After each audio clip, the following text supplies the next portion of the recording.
Red Leg Volume 3, narrated by Forrest Job. While we ranting and raving about gats, nigga, they made them gats.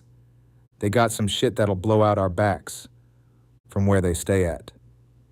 Andre 3000, Babylon. Fiction. I only remember half of my life. Thank you to everybody in Fire Squadron 2nd Striker Cavalry Regiment. If you ain't Cav, you ain't shit. Rest in peace, Randy Johnson, Duha Tran, and all the homies from 2SCR that didn't make it home from Operation Iraqi Freedom, 07 to 09. Shout out to the ones that did make it home but died from their injuries, as well as the ones that took themselves out because of the war in their heads.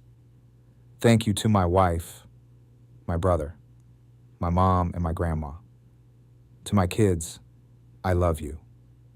It sucks that we don't have a relationship right now. Maybe one day we will, or maybe we won't.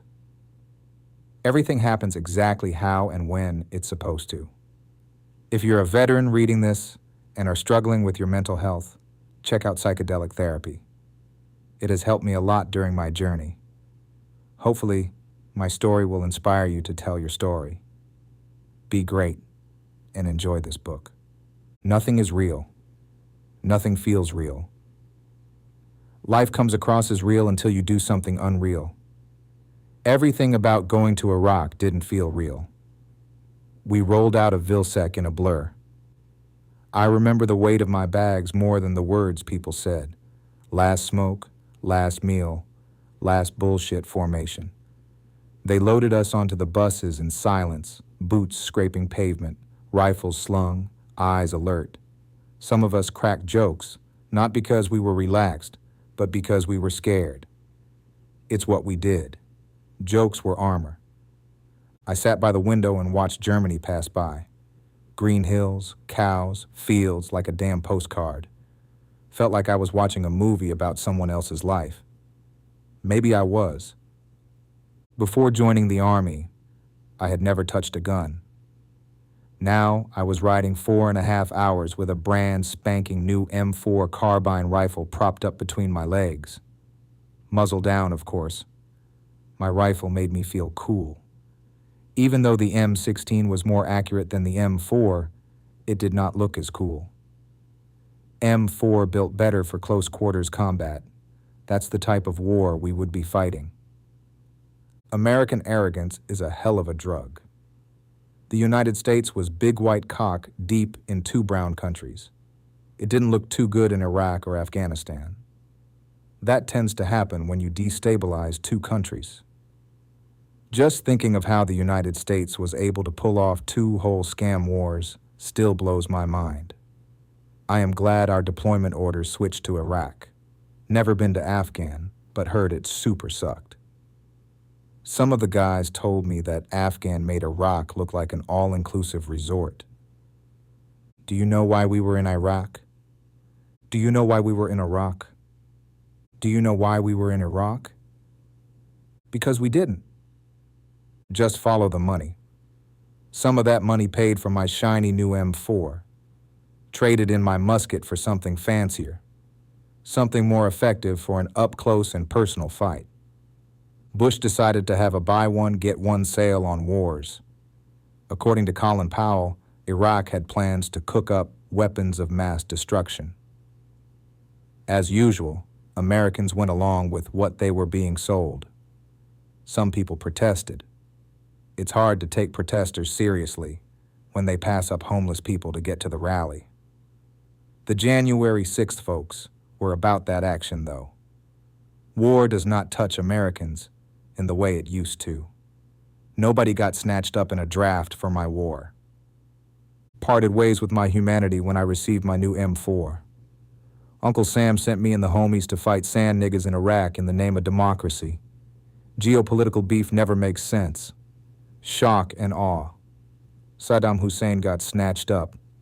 Iraqi army got the boot. Red, white, and blue committing a lot of war crimes. Recipe for disaster.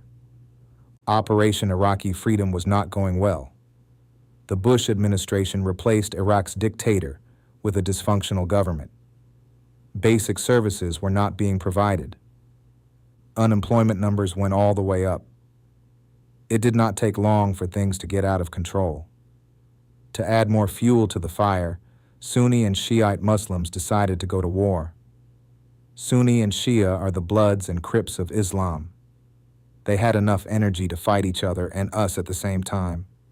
Before getting to Iraq, we heard wild stories about it. Just think of the wild, wild West, but replace Indians with Arabs, lawless on all sides. The Americans were lawless with one hand tied behind their back. I wish we could bomb that bitch into a glass parking lot. The U.S. had the means to. You're either getting a strong defense or universal health care. We're not getting both. Unfortunately, the Geneva Conventions kept America from pulling out its expensive dick and really fucking a country.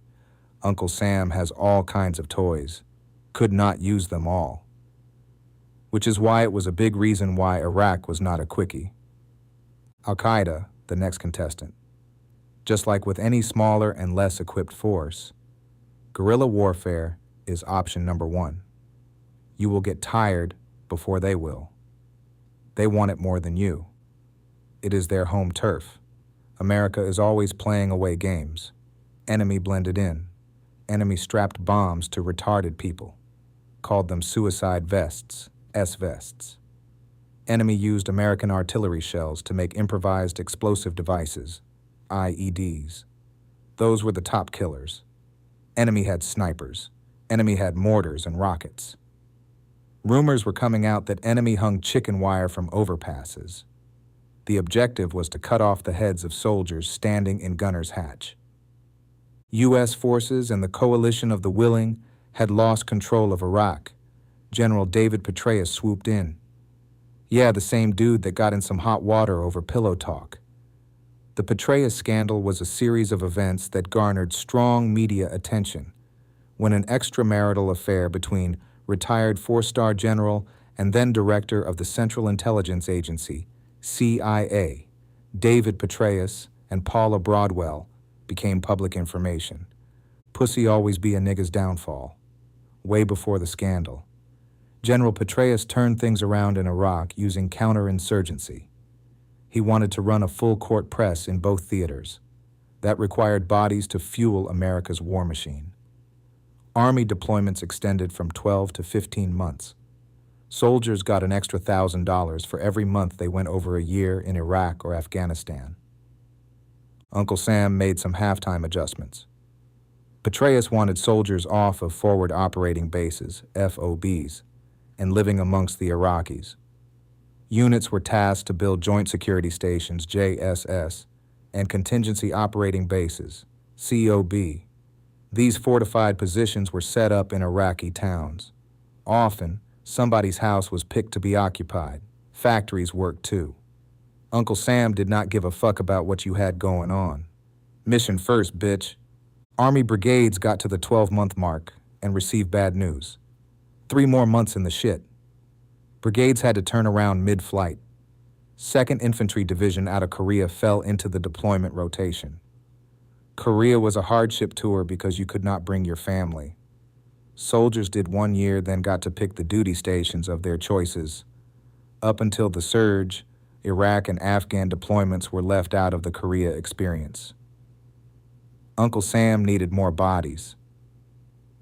To close out the summer of 2007, 2nd Stryker Cavalry Regiment left for Iraq.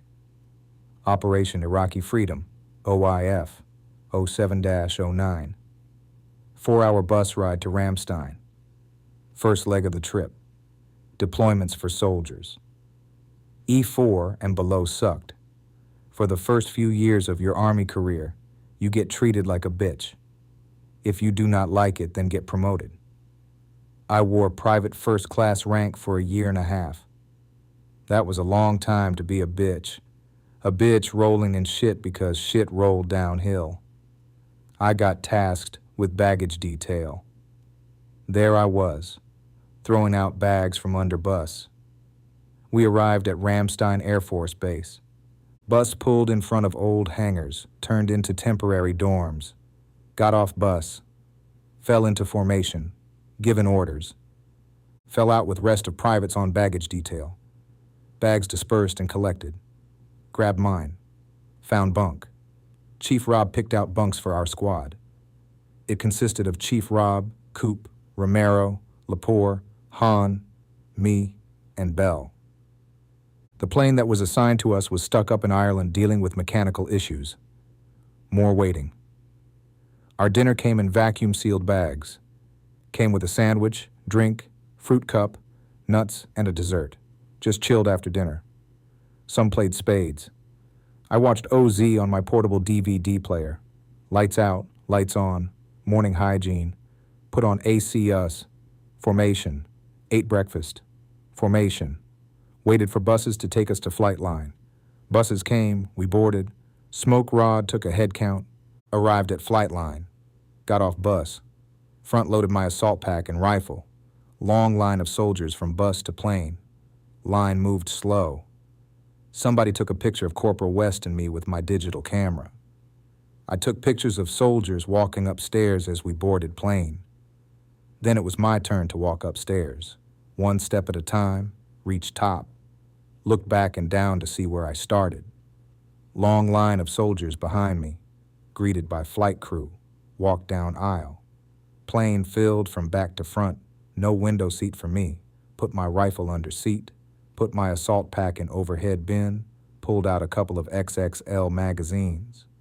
Reading about rap and listening to rap on my iPod were assigned the job of holding my attention during the 5-hour flight. Full flight.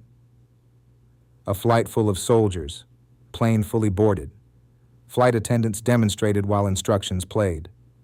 Plane slowly rolled to where it would be taking off. Plane sped up, wheels up.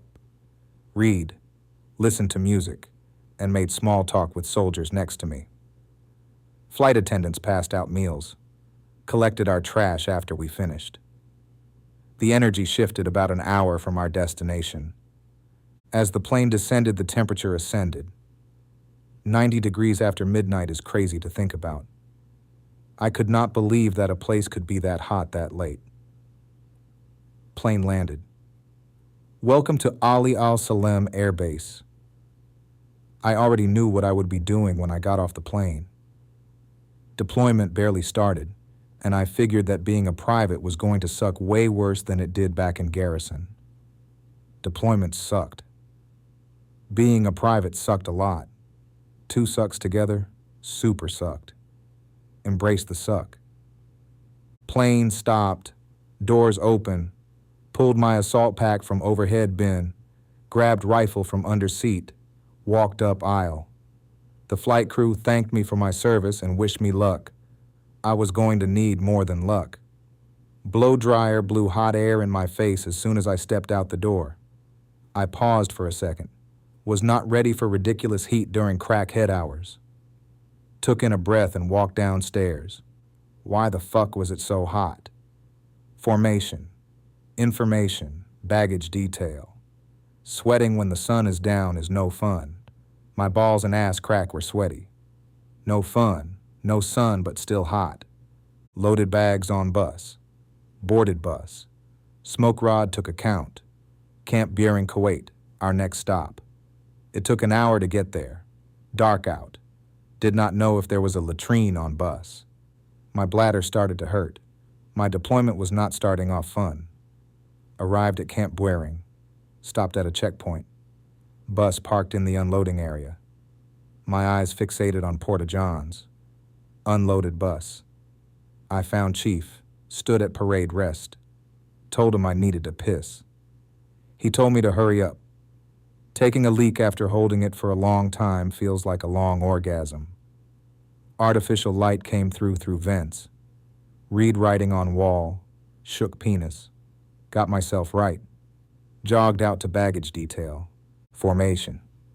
Top told us to grab our shit and go to our tent. Did what we were told. White light, black sky, and tan everything else. Main 3 colors. Found tent. Went inside. Rows of green cots. Coop had reserved enough cots for our section. Put my gear on my cot. Hungry. Went to McDonald's with the crew. Always had to have a battle buddy with me. It could have been Lepore or Han. Ordered food. We sat. We ate. I could tell the slight difference in a familiar taste. They used a different kind of oil. Whatever oil got used, it must have been a laxative. Ran right through us. Back in Porta John reading wall art. Balat loves sack lunch. Stopped at AT&T call center. Called Mom. Called Mickey. Let them know I made it safe. Heard my baby's voices. I missed them. I wondered what she was up to. Mickey and the kids were staying at her mom's place. Things were not good between us. I was not happy about her having another nigga's baby. Then trying to lie about the pregnancy. Telling me that she was a surrogate and the family did not want the baby. Stuck with the baby. How clever. TRICARE paid for the birth. I had to put that information in the back of my mind.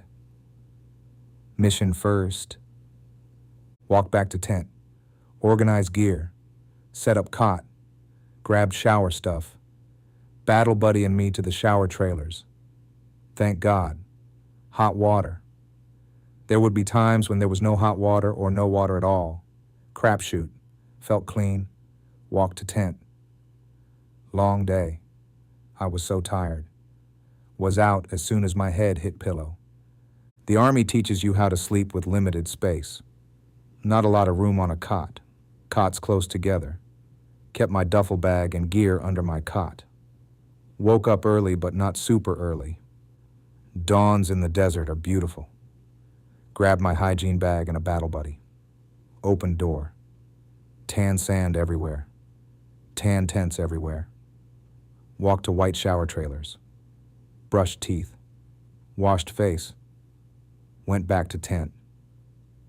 Had to be strategic trying to maneuver around my cot. Didn't want to bump into anybody or hit my shin on corner of cot. Tucked PT shirt into PT shorts. Put on PT shoes. Walked out to accountability formation. Looked to my right. Still had a ways to go to get to Chief Rob's spot. At least I wasn't all the way to the left of my section.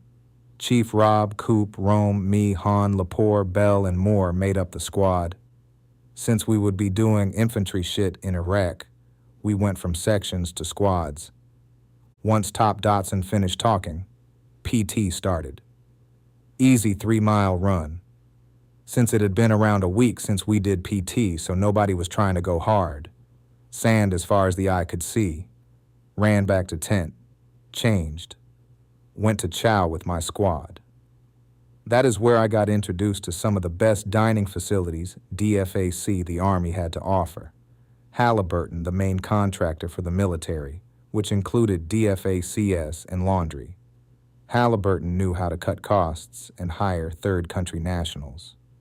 We called them TCNs. The omelets were super fire. Chef's kiss. The female soldiers and food looked equally as beautiful. I didn't know when I would be feeling pussy again, so I enjoyed the view. Finished my food, went back to tent for another formation. First few days we went to classes. Classes that taught us how not to get our heads blown off in the first 100 days. Got a book called First 100 Days. Very informative. Our enemy was very smart. IEDs were their main weapon of choice. Insurgents used what they had, planted them quick, used trash to hide, detonated with cell phones, pressure plates, and tripwires. To counter these methods, the Duke was used, a mechanism on each Humvee or MRAP. Oh yeah, I'm not going into detail about all this shit, because it's boring.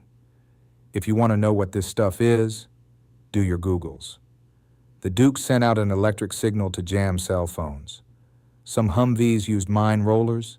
Each Humvee was equipped with a rhino. That's another thing you're going to have to look up. Classes were dry. Fought to stay awake. About 3 days in Kuwait, we went to the range. A bus picked us up, in full battle rattle. Tight ride. Looked outside. I saw camels in the distance. Arrived at range. I empathize with the fruit of Islam. Them brothers be on the corner in three-piece suits selling bean pies and final calls. Even though it was early, that sun worked well. Worked too well while I wore long sleeves, pants, Kevlar vest with plates, knee pads, elbow pads, boots, and helmet. Picked up my ammo, zeroed rifle, brass and ammo check, back on bus, back to Camp Buring. My time didn't belong to me.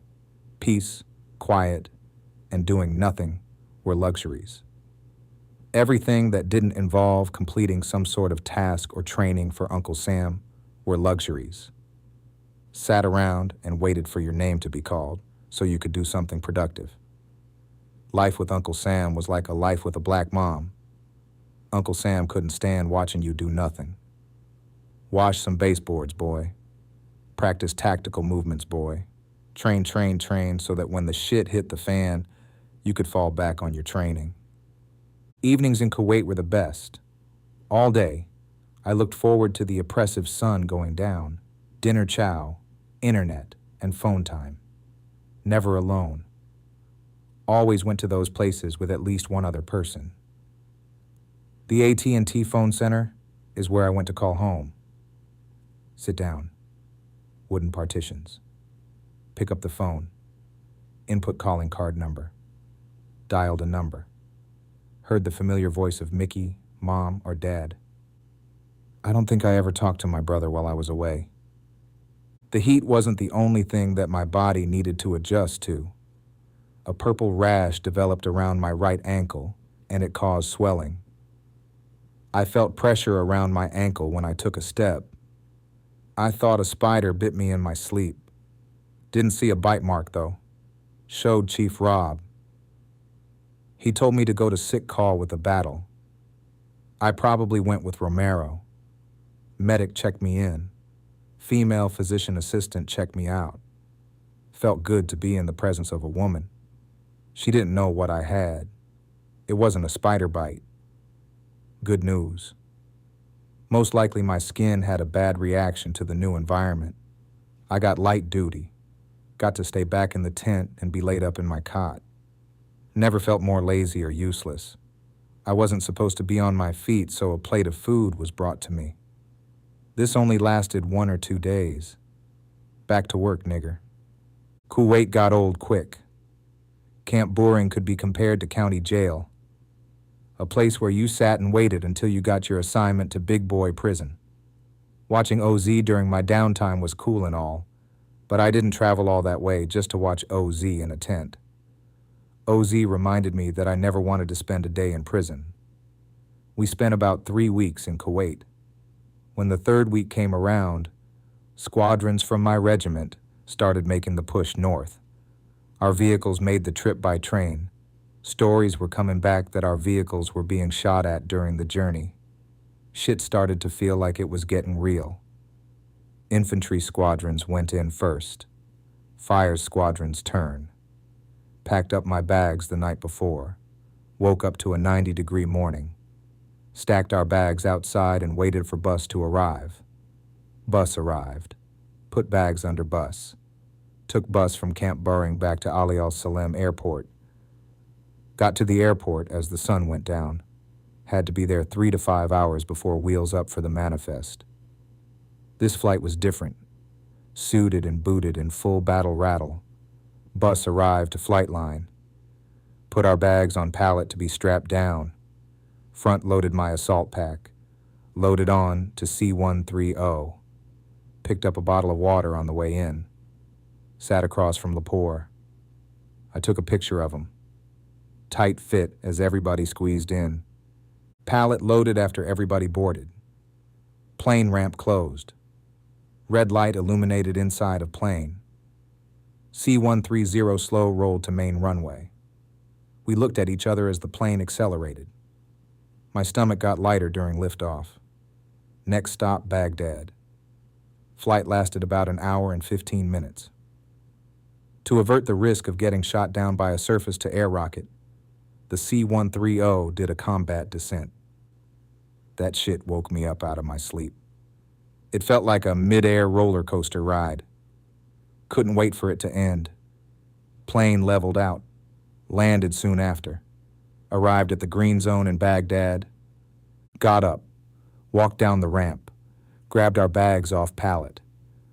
We were led to a staging area, more waiting. How the fuck could it still be so hot at the end of the night? The hot light was on and my body cooked under the weight of my bags. Sat around, talked to pass time. Then we got quiet. Heard the sound of two Chinooks in the distance. Couldn't see them, but could see their flashing lights. Blades got louder as they got closer, felt the air that their blades pushed towards us. Birds landed. We stood up, picked bags, duffel bag on back, assault pack on front, felt all the weight with every step, loaded Chinooks, put duffel bag on floor near my feet, ramp closed. Green light illuminated inside. Bird lifted off. 20-minute flight from Green Zone to Taji. No combat descent this time. Chinook landed, ramp lowered, so fucking hot. Picked up duffel, so fucking hot. Felt like a blower dryer blowing down on me. That's how we arrived. Dropped off like a package. The air smelled like diesel and dust. My balls were sweaty. Walked off the tarmac. Loaded our bags on a truck and hopped in. The trucks took us to where we'd be living. No more tents. I started out my deployment living in luxury. Well, that's what us were considered. Luxury living compared to tents. us were short for containerized housing units. Metal box-style living quarters used all over Iraq and Afghanistan. Basically, 8 by 20-foot shipping containers turned into mini barracks.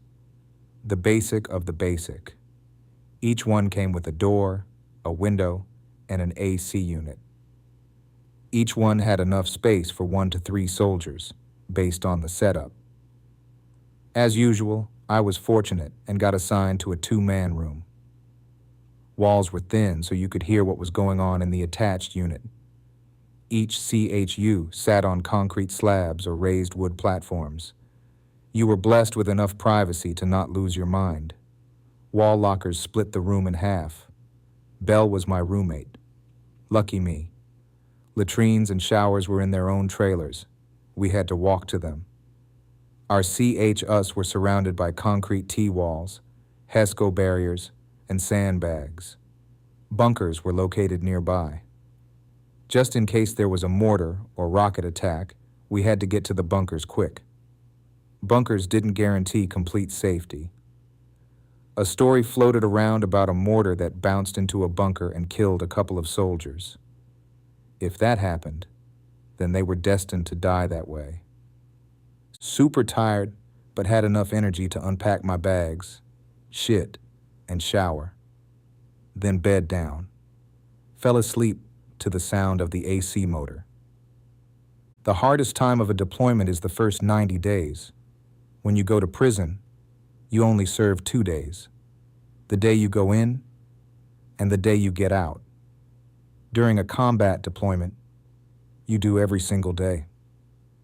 First 90 are the hardest, because you have to come to terms with the fact that you weren't going anywhere for 15 months. I have never been to prison, but I'm sure that mental hump is similar. Getting over that hump was harder because you had to watch a whole group of people leave. 2 SCR was taking over for 3rd Brigade 2nd Infantry Division. 2 ID left for Iraq soon after 2 SCR left for Germany.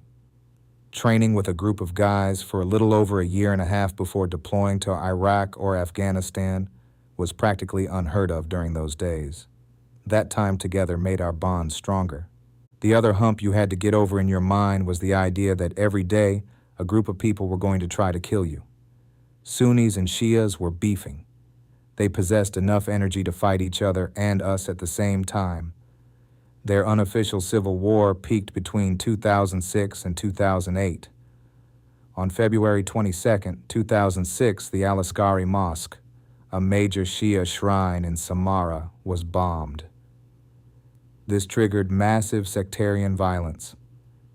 After that bombing, retaliation killings, bombings, and ethnic cleansing between Sunni and Shia groups exploded across Iraq.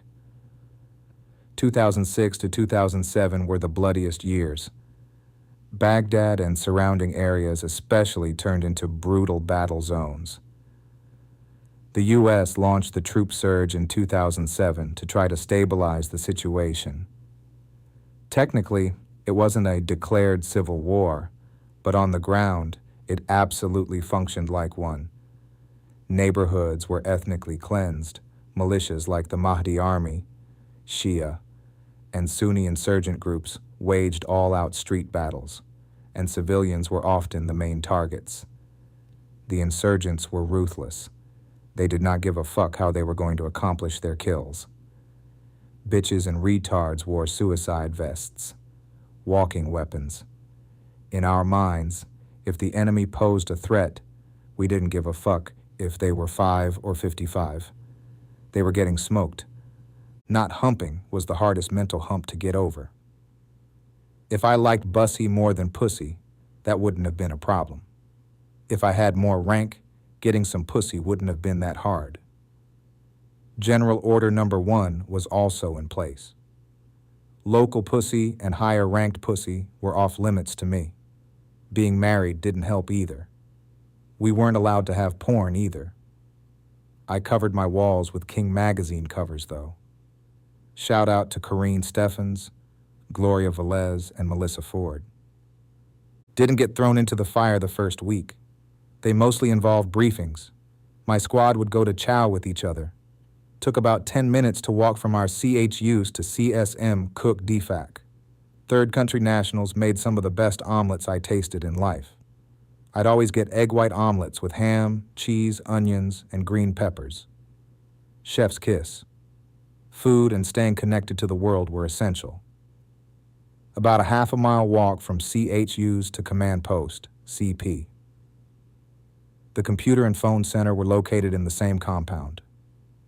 The first night I went, it was crowded. Soldiers from 137 were there. Their workload decreased significantly, so they had plenty of time for the internet and calling home. 32ID prepared to go home. We prepared to take over.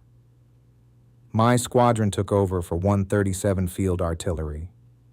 We met with who we would be replacing. It was good to reconnect with some of the guys I went to basic with. We got drunk together in their barracks back in Lewis. They went to Iraq. We went to Germany. Linked back up in Iraq. The youthful look I remembered seeing in their eyes was gone. My brothers had seen a lot. You could see it in their eyes. You could see it in their dusty uniforms. Eyes never lie. Uniforms don't lie either. They showed me what I would be looking forward to. Right seat rides and left seat rides were key parts of relieving the outgoing unit in place. Right seat rides were like a police ride-along experience. The incoming unit filled the role of passenger to observe, absorb, and learn. Outgoing unit continued to lead missions. They taught us about their area of operation, AO, local personalities, patterns, and local threats. We were briefed on routes and IED hotspots, local power dynamics, civil affairs projects, tactics, techniques, and procedures. Think of it as a very short battlefield internship, where the incoming unit watched the outgoing unit do their job. For the right seat rides, everybody from the squad didn't go out. There was a rotation. The day of a mission, Smoke Rod would let us know who was going to be going out. First mission I went out on was a road overwatch mission that started in the evening. The road we'd be watching was heavily used by our forces, so it was important that we kept it clear. Simple shit. Sit there and watch. The battery assigned to this mission was doing 12-hour shifts. I got to sleep during the day. I was nervous about going out on my first mission. I posted some corny message on Facebook about needing prayer. Had to keep it on the low.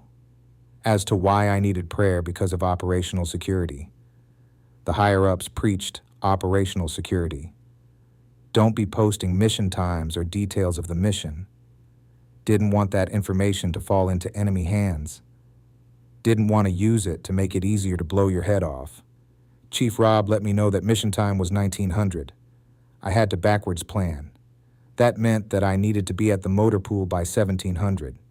That left enough time for pre-combat checks and inspections, and the mission brief. I made sure to grab a to-go plate from the DFAC. Chief Rob checked everybody from my section that was rolling out. He made sure we had on the proper gear and had full magazines.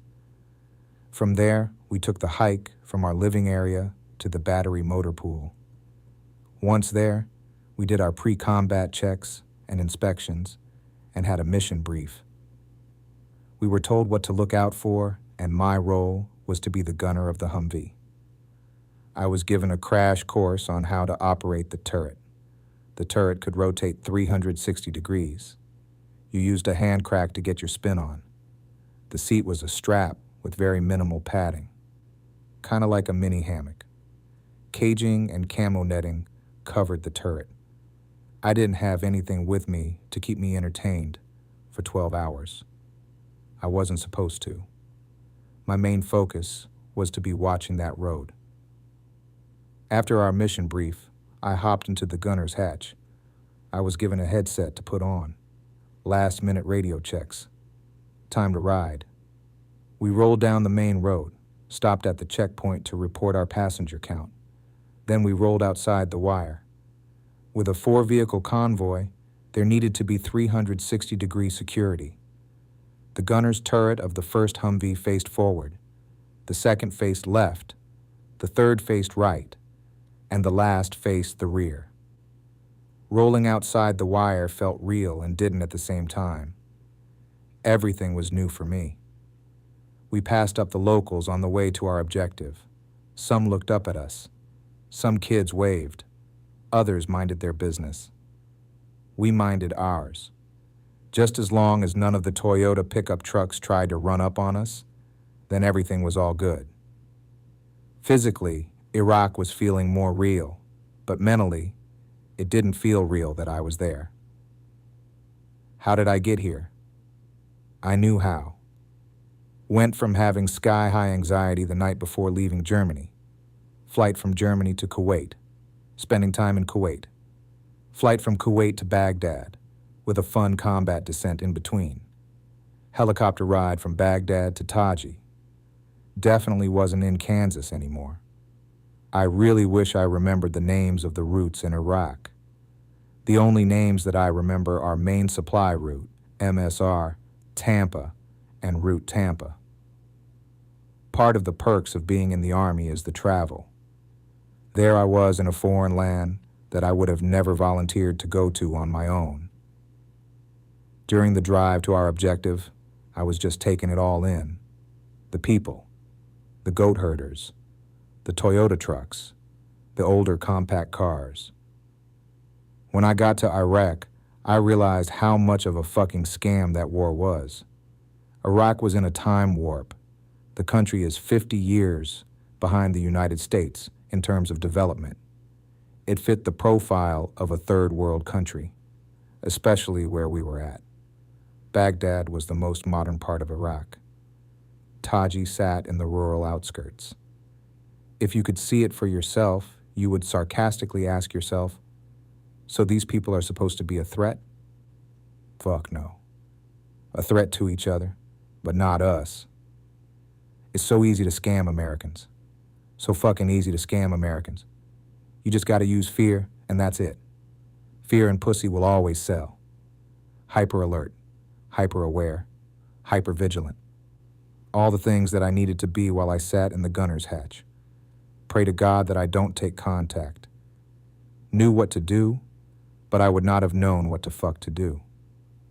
It all would have been too new for me. All that worrying about taking contact really wasn't necessary. Even though it was the surge, we were an artillery unit. Uncle Sam wasn't going to throw us all the way into the hornet's nest. He didn't want us to end up like Thomas J. Like we were maybe circling the hornet's nest, there to provide a strong presence. The unit that occupied the area before us took casualties. IEDs were fucking there. Humvees up.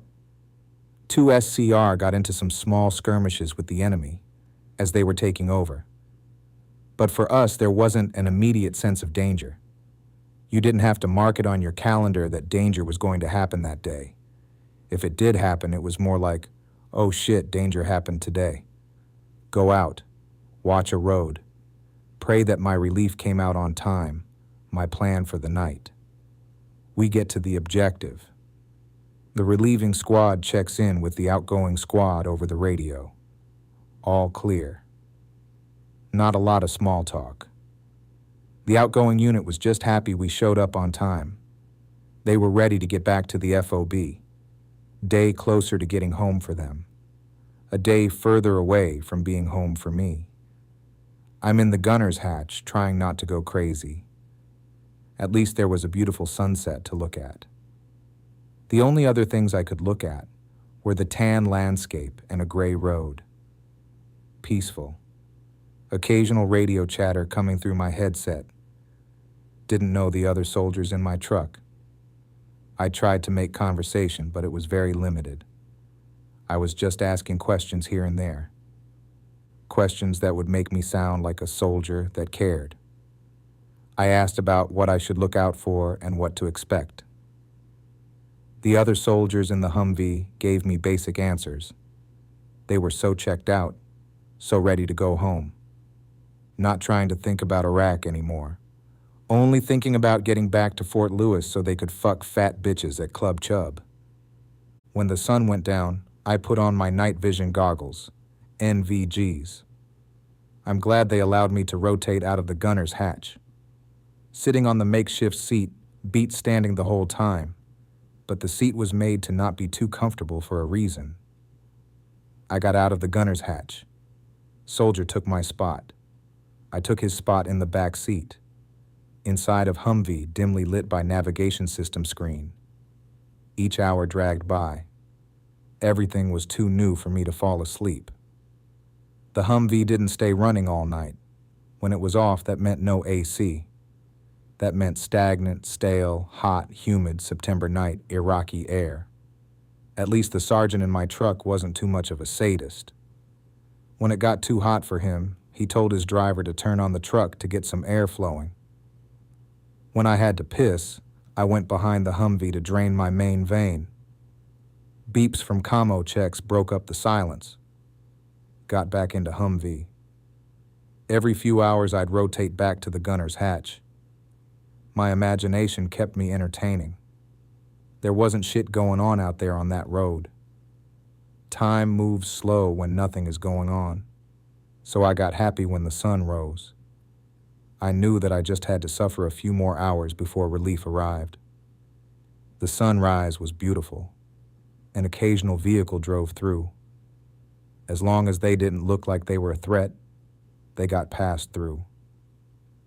In the distance, I could see 4 tan Humvees. Our relief greeted us over the radio. We just repeated what we did 12 hours before. Everything was good to go.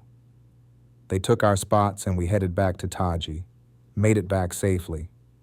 Drove under the white sign that said, "Welcome to Camp Taji," gave passenger count at front gate, cleared weapons at the clearing barrel, parked in motor pool.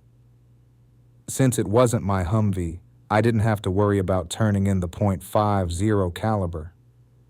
The group of guys from my squad that went out decided to stop by the DFAC for breakfast.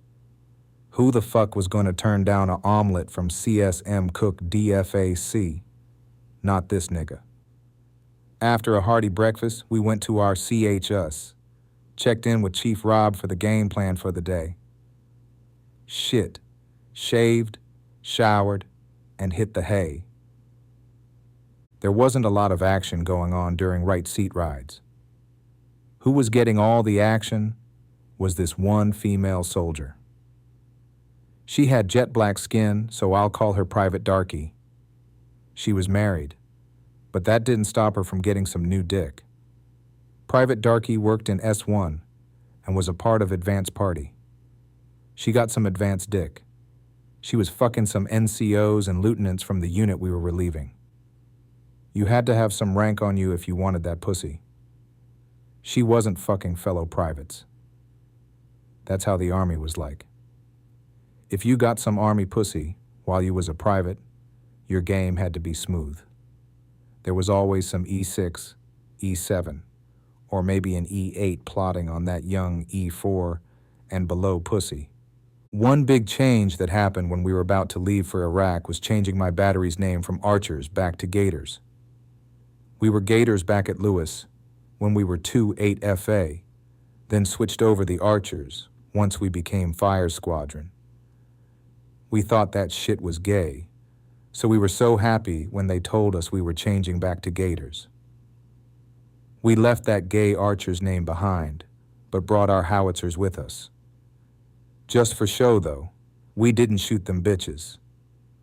First Cav was holding down the artillery mission for Taji. We brought our howitzers as gifts for the Iraqi army. Thank you, American people. Thank you for letting us launder your money. For left seat rides, we were in charge. In each truck, it would be 1 soldier or 2 soldiers max from the unit we were relieving. They were checking to make sure we knew the basics of the area that we were taking over.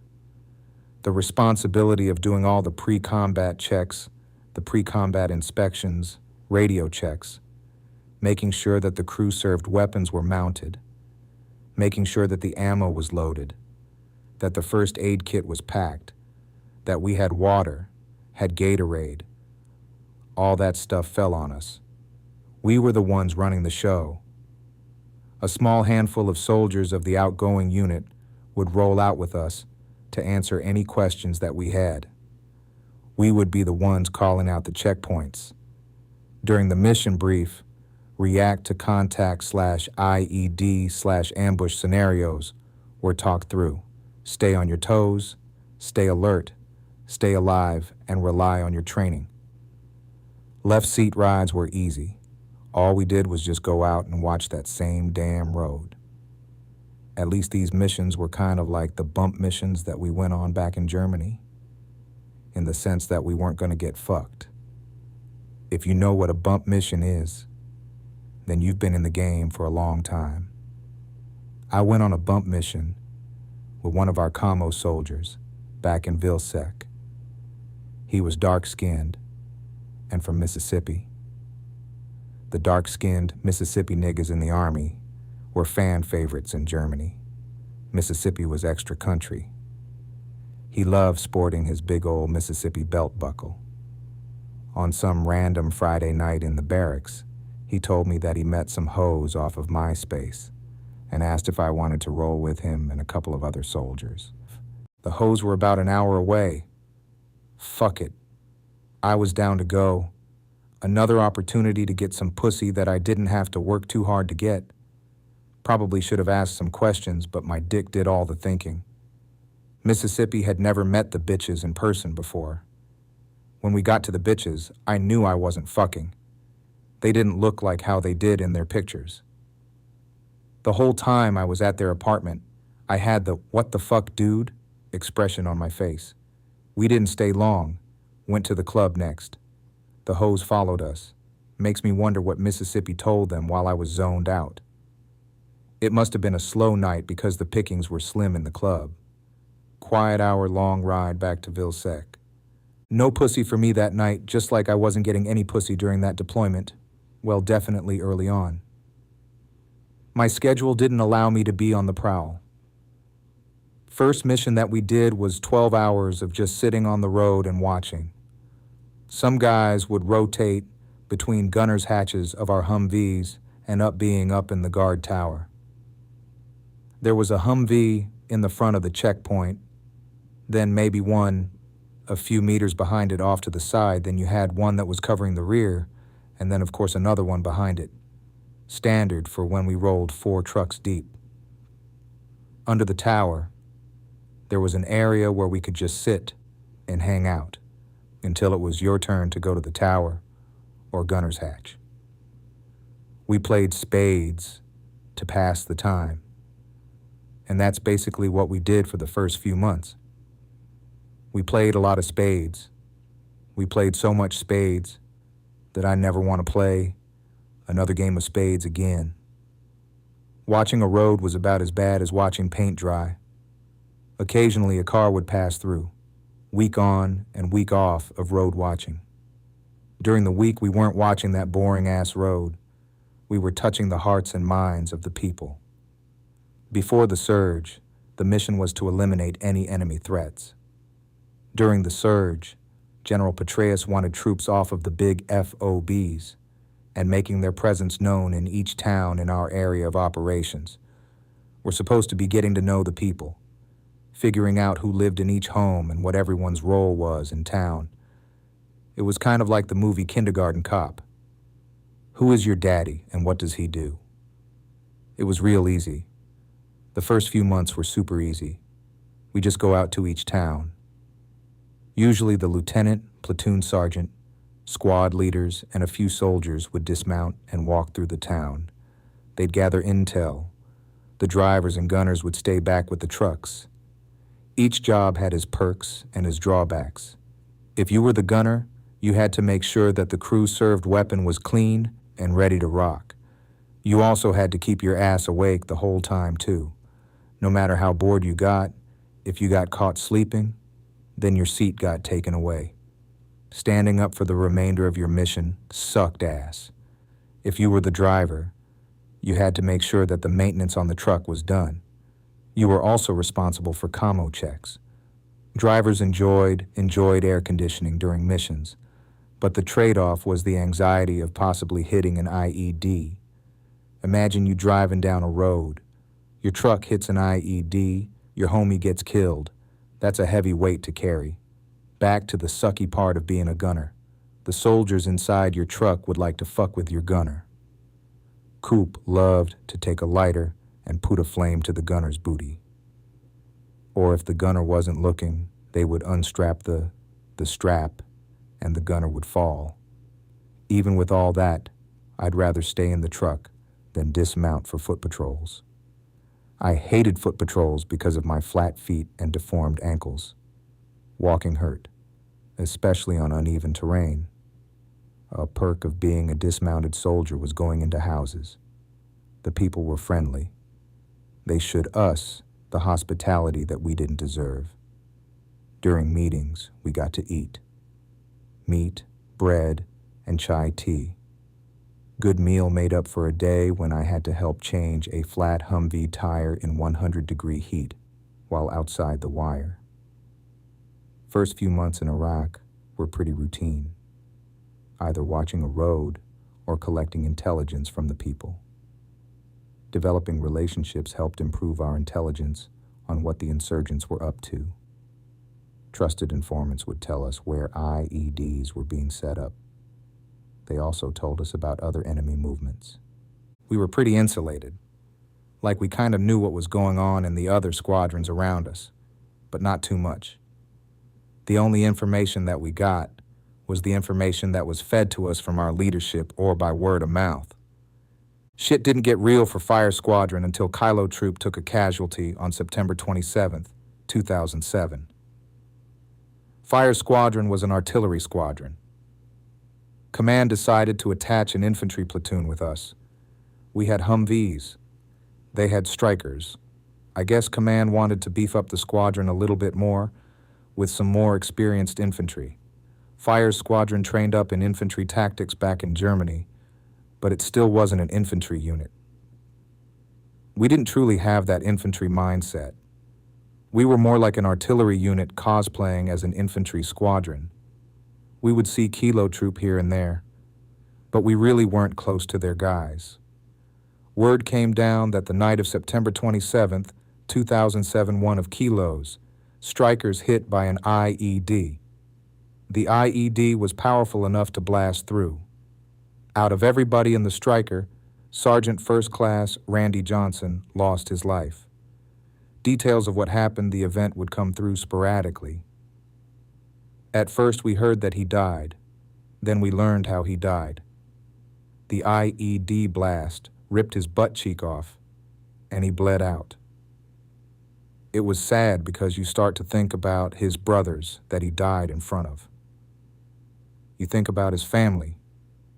SFC Johnson had plans of taking them to Disney World when he got back to the world. Up until that point, almost everybody felt invincible. But after that, we just knew that anybody could get it.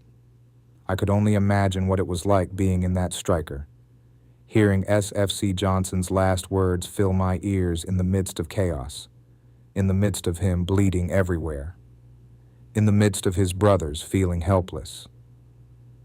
All they could do was hold his hands as he left the physical.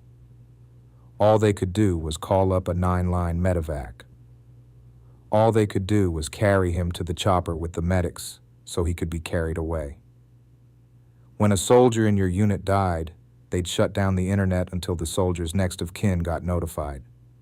Command didn't want family members to find out that their relative got smoked via a Facebook post. With every death downrange, the squadron had a memorial service. The one for SFC Johnson hit home. It hit close. If you ever want to see a bunch of grown-ass men crying, go to a military memorial service. It's like a regular memorial service.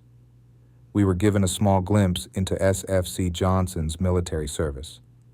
He was honored for his service. The chaplain spoke, SFC Johnson's command team spoke, and then they did the last roll call. One by one, they called out the names of the soldiers in SFC Johnson's squad. When they got to SFC Johnson's name, that's when all the emotions hit. SFC Johnson, no answer. SFC Johnson, no answer. Sergeant First Class Randy Johnson. The only answer was the bagpipe playing Amazing Grace. The only other answer was tears flowing down the eyes of the soldiers that served with Sergeant First Class Johnson. Rest in peace. Rest in power. Rest in paradise. Sergeant First Class Randy Johnson. Damn, that was a sad day. The show must go on. We went right back out to doing patrols, riding down the same road that killed SFC Johnson. Crazy how that works. Like going back to eating the same food that killed Big Mama and Soul Food. The first mission we went on after SFC Johnson died, we were pissed off. We pulled up to a random house and smashed shit. A sort of rage room. Smoke Rod had been in the game long enough to know that he didn't want us taking our anger out on the civilians. That would have brought an unnecessary investigation. There was some open space outside the house and we were allowed to pop off a few rounds. Gotta let that steam out. After about 2 months of doing the same shit, I had something to look forward to. I got my automatic promotion to specialist. I met the time and grade, time and rank requirements. If you're not in the Army, the title specialist sounds real official, like I'd get to specialize in something. Not the case. I got to specialize in not being a private anymore. Shit would still roll my way, but at least I could watch shit roll further down the hill. I could have made E4 a little bit faster if I would have had my dress greens back in Germany and gone to the Soldier of the Month board. Got pinned right on time. Tired of being a private. It sucks being a private in garrison. It sucks even more being a private when you're downrange. I got promoted with a few other guys. My promotion gift was a 4-day pass to Qatar for a quick rest and relaxation away from the bullshit. This would have been about October of 2007. I was told well in advance that I'd be going. They told me I could wear civilian clothes, so I ordered some off of Dr. J's. Day of my flight, I packed me a light bag and turned in my M4. The supply sergeant drove me to the flight pad. I flew on a Black Hawk from Taji to Liberty. From there, I took a short flight from Baghdad to Qatar. I was happy to get up out of Iraq for a little while. Qatar Air Base, we took a bus to the check-in spot. Qatar was cool. It was cool to be around some pussy. I got homesick, though. I'm not talking about home back in the world, but home back in Iraq. Weird shit. I was actually missing the guys. I took advantage of the computer lab and phone center. It was nice being able to browse the internet without having a time limit. I met up with some other soldiers. We went to Chili's one day. Our server was Filipino. I asked her, "How did you get over here?" She told me that she went through 2, 3 different contracting firms. The Filipinos are the world's Mexicans. Some weird and scary shit happened to me when I went to the PX. I took a seat while I waited for another soldier to buy some shoes. When I sat down, it felt like my back gave how. I was able to hold myself up, but my lower back felt super weak. Sucked it up and drove on. Wasn't trying to go home early. There was deployment money to be made. We had opportunities to go off post. They had ride around the sand dunes in a pickup truck. I chose to go to the mall in town. We weren't allowed to wear shorts, even the men. Qatar is a very beautiful city. The mall was dope. We ended up in some other places afterward. Somehow, we ended up at this one place where I got to see a bunch of counterfeit purses. We also went to a club one night. There was also an on-post spot that was kind of like a club. They played Soulja Boy. The best part of my 4-day excursion to Qatar was getting some pussy. I think it was my last night there. This white female soldier caught my eye in the computer lounge. There were other females on that trip, but they didn't make it obvious that they were into me. Maybe I didn't have enough rank. Maybe because I wasn't all in their faces trying to holla. Then I finally came across my target. It was this white female soldier. And we were hanging out in the computer lab. She was lounging with a couple of other soldiers. I picked up on vibes that she was feeling me. There was another male soldier in the midst, but I wasn't going to miss out on an opportunity, so I just waited him out. Patience is a virtue. Once it was just me and white girl, I went in for the kill. You want to take this outside? She followed me outside. I looked for a place to fuck, found a bunker off in the cut, got inside. White girl got on her back on the hard, sandy ground, pulled down her pants, pulled out my dick, pulled out a condom, slid it on, slid inside her, felt her pussy grip on my dick. She came, then I came, got dressed, went our separate ways. Fucking a white bitch in a bunker wasn't the only exciting thing that happened while I was there. A Patriot missile misfired as well. It hit some field off post, heard about it through word of mouth. I doubt it made the news. Even though it was October, it was still hot over there. Qatar's base was small, and not a lot of personnel stationed there had access to private transportation. The ones that did had to have been putting up big-time numbers. The 4 days went by quickly, and I had to go back to Taji. Back to my shitty reality. Back to the homies that I missed. The grind doesn't stop, though. Since Bush and friends destabilized the government, it was our job to stabilize it. Alpha Battery was tasked with providing security for a police recruiting drive. We got out to the recruiting center early. I was in one of the Humvees that set up an outer perimeter. My platoon leader, platoon sergeant, medic, and squad leaders posted up in the recruiting center. I posted up in the gunner's hatch. Prepared myself for a full day of boredom. Brought a mini speaker that I hooked my iPod to. Being out there was just as boring as watching a road.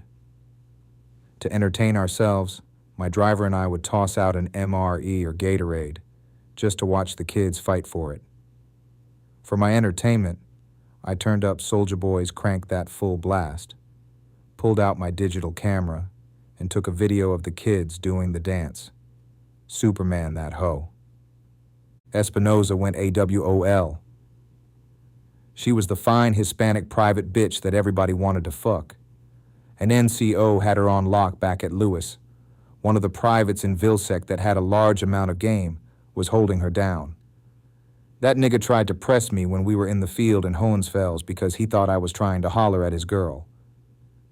The struggle of being insecure and having a fine bitch is that you will be ready to fight anybody that you think is trying to talk to your bitch. Good thing he got chaptered out for weed before we deployed. because he would have lost his mind in Iraq trying to handcuff his hoe. Espinosa went on leave and never came out. Rumor spread that she left a letter exposing NCOs in the battery. Iraq wasn't all work. There was some play. If we didn't have an early mission the next day, some of us would go to salsa night. I couldn't dance. I was just there to be around some pussy after being around dicks all day, all week. My Hispanic battles were getting in. Suavement. I got to see some homies at Taji that weren't in my unit. 2nd Brigade 25th out of Hawaii was also moving out of Taji while we were moving in. 211 FA stayed in the transition tents not far from where I was staying. My Puerto Rican bunkmate from basic training got orders to Schofield Barracks, Hawaii, after we graduated. Back in basic, they reminded us that you were either coming home from a deployment or preparing to go on one. Just like my battles from basic that were in 2ID and that I was relieving. My bunkmate shipped off to Iraq soon after arriving at his duty station. In that year and a half before going to Iraq, I felt like I got to learn to be a soldier before having to be a combat soldier. Me and a couple of my battles from basic went over to the transition tents for a mini basic training reunion. We shot the shit and talked about basic, then parted ways. Butler, my high school classmate, was enjoying his vacation in Iraq too. We reconnected on Facebook. Butler was the most infamous senior from my high school class. During senior day, he recreated the famous scene from the Nothing But a G Thang video. If you know what scene I'm talking about, go ahead and schedule a colonoscopy. For the young folks, a game of volleyball was being played during senior day activities. Butler let his intrusive thoughts get the best of him. He pulled down the top of a female classmate. It was all fun and games until it wasn't. I didn't see it happen when it happened, but I heard about it happening. The girl whose top Butler pulled down didn't make a big deal about it until she found out that it got caught on camera. Not a camera phone, but a camcorder. This is the year 2000 we're talking about. Once Butler's victim found out that her titties were on a teenage boy's camcorder and that other teenage boys were looking at the footage, shit escalated quickly. The police came and took Butler away. I think that's what happened, but I could be exaggerating shit. Don't sue me, Butler. Oh yeah, this shit is fiction anyways. What I do know for sure is that Butler wasn't allowed to graduate with the rest of us. He did community college for a year, then joined the Army. It was good to see a familiar face in Iraq. Butler came to my CHU. He was a fueler with a support unit. We talked about old times and what we were doing in Iraq. Got to see another familiar face at Taji. My mom told me that me and my cousin Larry were both at Taji. What a coincidence. Larry was a staff sergeant and had been deployed to Iraq before. During his last deployment, he got to rock and roll in Ramadi. He saw way more than he was supposed to as a commo soldier. We made plans on Facebook to see each other. I linked up with him at his job. It was good catching up. One of his soldiers took a picture of us. We emailed each other throughout the deployment. It was good to talk to somebody that understood what I was going through. The great thing about being thousands of miles away from home is that I got to be thousands of miles away from the bullshit. The bullshit took an international flight, though. Michelle and I were going through another separation. I met with a divorce lawyer before I went to Iraq. Couldn't get divorced because of the Sailors Soldiers Relief Act. A divorce would have helped because a child support order would have been in place. A set amount to pay makes things clearer. Much rather pay the state than pay a cheating gold-digging bitch. I mean, yeah, I cheated a few times before, but those hoes weren't having my baby. It's also not my fault that I didn't know that I wasn't a monogamous nigga. Paid Michelle a set amount every month. It wasn't enough for her, especially since her scamming baby daddy was stealing the rent money. I was tired of the bullshit, so I'd cut off the money to try and teach her a lesson. Sucks that my kids got caught up in all of it, but that's life sometimes. Michelle taught me a bigger lesson, though. She showed me what she was willing to do to get my money. Michelle contacted my chain of command. Had to have an uncomfortable discussion with Chief Rob. He made me put Michelle on an allotment. That wasn't the only mess in my life. I lucked up by having Belle as my roommate. I'm not the most organized person in the world, but I kept my side of our CHU clean. Belle's nasty ass couldn't keep up with his end of the bargain. Chief Rob and Coop did inspections. If one soldier is living nasty, the whole squad is living nasty. We all got smoked for it. Iraq sucks. Adding to the suck by doing some shit to get smoked sucked even more. I went back to my CHU. Belle was sitting on the floor instead of cleaning the floor. That bitch boy pissed me off. Bitch, get up and clean. Belle must not have liked how I addressed him. In the matter of seconds, he grabbed his M4 and chambered a round. "Oh shit, is this dude about to shoot me?" said the voice in my head. I wasn't about to let that shit happen. Grabbed the barrel, snatched it out of his hand, and gave him the beats. Coop must have heard commotion coming from our room. He grabbed me off of Belle. I didn't get in trouble, and Belle got sent to the chaplains. He was deemed unfit to be my roommate and to be in the squad anymore. Got his ass whooped and got a cushy job in the chaplain's office. I'm trying to think really hard, but I don't remember who my new roommate ended up being. It could have been Root. Shit, I don't know. The repetitiveness of work got to be mentally taxing. Sitting in a Humvee all day or walking around while wearing heavy gear during patrol could do some strange things to your mind, subconsciously begging for something that would shake it all up. God is always in the blessing business. He sent one of our interpreters to bless us with whiskey. I hadn't drank since before leaving for Iraq. It didn't take long to get buzzed. We ran around the CHUs like mischievous boys. Chief Rob joined in on the fun. He had a little too much to drink and passed out in my bed. I pulled out my sleeping bag and slept on the floor. Woke up with a hangover. I could function well enough to pull a 12-hour shift watching that same old road. To close out 2007, my battery's mission changed. Command decided that we had been chilling on Taji long enough.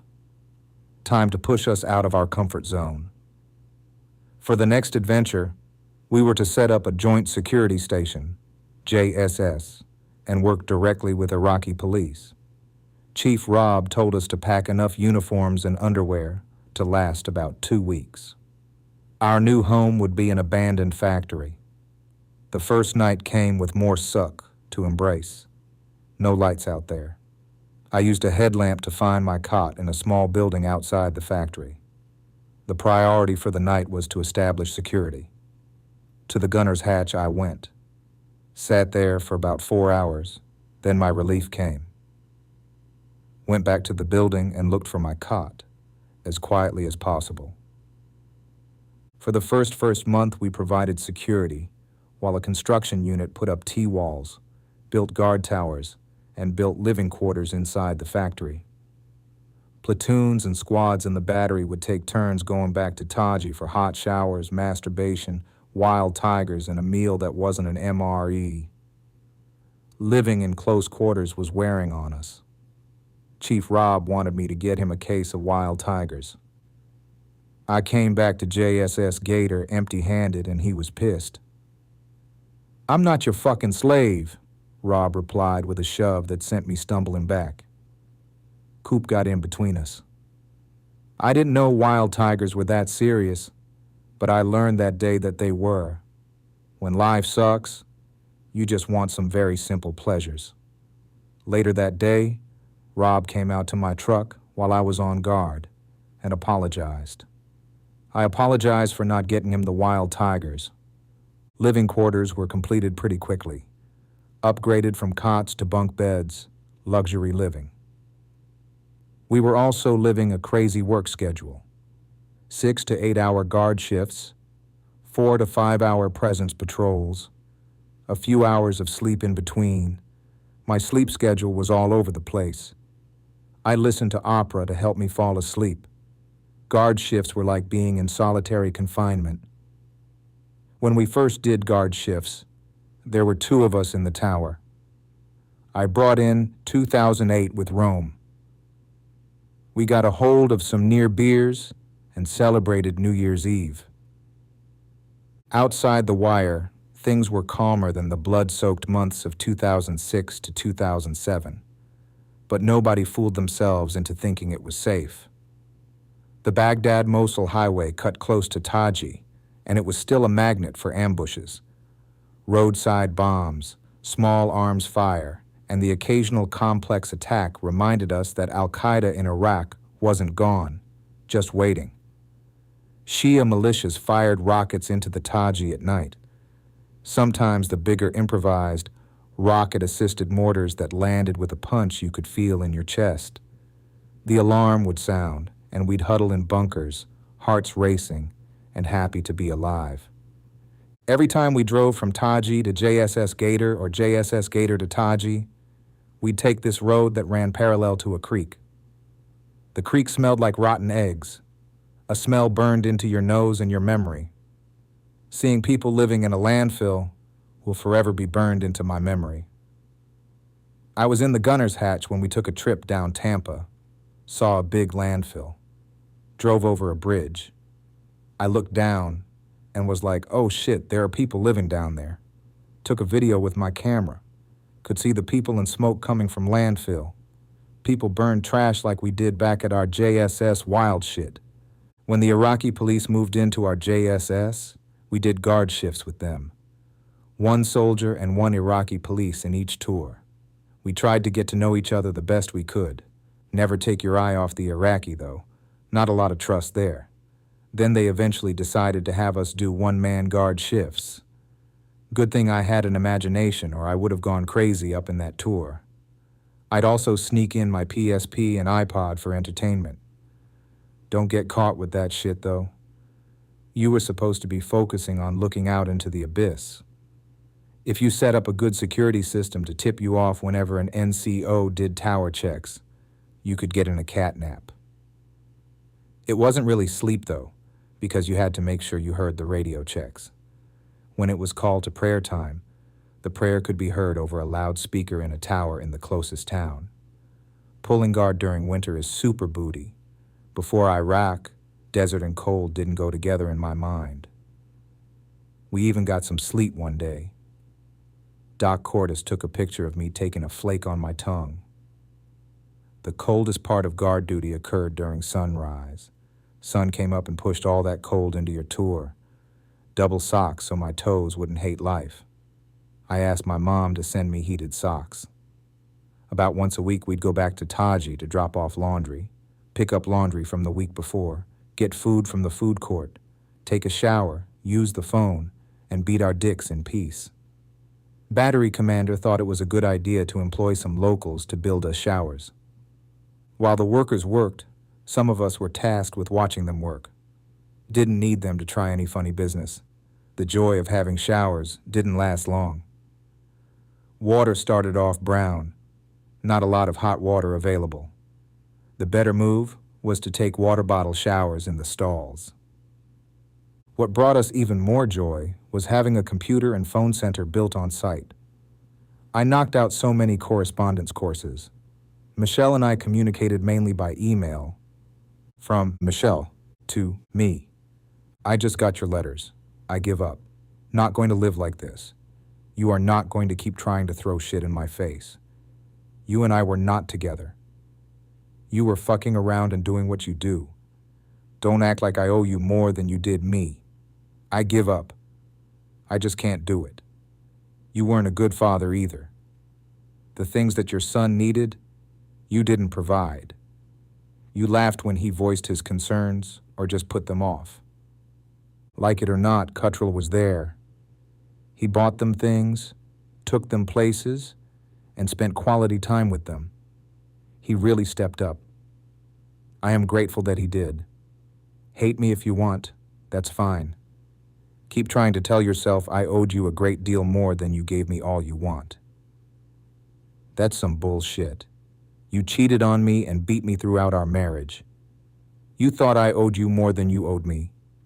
Then I guess it's the same situation now. I'm not doing this. From me to Michelle. You know what, fuck it. I knew it wasn't going to work. And I didn't laugh at my son. I told you that I can't answer for another person. Don't worry about me coming home either. I'm not going to have a repeat of the last time I was home. Go be with Cuttrell, because according to you, he was a better father than I ever was. I don't need this stress. Not here. Not now. So don't worry about me anymore. I tried to call, but your phone ain't on. I tried to call your mom's house, but no one answered. I am done telling you how I think or feel anymore, because obviously you always take it the wrong way. So fuck it. Don't email me. Text me and I'll pay you the same respect. You'll keep getting your money and I'll pay you the money I owe you. Have a nice day. From me to Michelle. Now I feel stupid as fuck, because I passed up $11,000 because I was trying to do something that would benefit my family. I feel stupid thinking about a future with my family. You throw shit in my face too, so don't put it all on me. Like I said in the last email, don't worry about me coming home. I actually wanted this. But of course you want to be stuck on what you didn't like in my letters. I don't give a shit if we were together or not. I'm entitled to say how I feel about the deal. So just leave me alone, Michelle. Forget all about me. You'll get the divorce you want. From Michelle to me. I have not been throwing anything in your face. I never said anything about Trell. What do you expect? I am not going to do this the rest of my life. The whole time we were separated, even while we were together, you were fucking around. I moved on. What was I supposed to do? If you want to keep hollering about how I did you wrong because I got tired of waiting for you to handle your business, there is nothing else to talk about. I did nothing wrong. You were fucking people. Yes, I was in a relationship. I'm not the fucking around type. I am sorry you got hurt. That wasn't my intention. But considering you had moved on and had a girlfriend of your own before, that there is no room for you to scream, poor me. That white chick wasn't your first girlfriend since I left you. You had girlfriends while we were actively married. You did laugh at our son. He and I do remember it, because you found it stupid. What does you not coming home have to do with me? I'm not trying to keep you from coming home. Since you want to talk about how people feel. You try being married to a man that locks you in rooms, beats you and cheats on you. You try being married to a man who takes no active role in his kids' lives. You try that. Don't scream or holler about how you got hurt or you've been wronged. You wronged me. You wronged us. I have been trying to let go of that bullshit, but I can't with you constantly playing victim. I didn't threaten to kill you. I didn't wrap my hands around your neck till you couldn't breathe and tell you I was going to kill you, did I? You want me to forget and let go of all the dirt you did. I was trying, yet every 5 minutes you want to tell me about how I hurt you. We were not together. I gave you plenty of chances. I warned you a long-ass time before I completely left you alone. You and I haven't been man and wife for a while. I made no secret of my intentions. When I found someone I was interested in, you met him. I was truthful and honest. That was all I owed you. You, on the other hand, was my husband, living with me, cheating on me, abusing me. Don't play victim. You were anything but. Like I said, I can't live like that. Rather be alone. You didn't actually want it, because if you did, you wouldn't be screaming about how you were done wrong. I was the one that was mistreated. I'm not bringing it up on a constant basis, and boy, did you fuck me over. I gotta go. From me to Michelle. Michelle, I know my words may not mean much at this time, but I just want to say I'm sorry. I realize I'm letting my pride get in the way of things working out. I know I put you through a lot while we have been married, and I probably can never do enough to make up for it. I miss you, and I still want you to be my wife. Can you go ahead and send my ring? No point in waiting till I get home. Gotta go and fight terrorism now. Have a good day. Not having to wait to go back to Taji to use the phone was nice. Since I didn't want everybody in my business, I was pretty cordial with Michelle when I called home. It would have looked crazy screaming at each other. I don't know when the turn happened, but maybe things with Cutrell wasn't working out and Michelle wanted that old thing back. Whatever it was, it felt like a reconciliation was happening. From Michelle to me. Promise me that when you get home. It can be just us for a couple days. I really need that alone time. I also really need to get laid. But it's not gonna be like it used to. Nigga, you are gonna pamper my ass. I want massages and foot rubs, all of that, 'cause I do it for you. Can I get that? From Michelle to me. The crazy thing is our daughter walked in on the middle of that crazy session, and before that, everyone came home. I guess I'm thinking that since we seem to be unable to escape this, we should probably face it. You can get more, a lot more if you try to get at me and earlier in the day. I am usually at my mom's about 8 a.m. till about 9 p.m., usually. The schoolwork for the kids, then my classes. I don't have net access anywhere else, and it's all done online. I don't know what just happened, but I figure I need to just embrace it, and maybe we can have some fun along the way. So, if we really do this, get back to, what do you want from me? I already agreed to the pics, the occasional videos. I'll have to send photos. I love sending you photos of them. I'll even throw in a couple of me.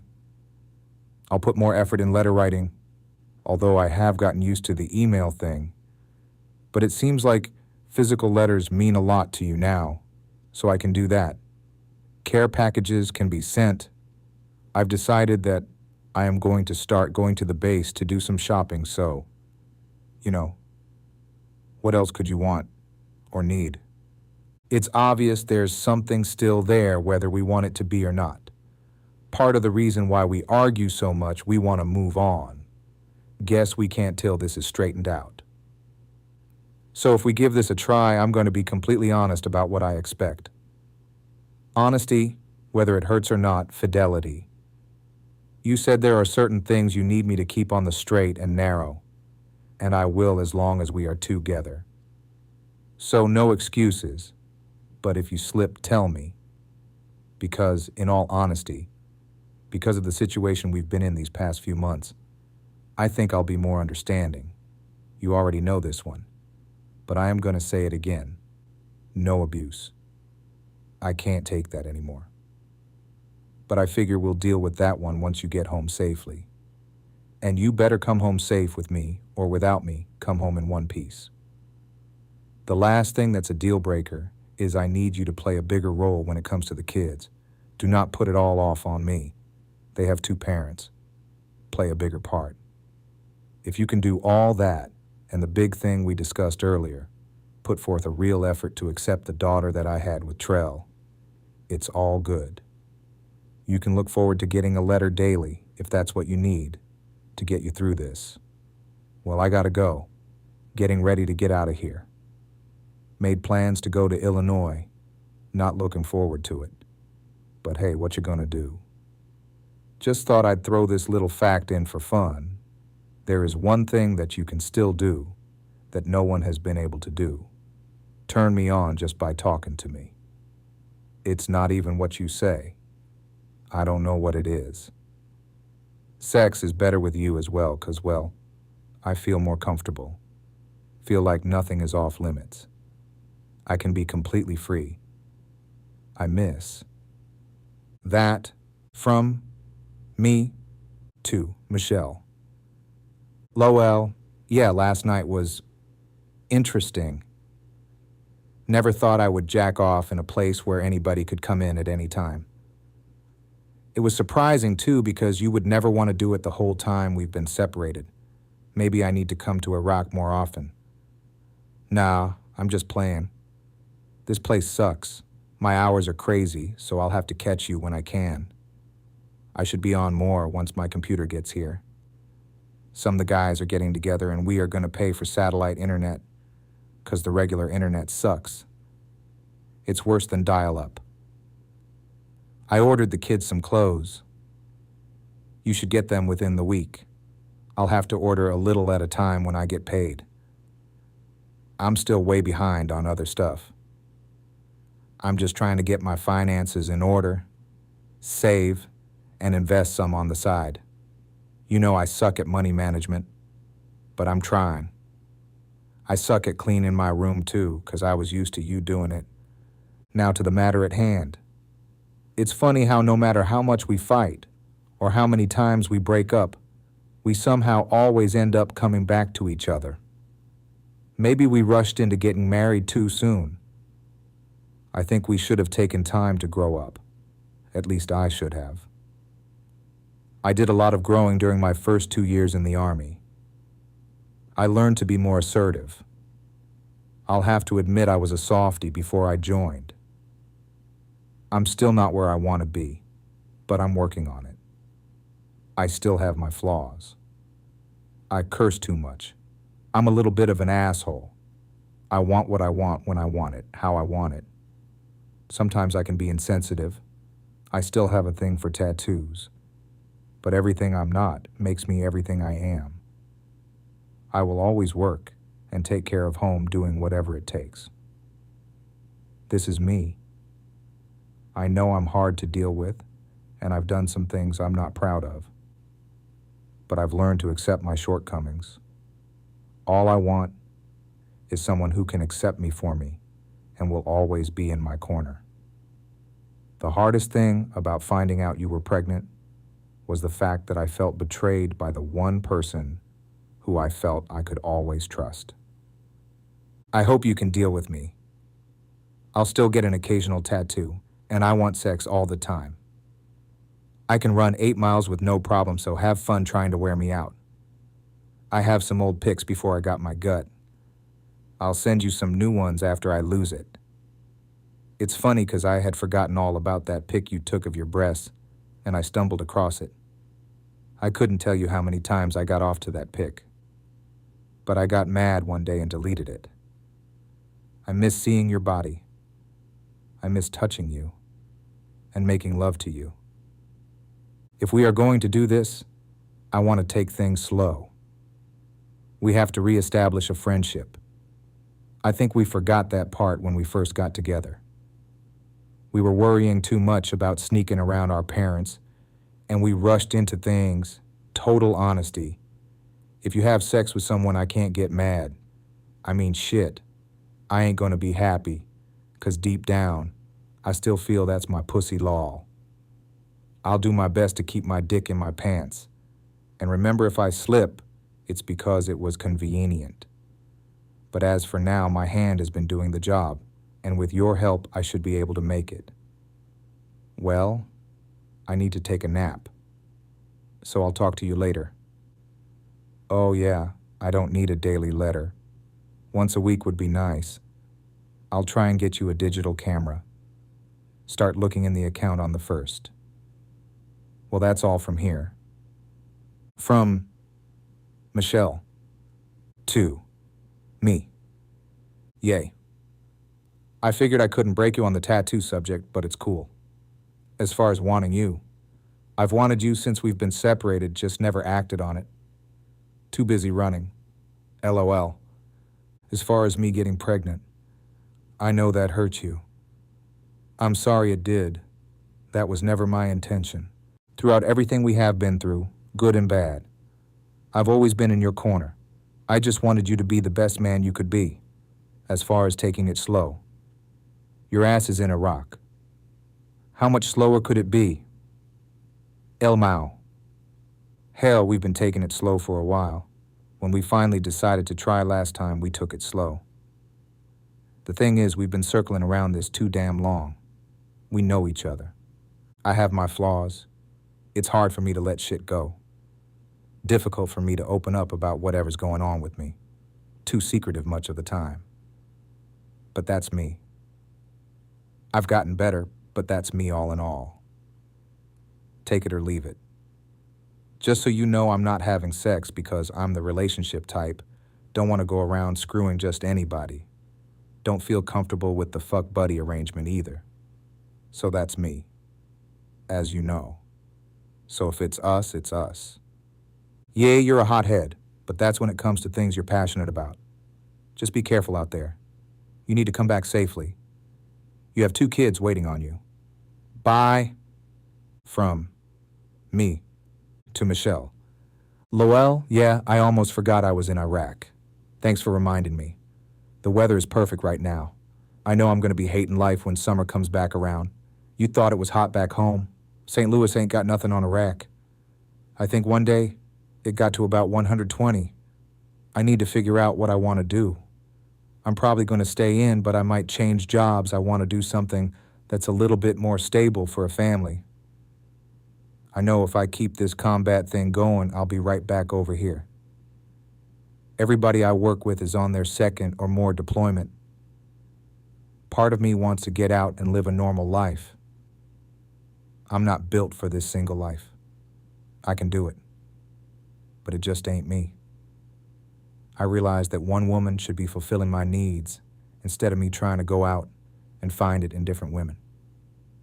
Except for the abuse, my infidelity, and your attitude on occasion. We were good together. We were just young. I'm not where I totally need to be, but I'm a better person. The Army made me grow up. We wasted a lot of time being mad at each other.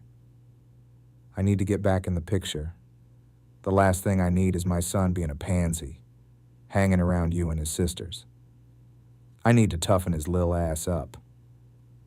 Lol. Damn. If we're gonna be sending each other pics, I gotta shave. Lol. I got lazy and let myself go natural.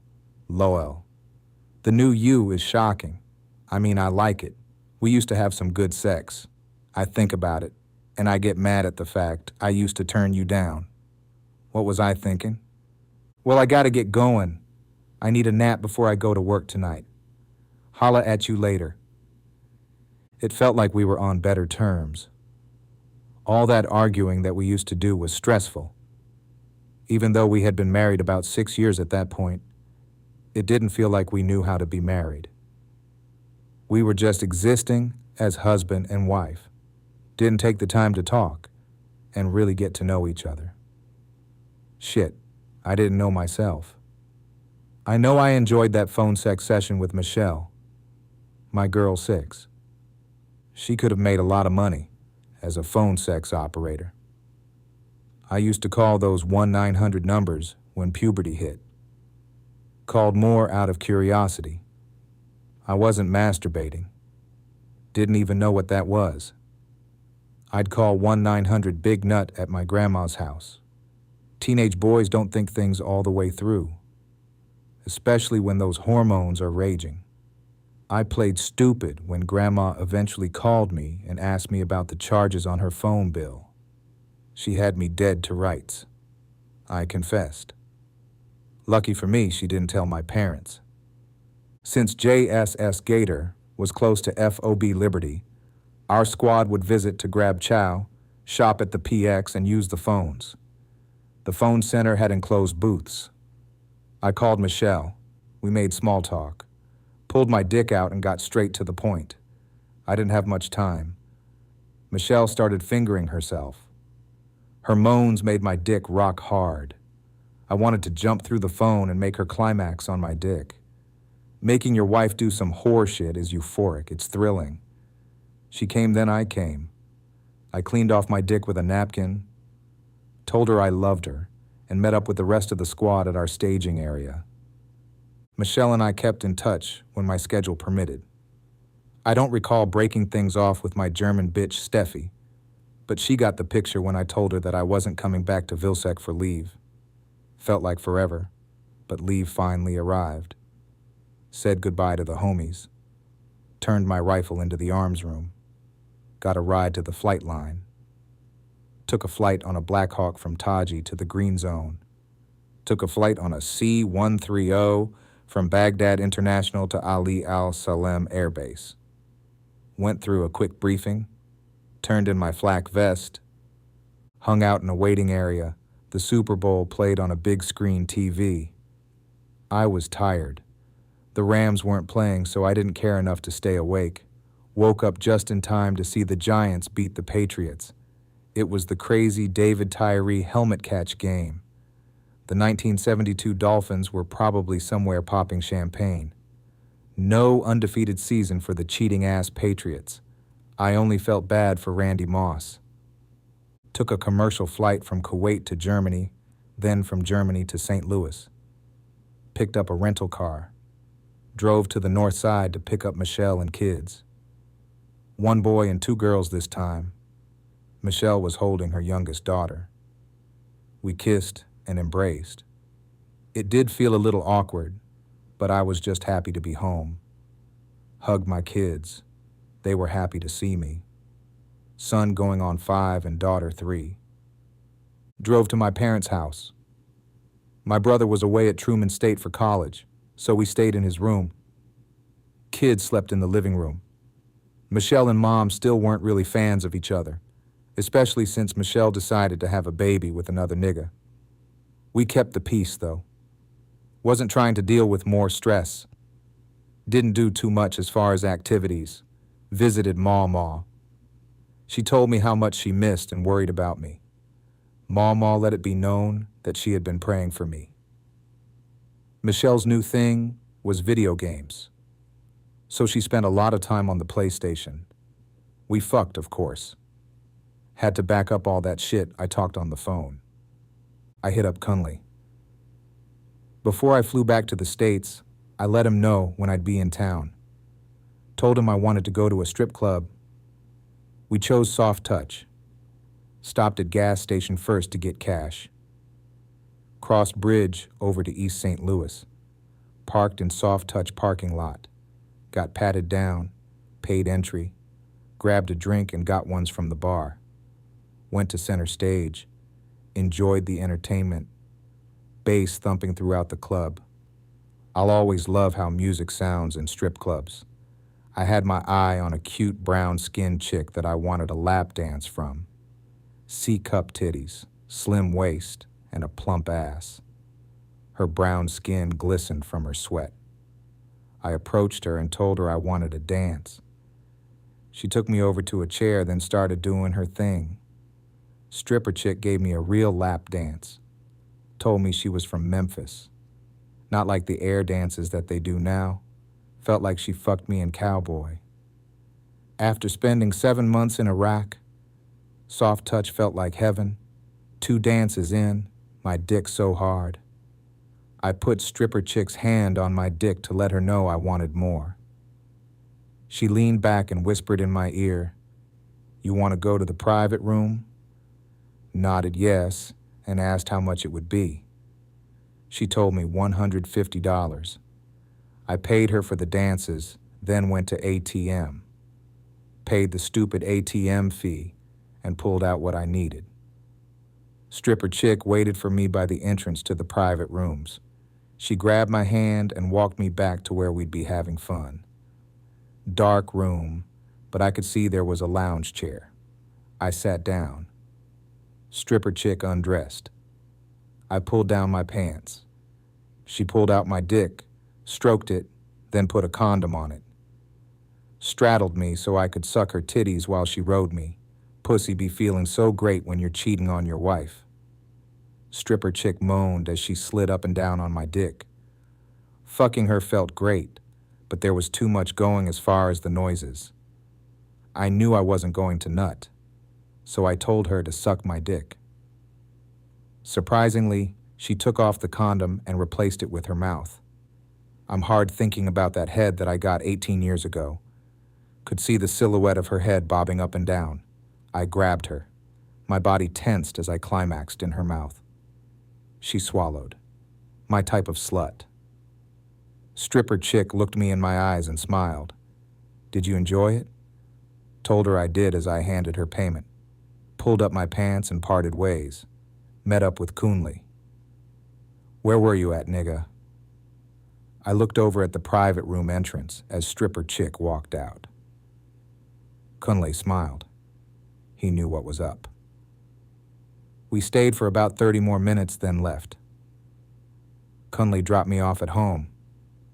I took a shower, got in bed and fucked Michelle. Spent a few more days in St. Louis. My family had a gathering for me at my mama's church. We ate in the church basement. My mama was a member of the Church of God and Saints of Christ. They observed the Sabbath. During the summer of '92, my brother and I stayed with our grandparents so Mom could focus on school. From sunset Friday night to sunset Saturday, we weren't allowed to watch TV or do any work. Our eyes were focused on God. We also spent most of Saturday at church, same church that my great-grandfather established on the north side of St. Louis. Ma told stories of how her dad used to hustle during the Great Depression and started a moving company. She also told me how not so far removed from slavery we were. 5 generations for me. Since we spent all day at church, we'd eat in the basement. A lot of good memories. I wanted to show memories of Iraq to everyone that came to the gathering. I prepared a slideshow of pictures before I left Iraq. A lot of blank stares in the room when I finished my presentation. Maybe they didn't get it or it was too much for them.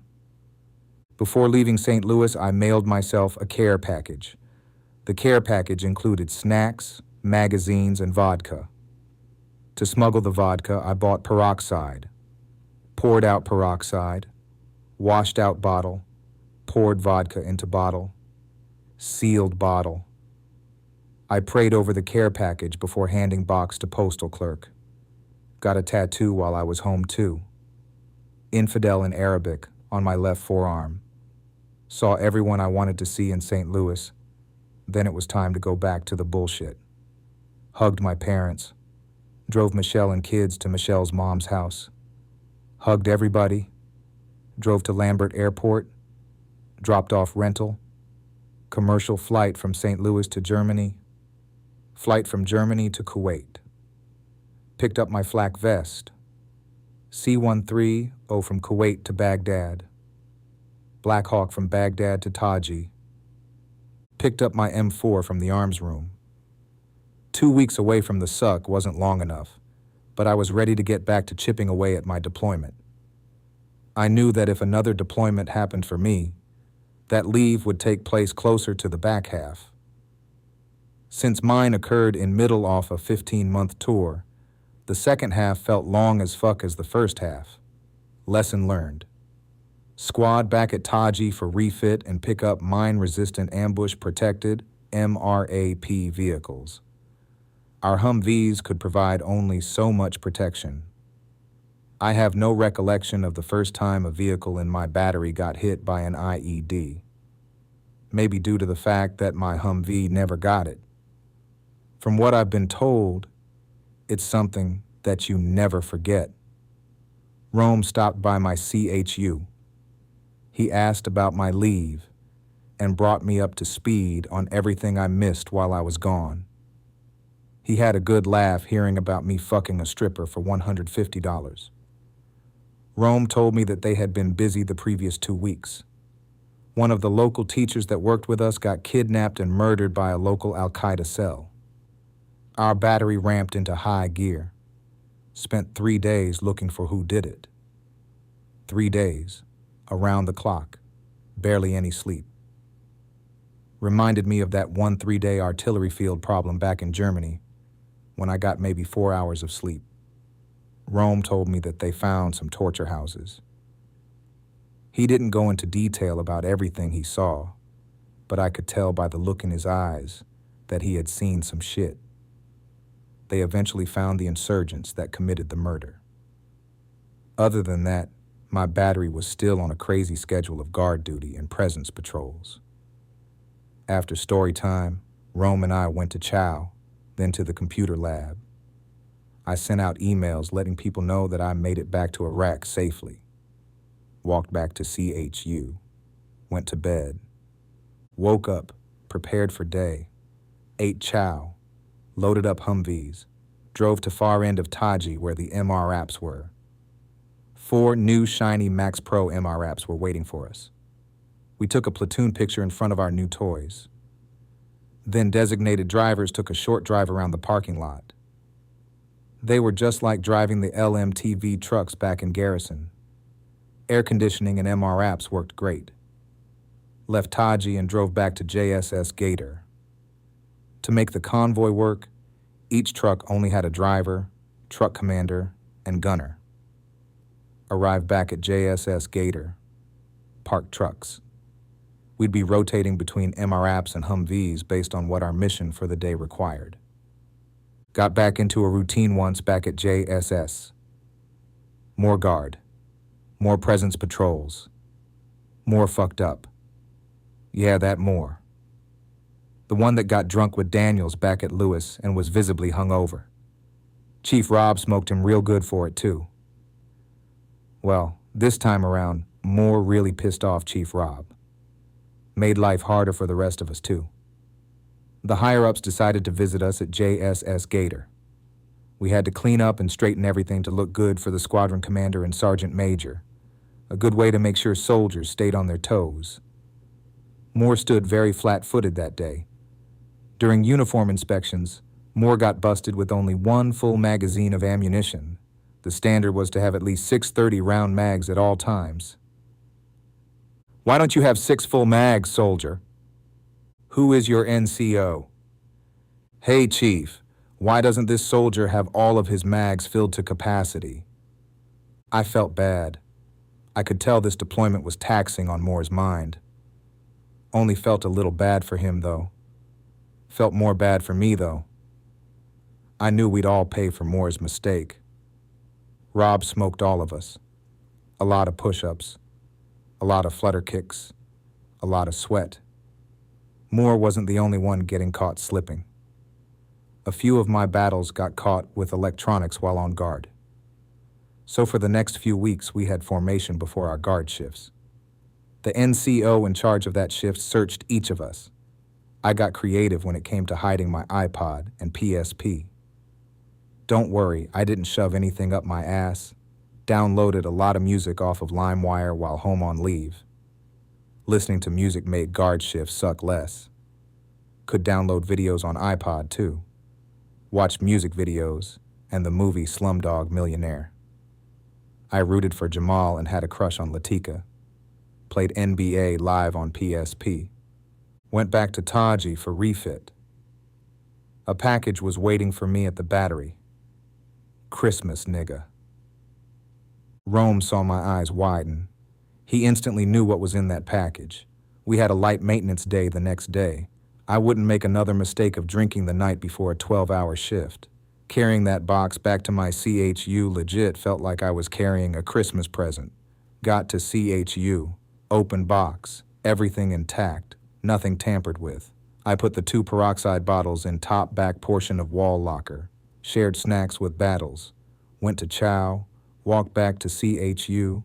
Walked to shower trailer. Showered. Got dressed. Walked to CHU. Grabbed peroxide bottle, then walked to Rome's CHU. Rome had snacks and juice. Cracked open peroxide bottle. I sniffed the bottle, then handed it to Rome. He took a sniff too, then he pulled out 2 cups, poured vodka, mixed it with juice, handed a cup to me. Cheers. We got tipsy. Couldn't get too drunk because we still had somewhere to be the next day. We goofed off, took pictures. We felt like humans for a couple of hours. Fun night ended. Went back to CHU. Rome and I weren't the only ones that had fun with alcohol that week. Back at JSS, a Terp got wasted off of whiskey, so much so that he got alcohol poisoning. I guess the pressure of working with us was getting to him. A medic put a catheter up his dick, Loud scream. Terp got taken to Taji for further treatment. When we did guard duty, each soldier got placed at a guard tower at a different part of the JSS. You usually didn't get put in the same spot each shift. Guard at front gate moved a little faster because of the traffic. You had to be more alert, though. No dozing off or playing PSP. I was in the gunner's hatch at front gate when accident happened. Something I ate didn't agree with my stomach. Farted. Felt liquid run down my leg. Fuck. Told driver that I had an emergency and that he needed to hop up in the gunner's hatch. Hopped out Humvee. Ran to closest porta potty. Took explosive shit. Wiped my ass. Wiped my leg. Ran to bunk. Pulled off pants and boxers. Pulled out wipes. Cleaned myself up. Tossed my pants and boxers into laundry bag. Tossed wipes into trash bag.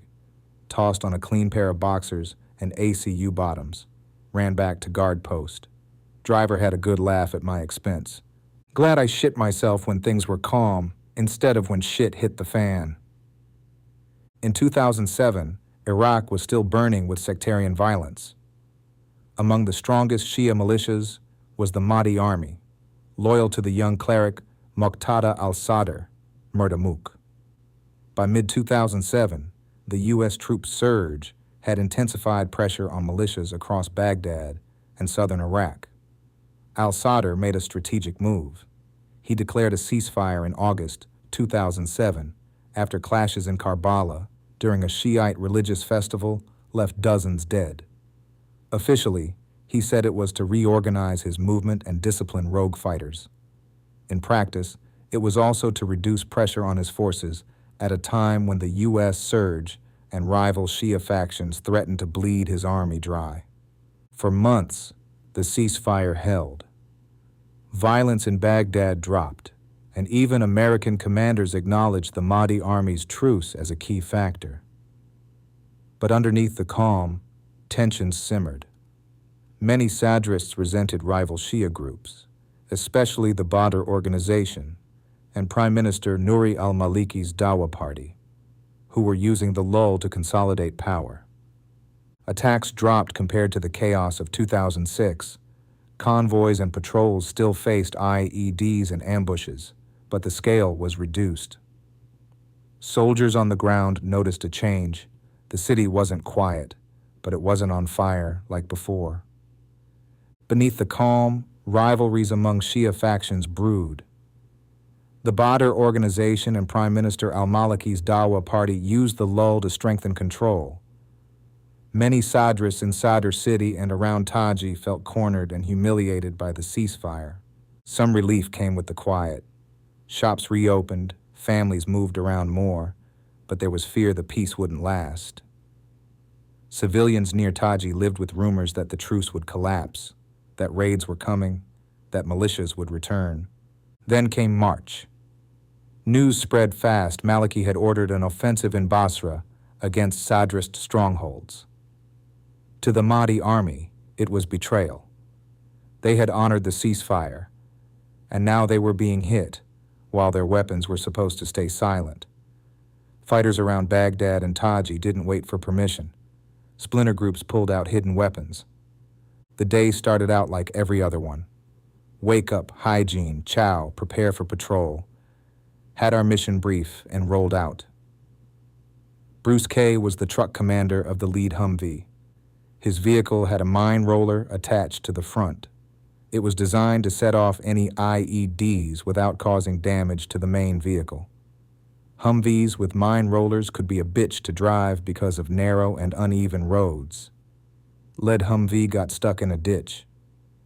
Dismount soldiers got out to tie 2 straps from second Humvee to lead Humvee. Revved up engine and pulled out lead Humvee. Mission continued. Chatter on the net heated up. Word on street was that police station in town near our JSS had been overrun by insurgents. Town in chaos. Everybody got charged up. Finally, an opportunity to see some action outside of IEDs and mortars. We rushed back to JSS. Smoke Rod, platoon leader, and squad leaders went to the Tactical Operations Center. TOC, to get briefed. The rest of us fueled up trucks and loaded up on ammo. Leadership came out to us after their brief, then briefed us. The radio chatter was true. Insurgents from the Mahdi army took over a local police station. Elements of the 101st Airborne responded, pulled up to the town, and were holding things down until reinforcements arrived. Both platoons got ordered to roll out. To diversify things, we brought Humvees and MRAPs. I was a gunner in Smoke Rod's Humvee with a defective .50 caliber. Instead of it shooting automatic, it shot single shot. I'd have to cock it, fire around, cock it, fire around. Very annoying. I took it to the armor, and they weren't able to fix it. Couldn't replace it either. So I was stuck with a piece of shit 50. Adrenaline pumping as we rolled out of the front gate. As we approached the town, we passed an empty market. Meat carcasses hung from racks. Smell filled my nostrils. Saw 101st Humvees in the distance. As we pulled up to town, a Nissan pickup truck drove off. Some of us followed it. Truck stopped. Driver questioned. He told us that the insurgents took over buildings around police station. Driver was allowed to leave, but was told to stay away until things settled down. My platoon set up outer security on one side of town, and other platoons set up security on other side. We had a kind of L shape going on. Hyper-aware, hyper-vigilant, hyper-focused. Every movement got noticed. "Look over there," Rome said. He was sitting in the back seat and saw people behind a metal wall. Their feet could be seen in the open space between ground and wall. "Oh shit!"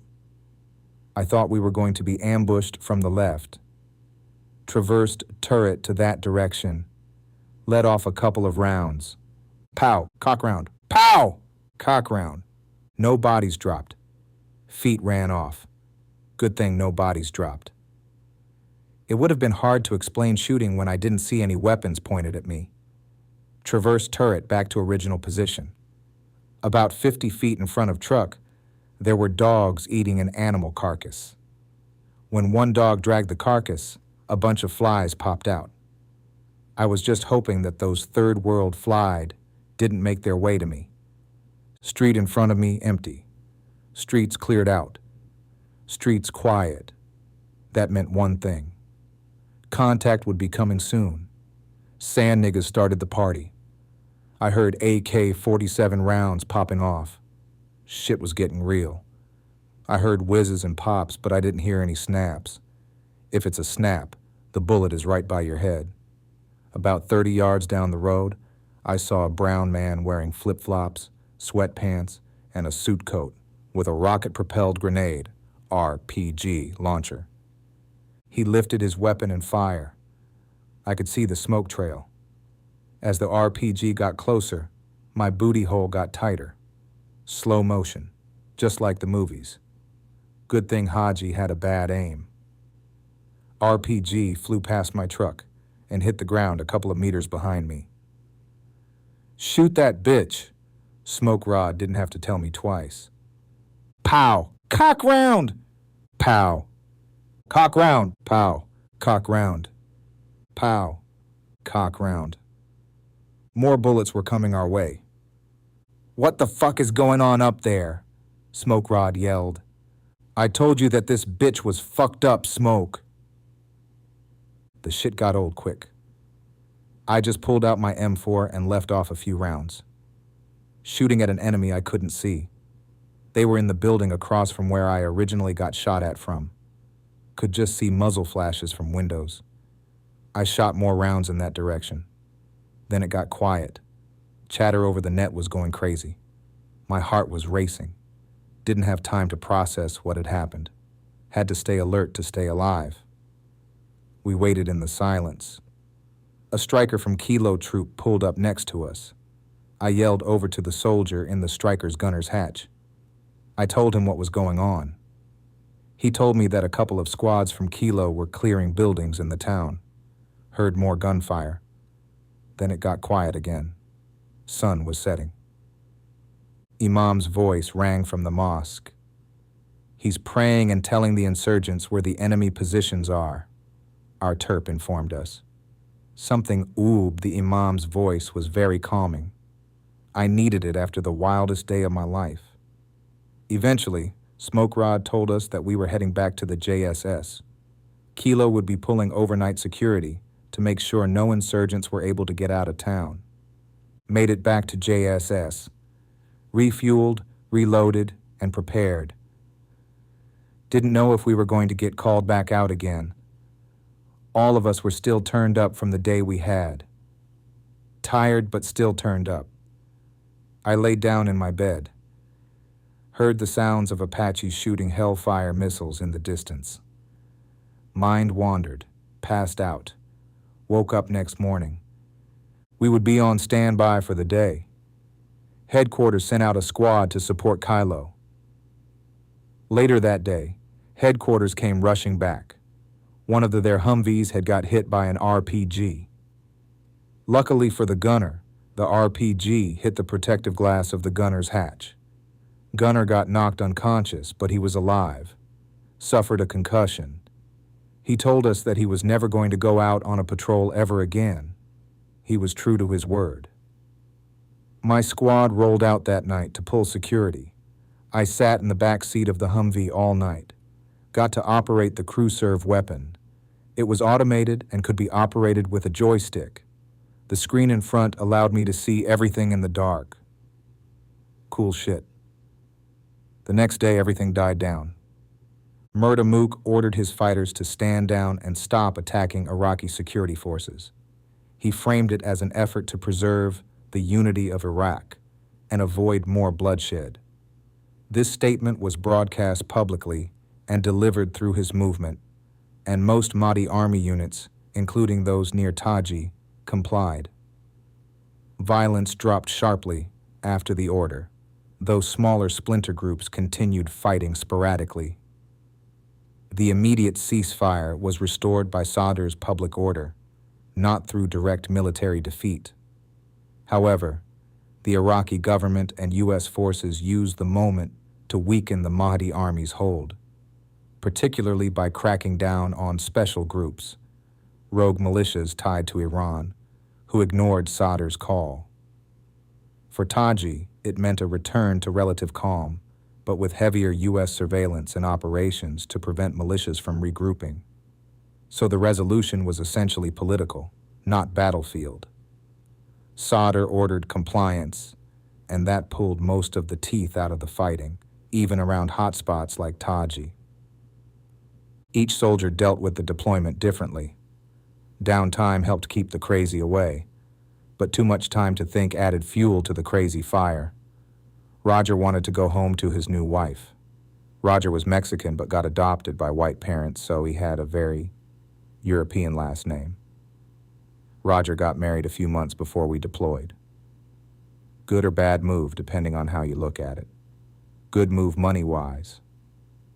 Bad move on the psychological side.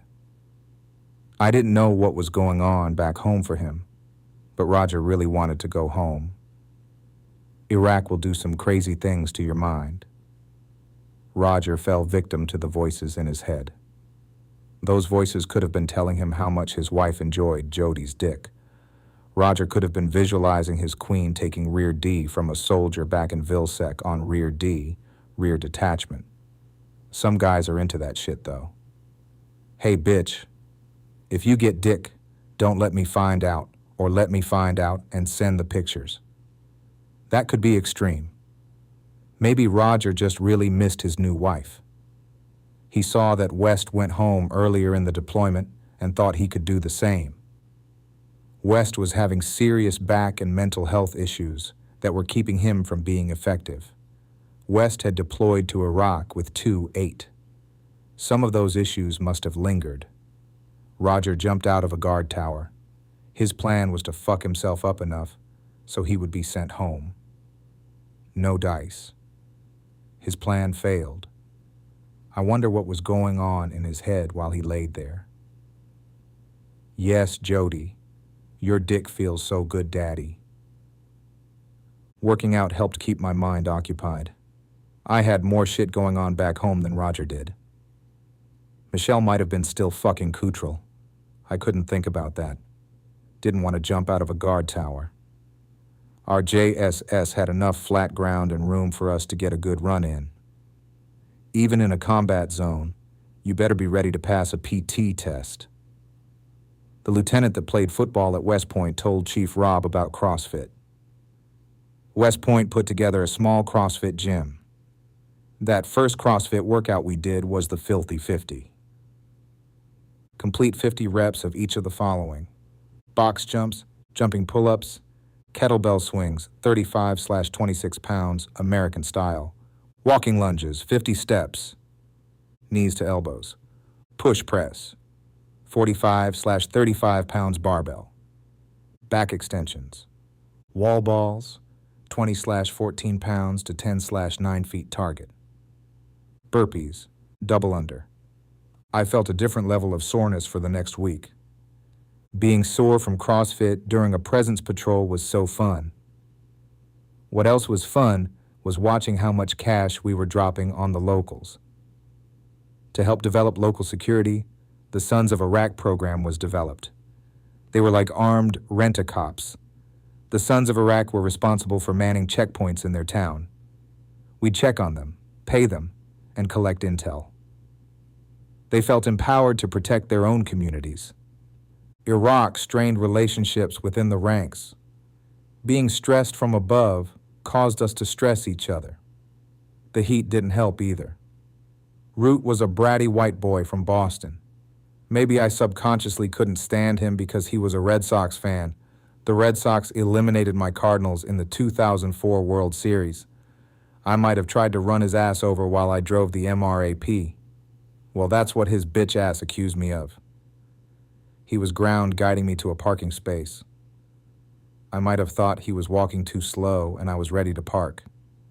Him being slow cut into my downtime. Downtime was precious and priceless. Sleep was priceless too. Never felt like I could get enough of it. Presence patrols were boring. Extra boring if you were a driver or gunner and had to stay in the truck.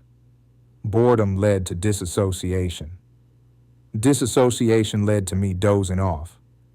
Dozing off led to me hearing a loud bang on my gunner's hatch.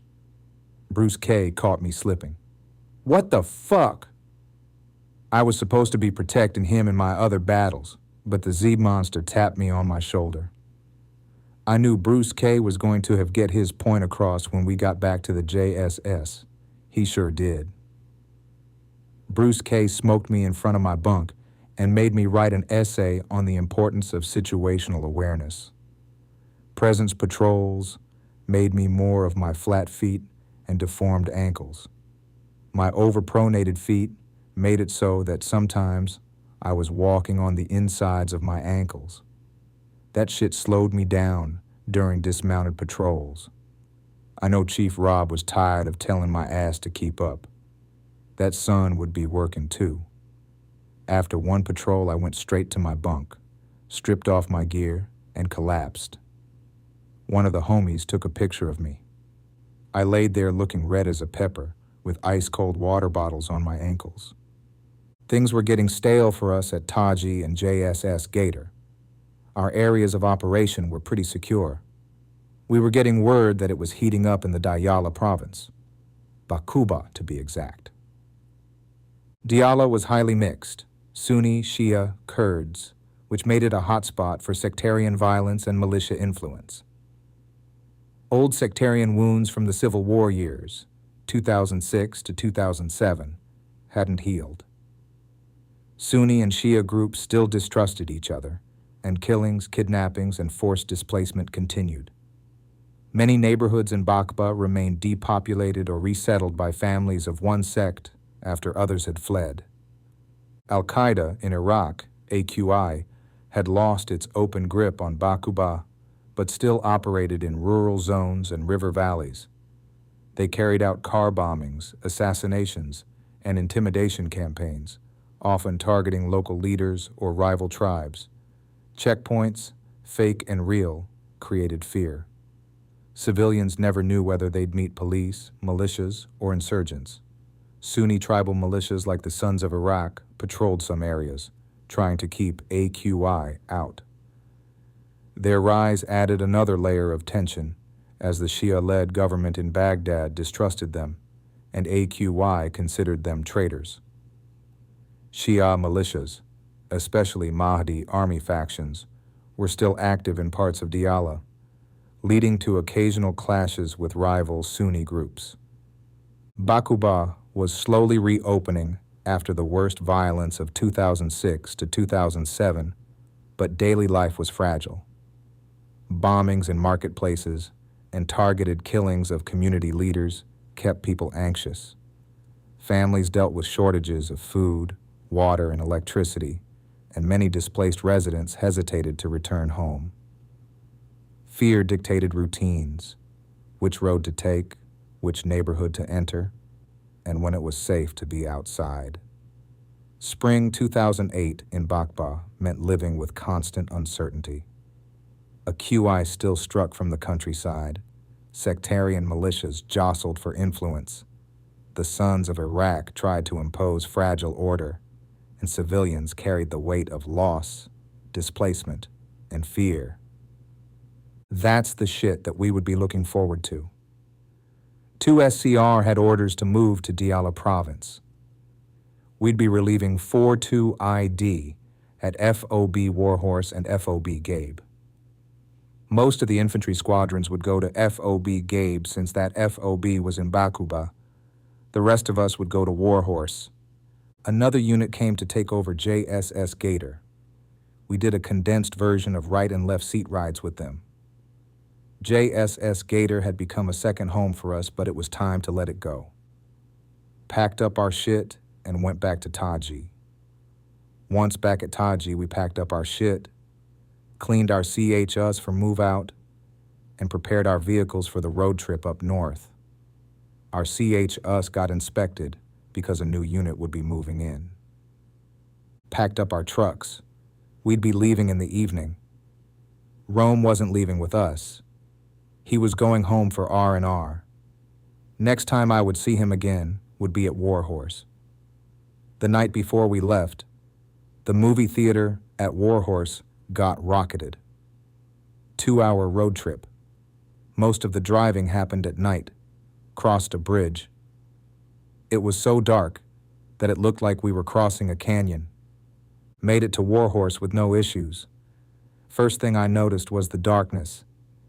Kept it dark to throw off the enemy. Took a while to figure out where we needed to park. Unpacked trucks once we did. Moved into transition tents. Got settled. Got briefed and told wake-up time. A few of us went to the computer lab to surf the net and check our emails. Boom. Outgoing artillery startled us new arrivals. 3rd ACR was handling the artillery for Warhorse. Walked back to tent. Took a baby white bath and went to sleep on my cot. Rise and shine. Hygiene then chow. On the way to the chow hall, I saw soldiers with second ID patches. I bet it was a mind fuck for a lot of them, because our patches used to be their patches before the rainy reflag ceremony at Fort Lewis. It was also a mind for me to see the Asian chick that I gave chlamydia to back at Lewis. Saw her on my way to chow. I don't know if she saw me, but I'm pretty sure she did. No pleasantries were exchanged. We both kept it moving. Also saw Bowen at the chow hall. He hadn't forgotten about his wife getting fucked by Sergeant Phillipson. Would have been wild if Bowen got killed during his tour with 4-2. We had to keep Phillipson and Bowen from crossing each other's paths. Probably should have just let Bowen beat Phillipson's ass one good time. We did our right and left seat rides with the unit we were relieving. An infantry platoon pulled up to our tents in their strikers and dumped off ammo. They didn't need it. 5.56 rounds, 7.62 rounds, .50 caliber rounds, Mark 19 rounds, and grenades. It was like Christmas for killers. After we got done with our left seat rides, we moved into our CHUs. They were a slight upgrade from the ones we had back in Taji. Our first mission was to clear a road that hadn't been cleared in months. 4/2 had pretty much given up as their deployment was ending. They originally were supposed to do a 12-month tour, but got extended to 15 while they were in Iraq. At least a 15-month bid was in our deployment orders. The ironic thing was that it was announced that deployments were going back to 12 months during our tour, but we were still going to do the whole 15. 4-2 was running on fumes, and the last thing they wanted to do was clear roads. Didn't want to risk getting fucked up in their last days in country. We were tasked to do a dismounted clearance of the road. Somebody could get fucked up, but that road had to be cleared. Game is the game. Stressful mission, but it got done. Our area of operation looked different than Taji. There was way more vegetation, thick palm groves. Taji had more open area. The first couple of months in our new home resembled a lot of what we did back in Taji. A lot of getting to know the people, places, and things around Bakuba and Al-Khalis. The unit we relieved left us Cayman MRAPs. Caymans had a longer and sleeker design than the Max Pros. More passenger space, too. Terrain in the area we patrolled determined which vehicles were used. Didn't want to be like Bravo. Back when we were at Taji, one of their MRAPs fell into a canal. Road couldn't handle weight of such a large vehicle and gave way. MRAP fell into canal. MRAP filled with water. Everybody got out but one soldier almost drowned. My platoon was nearby on patrol, so we provided security during the recovery process. Summer 2008 was a hot one. I got to Iraq in August of 2007, so I got the tail end of summer.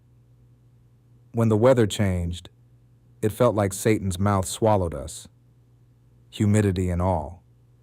Uncle Sam turned up the heat on us too. The regiment's mission at Warhorse was not merely to fight, but to transform.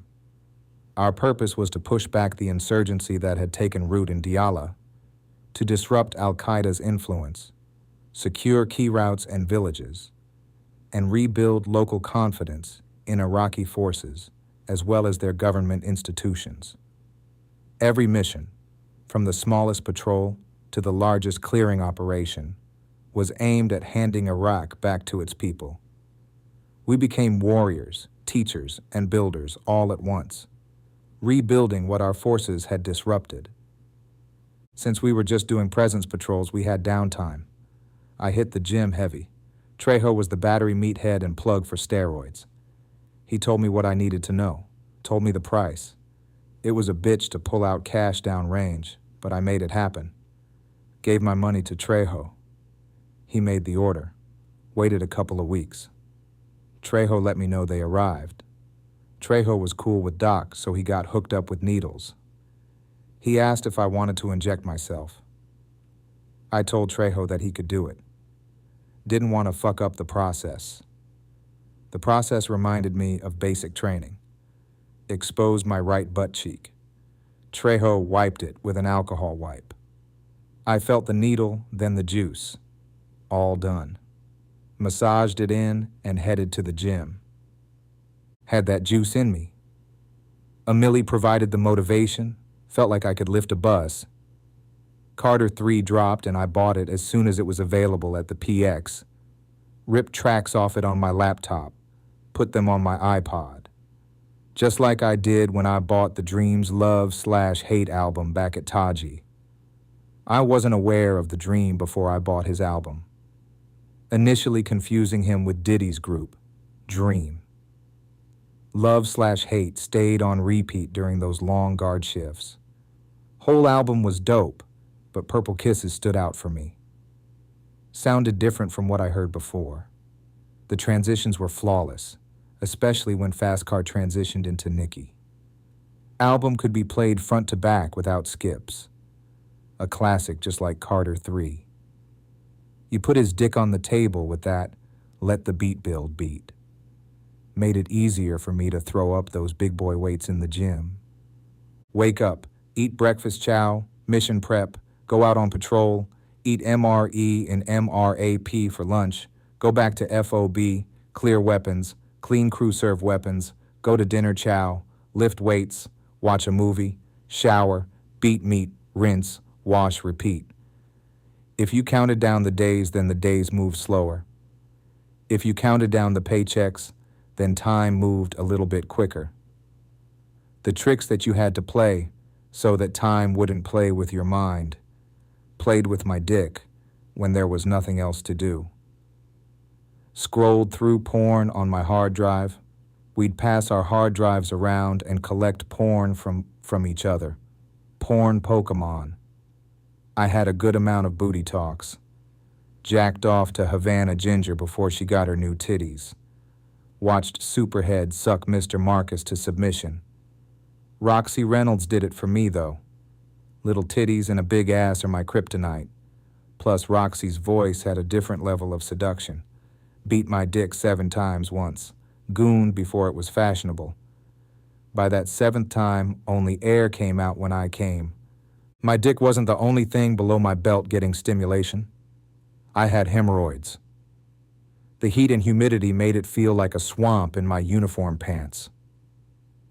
Every time sweat touched the hemorrhoid, my asshole sizzled like an Applebee's skillet. I wouldn't dare wipe with single-ply toilet paper. Baby wipes, preparation H, and a water bottle for my booty hole. Warhorse sucked even more than Taji when it rained. Warhorse had more sand than gravel. I'd be 7 feet tall by the time I made it to Chow Hall. Spent a good 2 minutes scraping mud off bottom of boots before walking in. Sandstorms added to the Iraq experience. You'd see them coming. Everything tan. We were building relationships with local leaders. They'd give us intel and we'd fund some sort of project with micro grants. Funded a barbershop. One of my NCOs decided to get his hair cut at Habibi Cuts. A local elder cut us in on some pertinent information. He found C4 explosives right outside his village. We thanked him for it, put it in the trunk of Van Doren's Humvee, and went on our way. Boom! 15 minutes later, the same truck with C4 in its trunk hit an IED. Blast from bomb blew off back driver's side quarter of trunk. Good thing there was no electrical spark, or all of us would have been gone. Layden flew out of gunner's hatch but only sustained some bruising. Took a picture of Van Doren smiling next to damaged Humvee. A week later, we went to same town. Drove past a bombed-out car on side of road. We were told that more explosives were found. Some locals planned to bring it to us but didn't get far. Car exploded. Men died. Cold world. Why the fuck am I even over here? A question I asked a lot while I was over there. A lot of pointless missions. Well, they seemed pointless to me. I'm pretty sure the higher-ups knew the point. I didn't know the point of SSG Tran dying. The master plan was to build combat outposts to extend our reach outside of Warhorse. Staying on the FOB for remainder of deployment would just be too good to be true. June 20th, 2008. Staff Sergeant Duha Tran from Charlie Battery got smoked. I learned about it while in our prepping for a patrol. Bravo and Charlie batteries were on a mission in the areas of operation, around where they'd be setting up their combat outposts. Charlie took the lead, and Bravo provided support. Tran's platoon patrolled the palm groves when a booby trap caught them slipping. An explosive in a tree went off and took out Tran. Shrapnel hit Dreyer, Pete, and another soldier. They lived and were eventually sent to Landstuhl, Germany for surgery. About a year later, some leftover shrapnel got into Dreyer's bloodstream, and he died. Tran was born in Ho Chi Minh City, Vietnam. When he was 2 years old, his father left Vietnam for asylum in America because of his service in the South Vietnamese Army during the Vietnam War. Tran and his younger sister were raised by his aunt in Vietnam until he was 9. Around that time, they were forced to flee to a refugee camp in Thailand, where they remained for 2 years. When he was 11 years old, He was reunited with his father in San Fernando, California. As a young man, he joined the Army to prove to his father he could survive on his own and to give back to the country that took his family in. Tran loved the Army and his brothers and sisters in arms. He had 3 combat tours, even waiving his dwell time to go on his 3rd tour to roll out with 2 SCR. Tran left behind a wife and kid. The memorial service was super sad. That's the closest death got to me. Show had to go on, though. Platoon leader needed to meet with a village elder. I was on gunner duty that day, provided outer security during meeting. Boredom got the best of me. I made 2 MRE bombs. Here's your MRE bomb making lesson.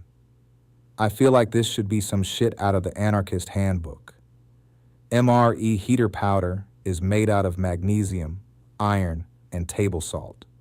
Just add water to start the chemical reaction. I poured powder into water bottle, added water, screwed on cap, shook it, and threw it out in front of MRAP. Bottle popped. Little entertaining. A couple of kids gathered. I decided to make another bomb, but with more power. Powder from 2 MRE heaters in a Gatorade bottle. Had to move fast. Added powder, added water, screwed on top, taped top, and tossed bottle. Delayed gratification. One of the kids picked up the bottle and tossed it down. Second kid picked up bottle. He put bottle by his face. Boom! Both kids ran home. Lepore and I both had a good laugh. All that fun soon ended. We might have a problem, Lepore said from his driver's seat. I looked in the direction of where Kid ran to and saw a small group of people approaching.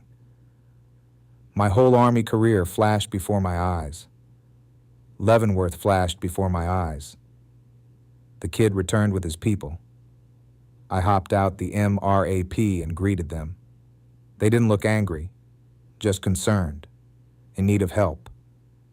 Didn't have a terp with me, so we made do with hand signals. The kid's eye was fucked up, closed and bloody. My medical training instantly kicked in. I washed off the blood with water. There was yellow pus coming from it, too. I wiped off what I could with the gauze. Then I applied gauze to his eye and taped it down. Thank you, mister. Thank you, mister. Gave the kid a Gatorade and sent them on their way. When I got back up my seat, I told Lepore not to say shit. As soon as mission ended and Wiles got back in truck, he told Wiles that I blew up a kid's face. Wiles handled it better than I thought he would after I told him what happened. Laughed and told me not to do that shit again. Sergeant Green came back from R&R acting differently. He talked like he had just found Jesus when he was back home. Green openly carried a Bible and went to Bible study. In my mind, I knew what happened, but I wanted to hear Green's story. His cheating days caught up to him. When we had a moment alone, I asked him if everything was good. He had that guilty look in his eyes. He proceeded to tell me what happened. During R&R, Green went to Vilsec to spend time with his wife and kids. He also spent time with his side chick. Side bitch was one of Green's wife Mecca's good friends. Friends from when the Greens were stationed in Bamberg, Germany. Side bitch was married to Green's homie. I met her a couple of times in Vilsec when the Greens had barbecues at their house. Side bitch was fine, but I fell for the illusion that all of them were in a happy marriage, so I didn't make a move. Side bitch visited Vilsec to see the Greens, since Green was home. Her husband deployed to Afghanistan before we deployed to Iraq. After dinner at the Greens, Side bitch went back to Rose Barracks on post lodging. Now, I don't know what excuse Green used to get out the house, but he made it happen. Green met up with Side bitch, went back to her room. Fucked. Mecca's spidey senses must have been tingling. She called Side bitch. Mecca wanted to come over. Side bitch tried to throw her off the scent, but Mecca insisted. Green thought he had more time, but he didn't. Next thing he knew, Mecca called back. She was outside and wanted side bitch to let her in. Green panicked. Green hopped out the window. No shirt on. He ran to a friend's house, grabbed a white tee. When Green got home, the jig was up. Mecca made it back home. It didn't help that Green wasn't wearing the same shirt that he left in. Green confessed. Mecca had too much invested and was too dependent on Green to leave. But she didn't make it comfortable during his remaining time at home. I'm sure that he couldn't wait to get back to Iraq, but didn't want to leave his wife unattended at the same time. Green entered the Ho to Holy Portal. This is a classic move that men and women choose when sex or drugs fuck up their lives. They get high off Jesus because Jesus is one hell of a drug. For the rest of the deployment, Green worked to prove that he changed. My physique changed. Arnold's pumping iron inspired me. One of my favorite scenes is when Lou Ferrigno did push presses in a sweaty basement. With every rep, he yelled Arnold's name. Arnold! Arnold! Arnold! Arnold! Arnold! Watching pumping iron taught me that the pump felt like an orgasm. I also ordered the Rough Riders Thug workout DVD, a video of niggas working out in the park. Push-ups, pull-ups, and dips were their exercises of choice. My body felt tight, muscular, and strong. I had Lepore take a picture of me before one of our missions. Shirt off. Michelle's name tattooed on my chest. Me holding my rifle. I looked like a Greek god. Every blue moon, the kid whose face I blew up comes to mind. I wonder what he's up to in life. Maybe one day he'll be president of Iraq and I'll be part of his origin story. Maybe he prayed to his ancestors after I fucked his face up because for an 11-day stretch in Iraq, my battery got hit by IEDs. During the week of July 4th, 2008, an IED hit our platoon. We were down one MRAP, rolled out with 3 on 4th of July, another, why the fuck are we even out here type of day, just a routine presence patrol. I sat in the gunner's hatch of middle MRAP, 240B facing left towards tree line. Out of corner of my left eye, I saw blast, then heard boom. Rear truck got hit. Romero and Van Doren rode in that truck. For a few seconds, I thought my Mexican niggas in that truck got killed. Snapped out of it quickly when I saw soldiers getting out of back of MRAP. Then reality hit. I heard bullets. Contact left. Complex ambush. Rounds cooking off from burning MRAP. Maybe or maybe not. I wasn't waiting to find out. The spirit of John Rambo came over me and I let loose on the tree line. I went through almost a whole belt of rounds before hearing, "Ceasefire." Everybody got out alive. Sexton suffered a burn on his ass. Van Doren got hit with a little smoke inhalation. As I write this, I think about how many IEDs missed me, and how Van Doren got hit by 2. Once things settled, we provided security. Van Doren took my place so he could get some air. Wiles took a group of us to an abandoned house. The inside was burned out and looked haunted. We set up overwatch on top of roof. Waited for recovery to come. Long day, long night. I passed out. Water flowing down my back woke me up. Wiles poured it. Wake your ass up. QRF finally arrived with a wrecker. Slow ride back home. Passed out as soon as I laid down in my bed. A July 4th to remember. The 12-month mark fucked my mind real good. Instead of cuddling with us, Uncle Sam bent us over and gave us that work.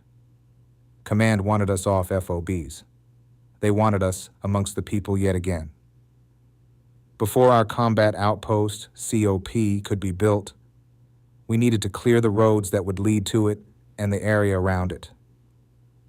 Uncle Sam is a sadist. Operations for COP construction started late July. Every day felt like a sweat lodge. First order of business involved clearing out palm groves surrounding our prospective construction site. Mission started early, but that heat hit quick. I was part of the dismounted patrol. Them palm groves made me say nigger out loud. Drew short as straw. Had to carry radio. Extra weight on top of full battle rattle. Made sure I was hydrated as I could be. Didn't want to be a heat casualty. Dealt with that before in our platoon. One of my battles got dehydrated, and for the next week we had forced hydration formations. During a set period of time, we drank a bottle of water every hour on the hour. Drank until we threw up. Wasn't trying to revisit that, but every breath I took felt labored. Made me had even more respect for Vietnam vets. Felt relief when we got out the palm groves, but heat still kicked my ass. Radio monkey on my back felt extra heavy, then felt heavy thud of an explosion in the distance. A MRAP got hit by an IED. I think it was Top Dotson's MRAP. Everybody lived. Everything told us to shut things down for the day, but leadership wanted us to keep going. My body said no more. We took a knee while we waited for our next move, and I took a seat. I was out of it. Tapped out. Needed an IV. Doc Cordes hooked me up. That cold saline felt so good flowing through my veins. Gone through enough for the day. Higher-ups decided that we could go back to Warhorse. I got a ride back to FOB in Medic MRAP. Got clowned for being a heat casualty, but I didn't give a fuck. Felt nice to get some princess treatment for once. After clearing out palm groves, next task was to clear roads. Engineers cleared roads. We watched roads at night to make sure they were safe for Bob the Builder to travel. Night missions were much more forgiving. Not as hot. Not as chaotic. When it wasn't your turn to watch the Long-Range Advanced Scout Surveillance System, LRASS screen, you could squeeze in a nap. One night, I had to take a shit. Walked a few feet out in front of MRAP, popped a squat, and took a dump.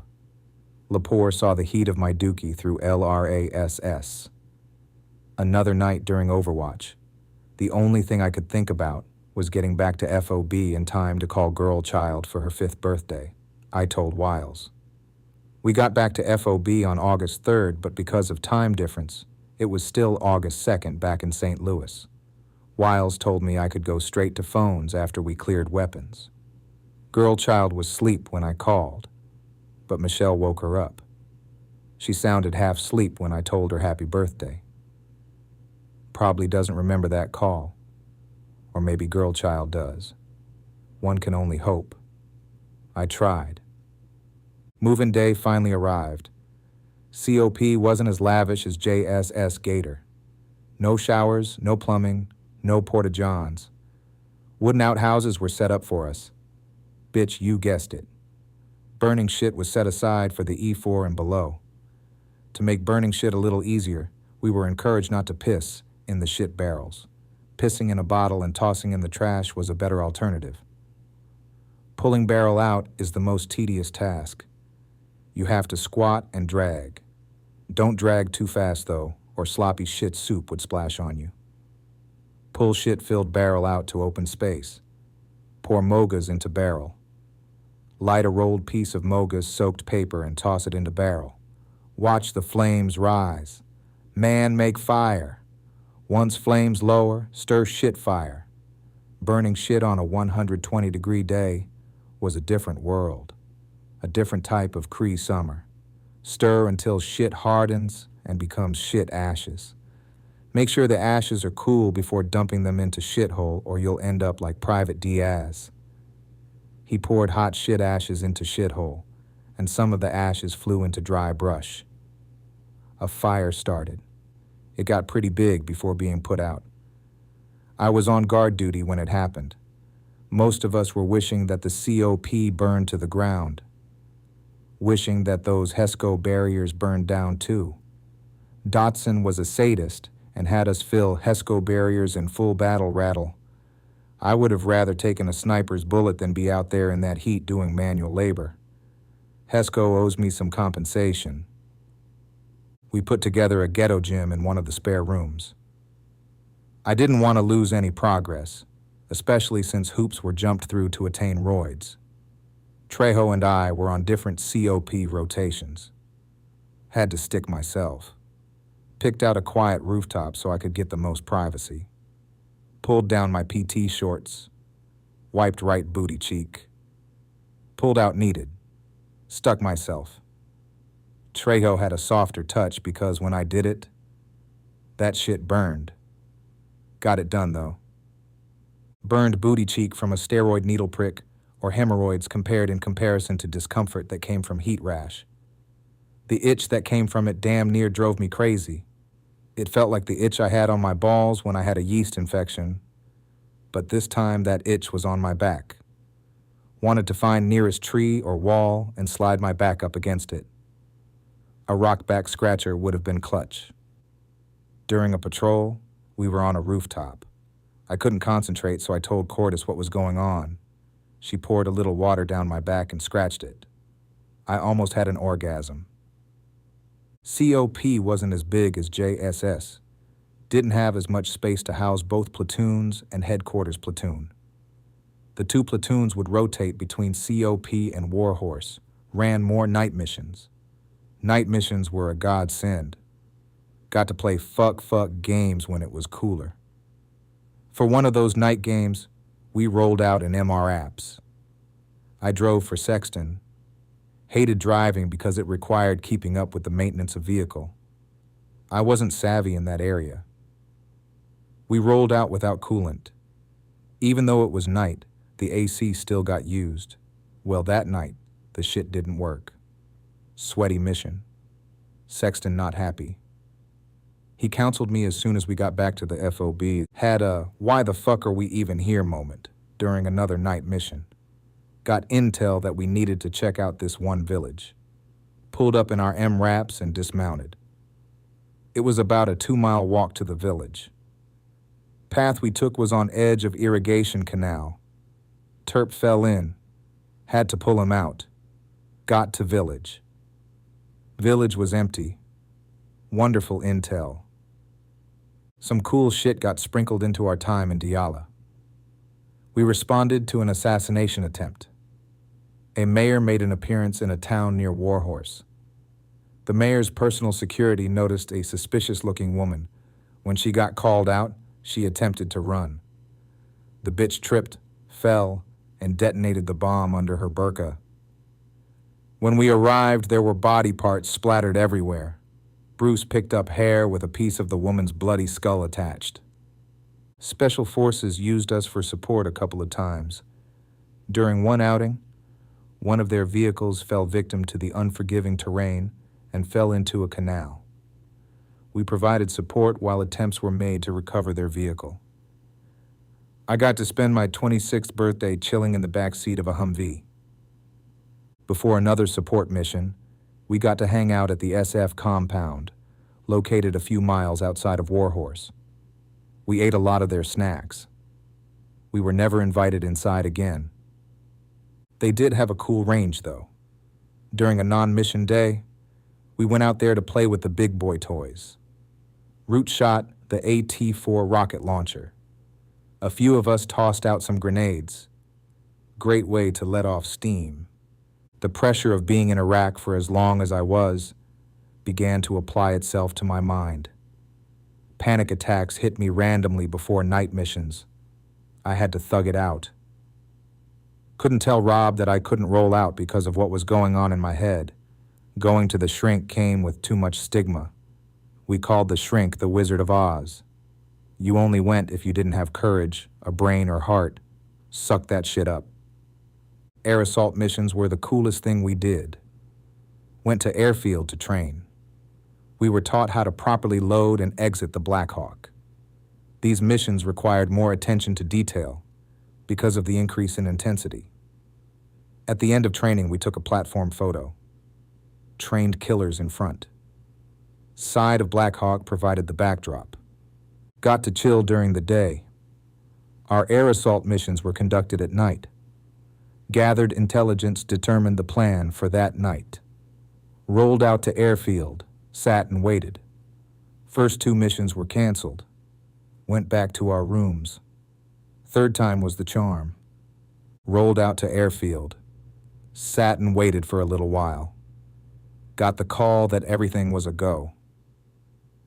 Did our checks. Smoke Rod and LT conducted our mission brief. My platoon would be snatching up the target. Other platoon would be providing security. Don't know why we were snatching up who we were snatching up, but that wasn't for me to worry about. I wasn't in Iraq to questions, just there to execute. It was go time. Loaded up on the Black Hawk. Lift off. As the bird flew, it felt like I was in one of those Vietnam War movies. Leonard Skynard playing in my head, wind blowing in my face. As we got closer, I pulled down my night vision, looked out into the green abyss, heard a countdown, landed, hopped out, followed the soldiers in front of me, kicked in the door, waved the M4. All you heard was, Mister, don't hit me no more. Secured downstairs. Moved upstairs. Family slept on roof. Common practice during summer months. Women crying, kids screaming. I helped secure the roof. Didn't take long for our target to be identified and detained. He tried to play stupid about a certain cell phone we were looking for, but he eventually gave up the goods. Time to get out as fast as we got in. On the way back downstairs, a red and white hijab caught my attention. I snatched it, stuffed it into my flak vest. Our detainees were zipped tied and had black sacks over their heads. The Blackhawks were waiting for us. All I heard were the rotors. One of the detainees got tossed onto the floor of my bird. We loaded up. I gave the detainee a swift kick to his ribs, just for general principles. Black Hawk lifted off the ground. More imaginary psychedelic rock music playing in the background. Made it back to Warhorse. It all went by so quick. Turned detainees over to authorities. I'm just glad we didn't have to watch them like we did with a few detainees back at JSS Gator. After our debriefing, we went to the DFAC for midnight chow.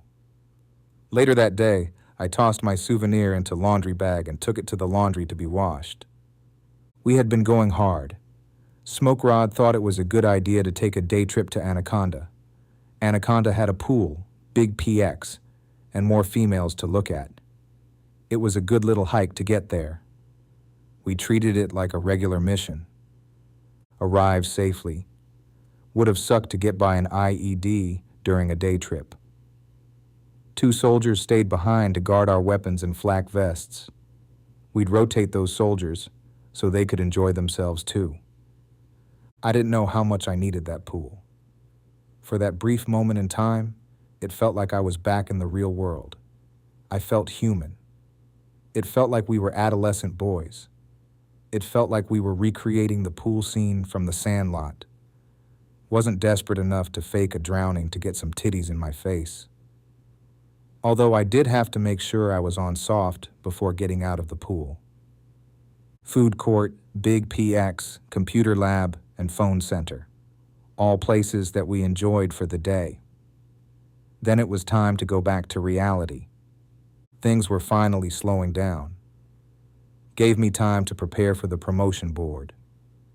Promotion boards downrange were a little bit more relaxed than the ones back in Garrison. Either I didn't prepare enough, or I was too anxious, but I bombed the pre-board. Trying to disassemble and reassemble the 240 Bravo under pressure fucked me up. Didn't even get to the part where I'd be asked questions. Smoke Rod, Rob, and Bruce were all disappointed in me. No Sergeant Stripes for me. The perk of being deployed was fast promotions. No dice. Re-enlistments with tax-free bonuses and choice of duty station were another perk of deployments. I was in my re-enlistment window. Considered taking signing my life away for 6 years, $5,000, and Fort Hood as my duty station. I picked Fort Hood because that's what Romero re-enlisted for, and I thought it would be a good idea to follow my dad's footsteps. My childhood made Germany feel familiar. I thought that Killeen, Texas would do the same for me. 4 years. Get out. The original plan. Life happens. 2008. Economy went to shit. Not a good time to be a civilian. Plus, I didn't want to leave the army from Germany.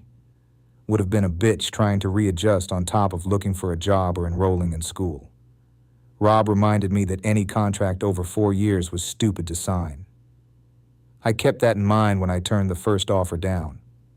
Took next offer. 2-year extension, no bonus, choice of duty station. I talked to Sergeant Major Diamond. He said he would get me Fort Riley. Had a re-enlistment ceremony. I raised my right hand and took oath of enlistment for the 3rd time in front of a United States flag. The longer we were in Iraq, the chances of some shit happening increased. Outside of struggling with his weight and PT, Lepore was a good soldier. He had a brother, who was a lieutenant.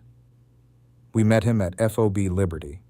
Lepore's luck ran out towards the tail end of the deployment. He and one of his buddies from headquarters got too high off cough syrup. They were both found passed out asleep in the computer lab. Tough break. Iraq sucked enough. Then slap an Article 15 on top of it with a promise to be chaptered out of the army after we got home. That's what Lepore got hit with. The game is rigged. You can't lose if you don't play. Blame it on rap music. Syrup was in almost every other rap song around that time. The only way to escape from a place that you can't leave is to get high. We were finally coming down from our deployment high. Things were winding down. We were seeing 25th ID patches. Trippy to see because, for a lot of us, those patches used to be our patches. The fact that 2nd Brigade, 25th ID, was leaving Taji as we arrived, and 3rd Brigade, 25th ID were relieving us added to the trippy. Elements of 1st Brigade, 25th ID called Warhorse their home too. That's that unit Track Palin, Sarah Palin's son, served with. The rumor mill generated the idea that he was a general's driver. He had some cushy job title that allowed him to do a fraction of the work, but get double the end of tour awards as his peers. We didn't mind any of the bullshit that came with the process of going home. Gladly handed over our combat outpost. It was like being a happy cuck. Here you go, fuck my bitch in front of me. I'll be sitting over here in the motel chair watching with my dick in my hand. Left and right seat rides were even better. All I had to do was go along for the ride and take photos. There's a cool picture of me standing in between a couple of Iraqi police. One is holding a rocket launcher and I'm giving the bird. Didn't give a fuck. Didn't give a fuck about how many times we had to load and unload a Konex. Didn't give a fuck. Didn't give a fuck about standing in line to ship boxes back to Germany. Didn't give a fuck about giving shit away to soldiers from 25th. Bitch, we were going home. Didn't give a fuck about cleaning up my room before moving into transition tents. One step closer to getting the fuck out of Iraq. Didn't give a fuck about sleeping on cots again. Didn't give a fuck about waking up in the middle of the night to go piss and seeing Spanky's woobie going up and down. Didn't give a fuck about seeing Key curled up like a baby when he slept. Sergeant Key got to our unit right before he left for Iraq. Everybody thought he was a bitch. We'd openly disrespect him. Didn't give a fuck, though. We were going home. Had our end of tour award ceremony. I racked up a nice amount of awards.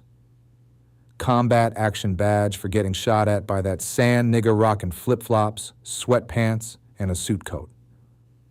Army Commendation Medal for praying and spraying on July 4th, 2008. Good Conduct Medal for staying out of trouble for 3 years. Toss in an Army achievement in there for shits and giggles. My dress uniform was going to be stacked with all that plus the Iraqi campaign ribbon, Global War on Terrorism ribbon, Overseas Service ribbon, combat patch on my right sleeve, and some combat stripes. Those few weeks in the transition tents were the most fun I had in Iraq. Knew I was going home, got way more downtime. Went extra hard in the gym to get my body ready for all that fucking I planned on doing when I got back to Germany. We had Wi-Fi in the tents. Didn't have to go to computer lab. Struck up a late-night conversation with Mecca on MySpace. We messaged each other a few times before moving over to Yahoo Messenger. I always found Mecca attractive. Thought her Boston accent was cute. I respected Green because I thought Green respected his marriage.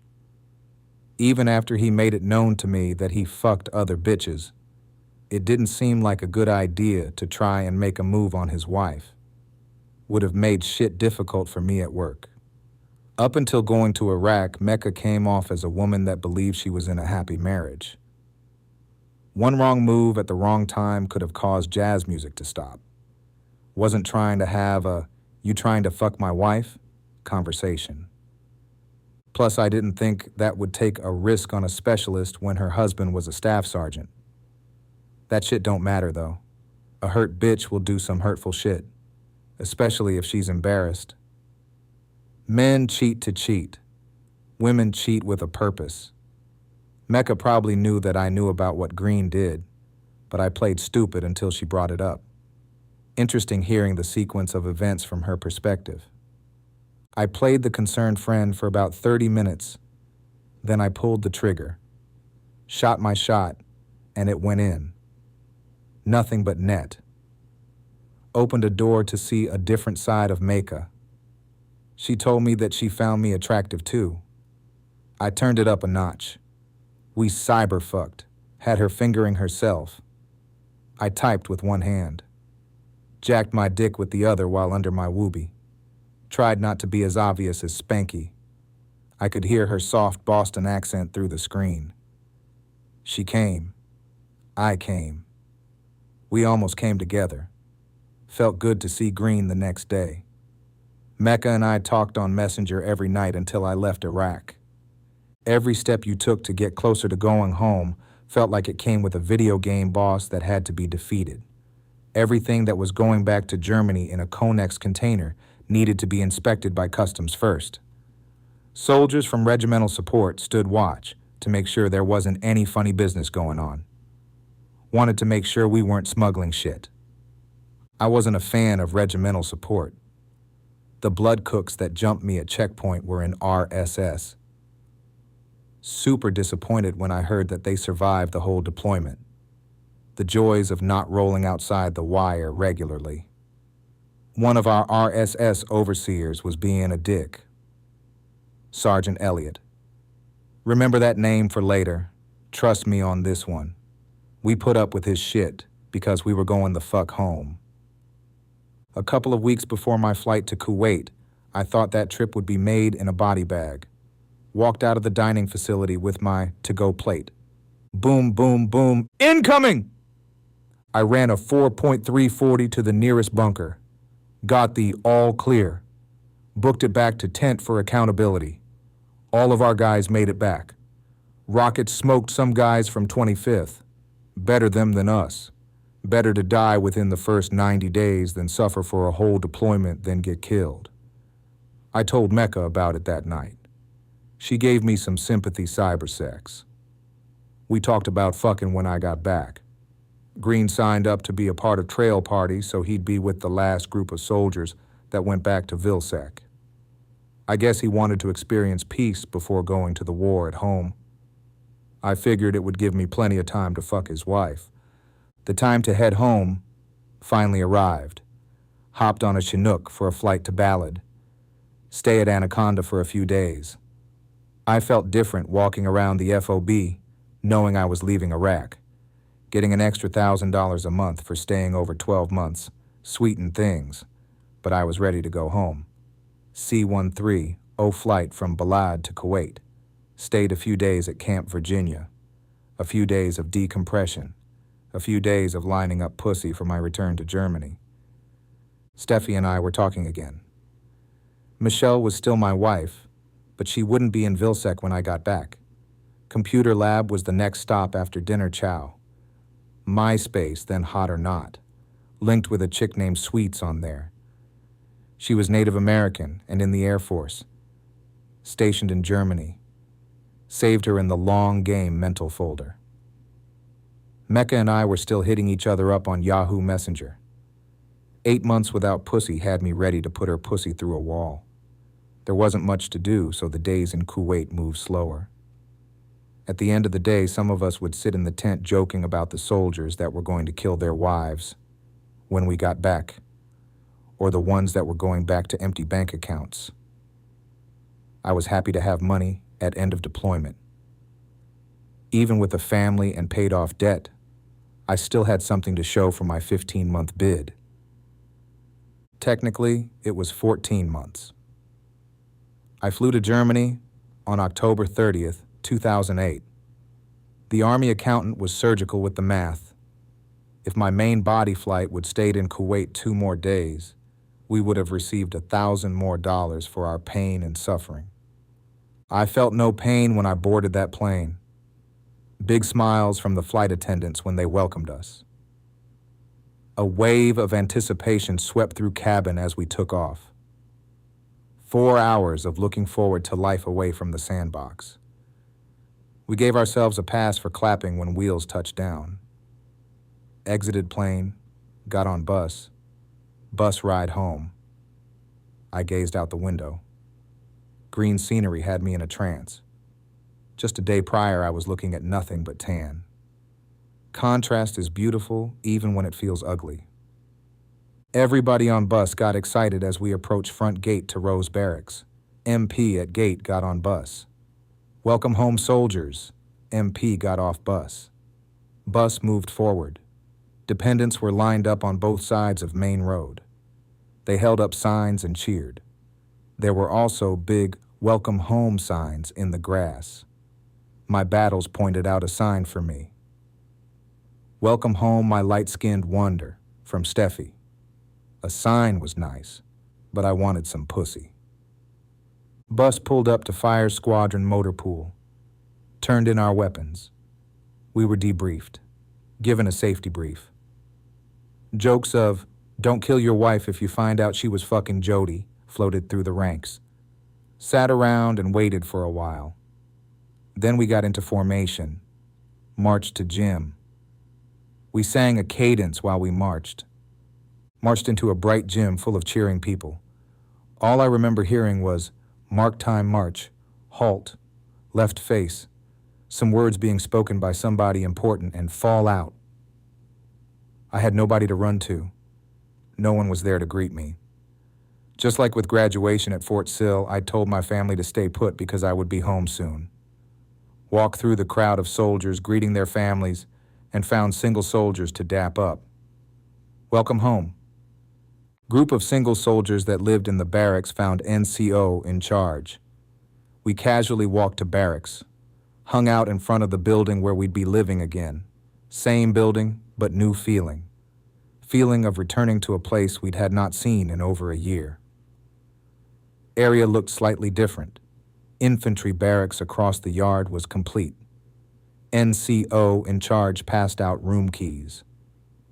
I walked upstairs to second floor, made a right. Passed up a few doors until I got to my room on the right. Same room as before. Open door.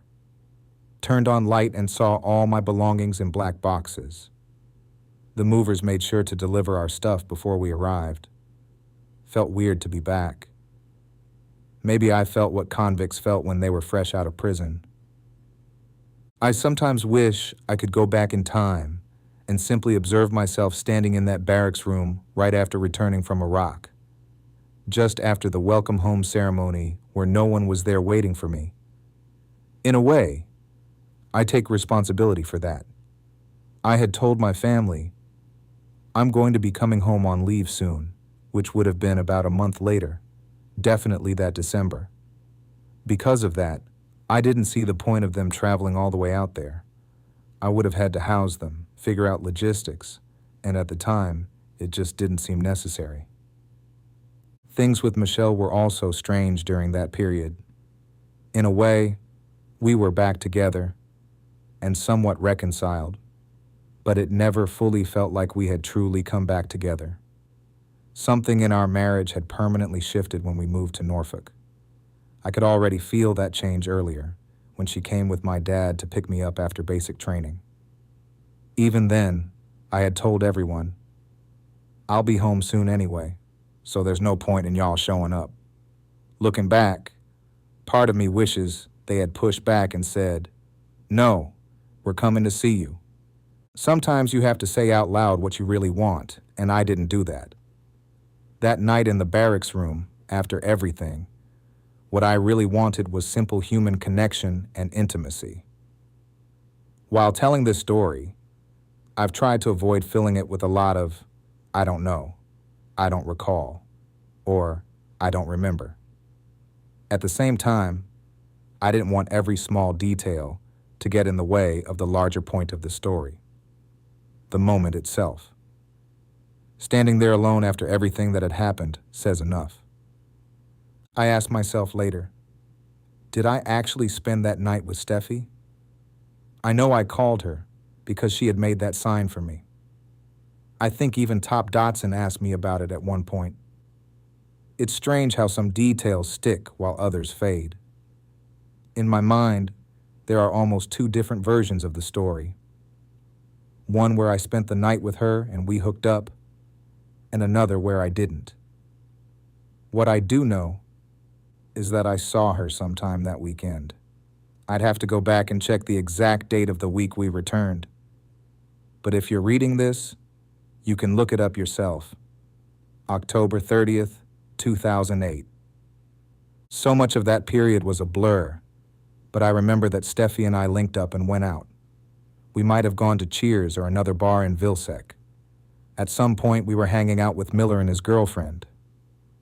Sergeant Miller was part of that group of NCOs who had been in Germany with First Sergeant Dotson, joined us at Fort Lewis, and then ended up back in Germany with us because they didn't want to leave. Sergeant Miller was cool too.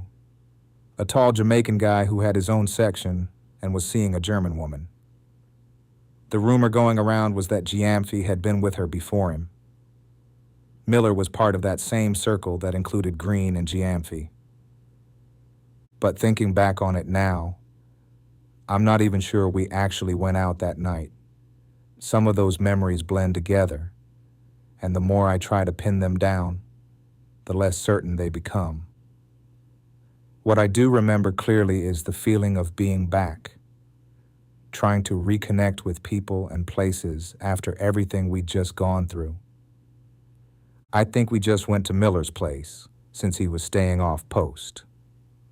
We drank, and of course, I was a lightweight again, because I hadn't really consumed alcohol in high doses for 15 months.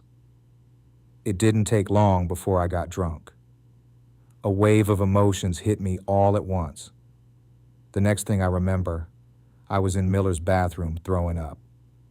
After that, I ended up sitting in the tub, just crying. Really ugly crying. The whole time I kept saying that I wanted to go back. I wanted to go back to Iraq. I was completely messed up at that moment. After I calmed down, I started apologizing to Miller, his girlfriend, and Steffi. Miller understood. That wasn't his first deployment, and it wasn't his first rodeo. We were all back in the world again, trying to settle into normal life, but none of us really talked to each other about what we had been through. We were just happy to be home. Nobody sat down and talked about Tran from Charlie Battery getting killed. Dreyer, who had been injured in that same blast, was already in Germany by then. Pete, I think, had come home early because he had also been injured. Those things were in the background, but we didn't really say them out loud. We didn't talk about Sergeant Johnson from Kilo Troop getting smoked. We didn't talk about any of the wild shit. We didn't talk about anything. And it's crazy because I have this picture. Well, you know what? I'm getting ahead of myself, but I'll talk about it anyway. There's this picture of us standing in formation, and every single one of us has that 1,000-yard stare. When you look at it, you can see the deployment written all over our faces. You could see the effects of that deployment all through the barracks. Toledo was getting stupid drunk all the time. Of course, he's native, and that's how he handled it.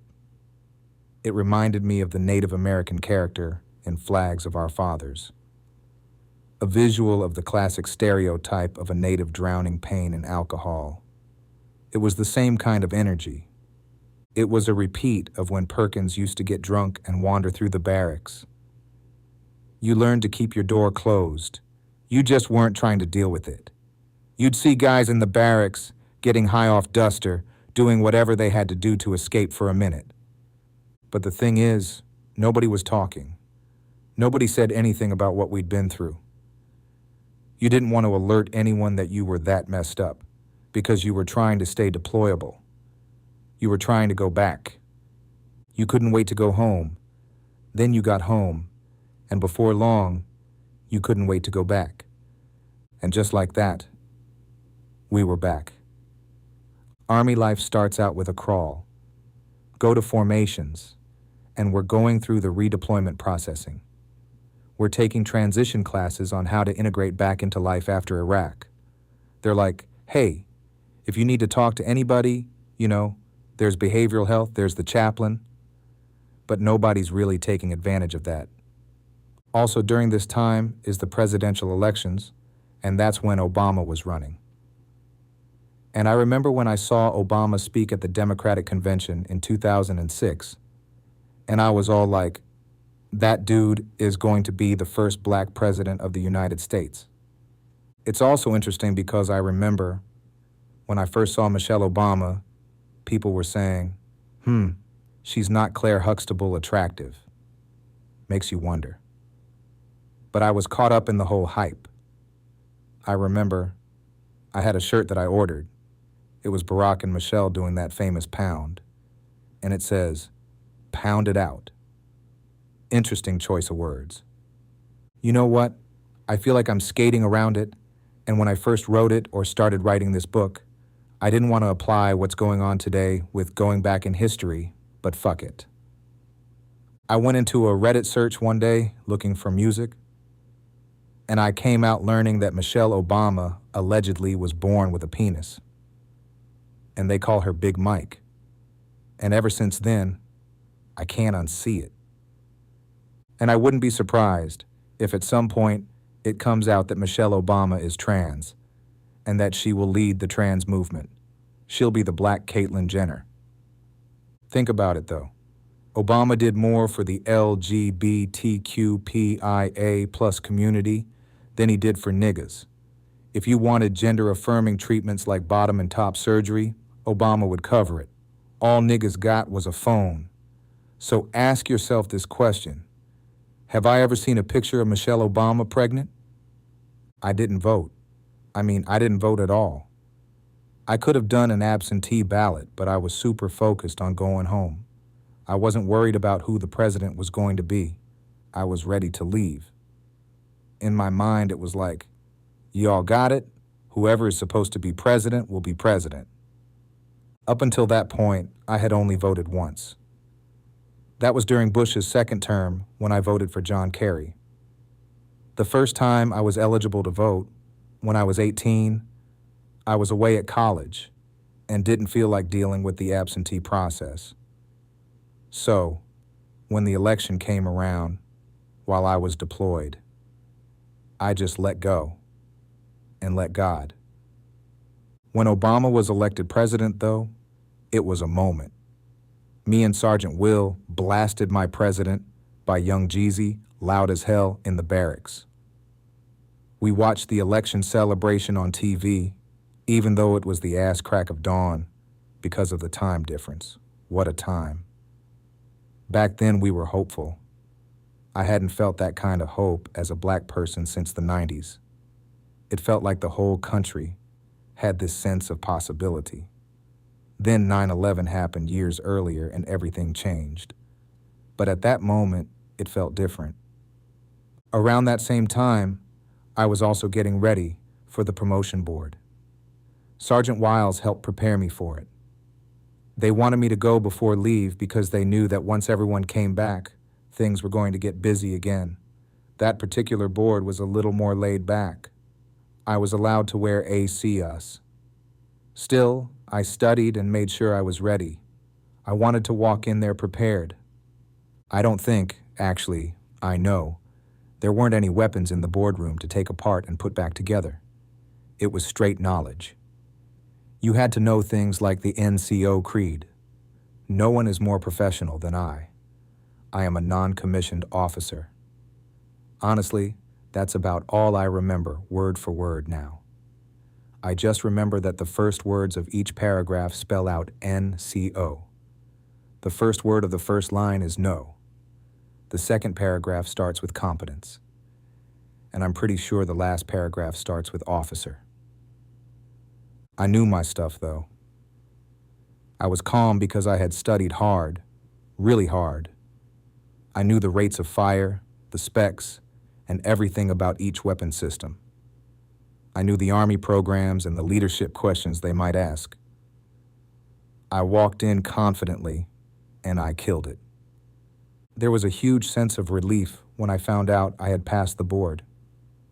Honestly, I enjoyed the whole process of preparing for it, getting all my paperwork together, turning everything in, making sure my range card was good, my PT test was squared away, all of it.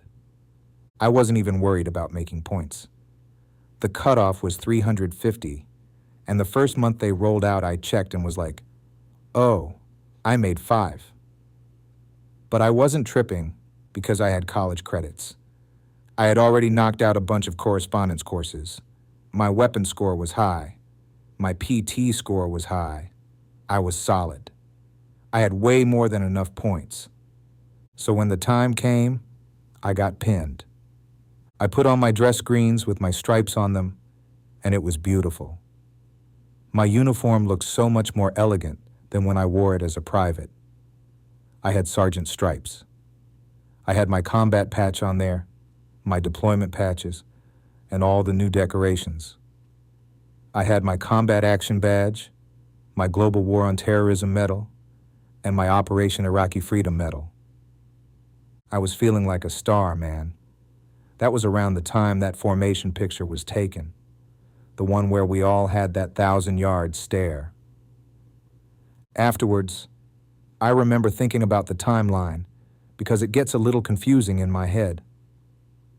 I remember that picture being taken and seeing Obama's picture up, and I started wondering, hold on, was this before or after? I know that I went to the board before I went home on leave. Yeah, that's it. I went to the board before I went home on leave.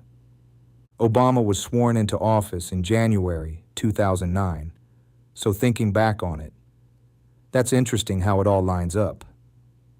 Too bad I wasn't rapping back then, man. I could have dropped a first day out song after getting home from Iraq. But yeah, after all that, I went home to St. Louis on leave. I didn't fuck Mecca. I wanted to, and the opportunity kind of presented itself. If I'd had a car, the chances probably would have been higher. But I didn't. And when I think about it now, the amount of work it would have taken to make it happen, considering the time we had, our schedules, and the fact that she had 2 kids, made it less likely. That's the explanation I come up with in hindsight, at least. Hindsight is 50-50. The moment came when I was out somewhere on post with Steffi. She was driving. I hit Mecca up, and we ended up by Green's house. I probably told Steffi some kind of bullshit excuse. We pulled up, I got out of the car, walked up to the front door, and knocked. Mecca answered. It felt a little awkward actually seeing each other in person. We exchanged words for about 5 minutes, hugged, and that was it. Then I went back to the car, and either we went back to Steffi's house or she dropped me off at the barracks. Choose your own adventure. Not long after that, I went on leave. I flew out of the Nuremberg airport with St. Louis as my destination. I stayed at my grandma's house and visited my parents. My grandma was happy to see me. She reminded me that she'd been praying for me the entire time I was in Iraq. My parents were happy to see me too, though they never really told me what it had been like for them having a son in Iraq. They never talked about how they felt when they saw stories about Iraq on the news. I guess as long as I emailed them or posted something on Facebook, they knew I was all right. I also saw my kids. I saw Michelle, and I saw her kid, Renee. In this strange way, I was trying to work things out with Michelle again. For a little while, I stayed at Michelle's mom's house, with her and the kids. Something had happened with the apartment in Norfolk, and Michelle had to move out. According to her, the Ford Focus we bought had been damaged during a storm and was totaled. I don't think there was insurance on it, so a claim couldn't be filed. I paid that car off while I was in Iraq, a car I had barely even driven. So we were all staying at Michelle's mom's house. It was December, cold as fuck in St. Louis, and the heat wasn't working. For whatever reason, some bill hadn't been paid, so the heat was off. I was staying in Michelle's room with her and the kids, all of us in there together, and it was freezing. I couldn't get warm. I was up all night. Eventually, I got curious. There was a new app called Twitter that had just come out. This was back during the Diddy and Ashton Kutcher Twitter days, when everyone was talking about it. Anytime someone got on, they were confused. People kept asking, "What is this? What do I do? What do I say?" Nobody really understood how it worked yet, so I created an account, mainly to stalk Michelle. I noticed she was on her phone a lot and acting distant, so I followed her. After a while, I saw she was having interactions with this one guy who lived in Illinois. I kept an eye on that. Meanwhile, I was tweeting random stuff myself, just trying to figure out the platform like everyone else. My relationship with my kids was complicated at the time. The boy was 6, the girl was 5. This was around the time my daughter was going through her angry phase. When I had her, she didn't want to listen to me. One time I tried to spank her and she kicked me. She looked at me like, "What the hell are you doing?" And I'm sitting there, just having come home from the longest, most stressful 15 months of my life. Michelle wasn't making things any easier either. The entire time I was home on leave, we didn't have sex once. We did fight, in classic fashion. One argument got loud. We were going back and forth about something, voices raised. Then she said something that hit me like a brick. "I wish you would have died over there." In my mind, everything flipped instantly. My first thought was, "Bitch, I almost did." I blacked out. I grabbed her and started choking her. Not in some dramatic movie-type way. I was really trying to kill her. Her youngest sister heard the commotion and came in and pulled me off Michelle. After that, I left and went to my grandma's house. Part of it was because I was tired of the cold at Michelle's mom's place, but really, I just needed to get away. Still, like we always did, somehow we ended up talking again after the fight. Michelle needed me. She told me her mom had said she couldn't stay at the house anymore. Michelle needed to find a place for her and the kids. Michelle knew I wasn't going to let the kids end up homeless. While I was in Iraq, I had managed to pay off the Camco judgment that was on my record from our eviction. So I started looking for an apartment on Craigslist. Eventually, I found one within walking distance of the intersection of Page and Union on the west side of St. Louis. But thinking back on it now, I might be mixing some of these events up. That happens sometimes.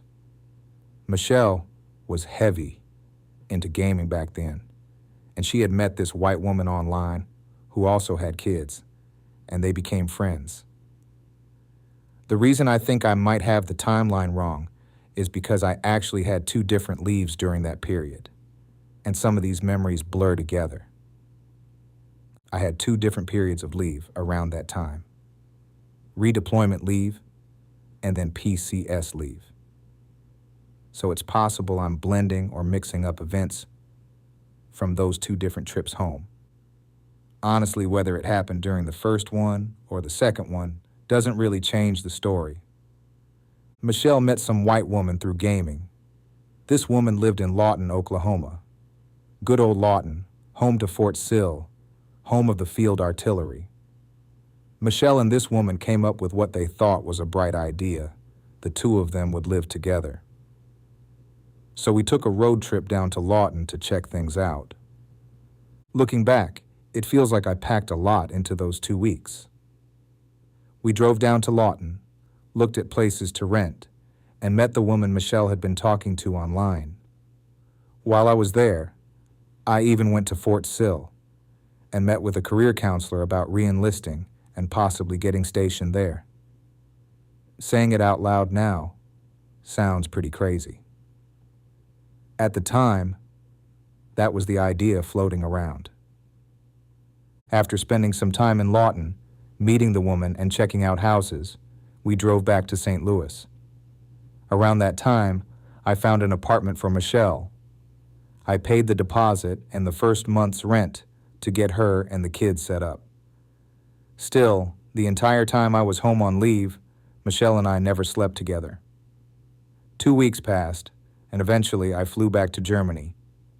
While I was on leave, I'm pretty sure I had made my points for promotion. So when I returned to the unit, that's when I got pinned E5.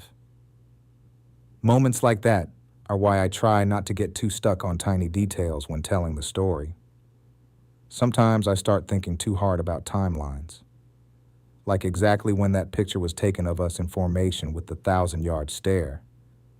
I remember I had my E5 stripes on my Class A's. Obama was president, so his photo was up in the chain of command display. I'm light-skinned, so someone thought it would be funny to take a picture of me standing next to his portrait. After leave, things settled back into routine. We were doing PT, carrying out our daily tasks, but the unit itself was changing. Some guys were getting PCS orders and leaving, while new soldiers were arriving. Now that I was a sergeant, I had more responsibility. Putting on those stripes mentally made me feel like my confidence grew 2 inches overnight. I started getting more respect from the soldiers under me and from the ones above me. Normally, when someone gets promoted like that, they move you to a different battery. That way you're not suddenly giving orders to the same guys you were just partying with the week before. But they kept me where I was. That meant I had to shift from hanging out with my buddies to being the one telling them what to do, and sometimes disciplining them, making them do push-ups, run, or some other kind of smoking if they messed up. Another change was my schedule. I had to show up about 45 minutes to an hour before the soldiers so I could get the morning brief and then pass the information down to them for the day. I developed a taste for coffee. I had never really drunk coffee before, but once I started waking up even earlier, I figured why not. Leadership was changing too. We got a new sergeant first class, Sergeant Smith. One piece of advice he gave me stuck with me to this day. Don't take no for an answer. Take that however you want, but obviously don't apply it to anything sexual. Apply it to the other things you want in life. I was learning how to be a leader, and I definitely went through some growing pains. One of the new soldiers under me was a white kid named Dove. Looking back, I think I took out some of the frustrations I had experienced when I was a private out on him. He didn't take it very well. I pushed him hard enough that he ended up crying and complaining to Sergeant Wiles about me. After that, I was told to smooth things out a bit. Outside of work, life looked pretty much the same. I was still living in the barracks and still partying. I mostly hung out with Sergeant Will. It was back to the routine. Go to work, hit the clubs, get drunk, hook up with someone, go back to the barracks and play PlayStation. We had our regular spots, Club 1 and a couple places in nearby towns that had drink specials like one-for-one exchanges. One night, Sweets drove all the way from Ramstein to Vilsec to see me. It was about a 4-hour drive in the middle of the night. She made it onto the post easily because she had a military ID. We spent the night together, fucked all night, and grabbed some food from KKS in the morning before she drove back to Ramstein. Sweets was cool, a former dual military spouse. Her husband got killed in Iraq. When I wasn't out partying, I'd be in my room listening to new music. That's around the time I discovered this light-skinned dude named Drake. His music sounded so different to me. I think the first project of his I heard was So Far Gone. I remember messaging my cousin Dominique, asking if he'd heard of Drake yet. Back then, discovering music felt different. You actually had to find it. While I was in Iraq, my friend Solar had mailed me a burned CD labeled Whale. I remember putting it on and thinking, who is this? But the music was dope, so I started listening to him heavy. Around that same time, I came across another artist named Charles Hamilton. I think I first saw his picture in a hip-hop magazine. He was wearing pink headphones. His music blew my mind because he was sampling Sonic the Hedgehog sounds and themes in his tracks. He had a mixtape called Sonic Hamilton and another one called Well Isn't This Awkward, which was basically a love letter to Rihanna. Honestly, I liked Charles Hamilton more than Drake at the time, but I had a feeling Drake would last longer. Hamilton's music was so heavy on samples that I kept wondering how that was going to work commercially. Who was going to clear all those samples? Around that period, spending a lot of time alone in the barracks, I also ended up going down some strange corners of the internet. Late one night while scrolling through porn sites, curiosity got the better of me, and I clicked on something from the gay section just to see what it was. I watched it, finished, and afterward felt an intense wave of shame. Stronger than the shame I remembered feeling the first time I ever masturbated. It left me sitting there questioning myself. The gay shit was weird. It totally caught me off guard. And I was really questioning shit like, why did I like it? Why was I curious about it? And why was there so much shame? I acted like it never happened. What did happen was preparation for Warrior Leaders course, a month-long course that was held in Grafenwohr. But before I get into WLC, since I'm on the topic of Grafenwohr, I remember the first time I heard Yes 808s and Heartbreak. And just like in life, you're going to meet a lot of people or come across a lot of people. And it'll be for a moment or two or three. And then you will never come across that person again. You won't remember their name. You might remember their face. But I met this black dude and we were cool. He was a soldier as well, and we hung out a few times.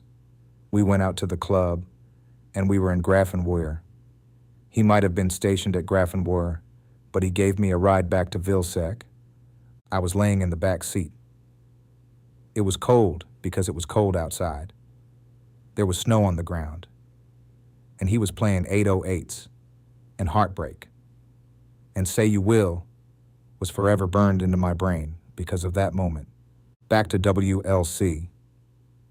I know why, but I can't exactly remember why they sent me to WLC.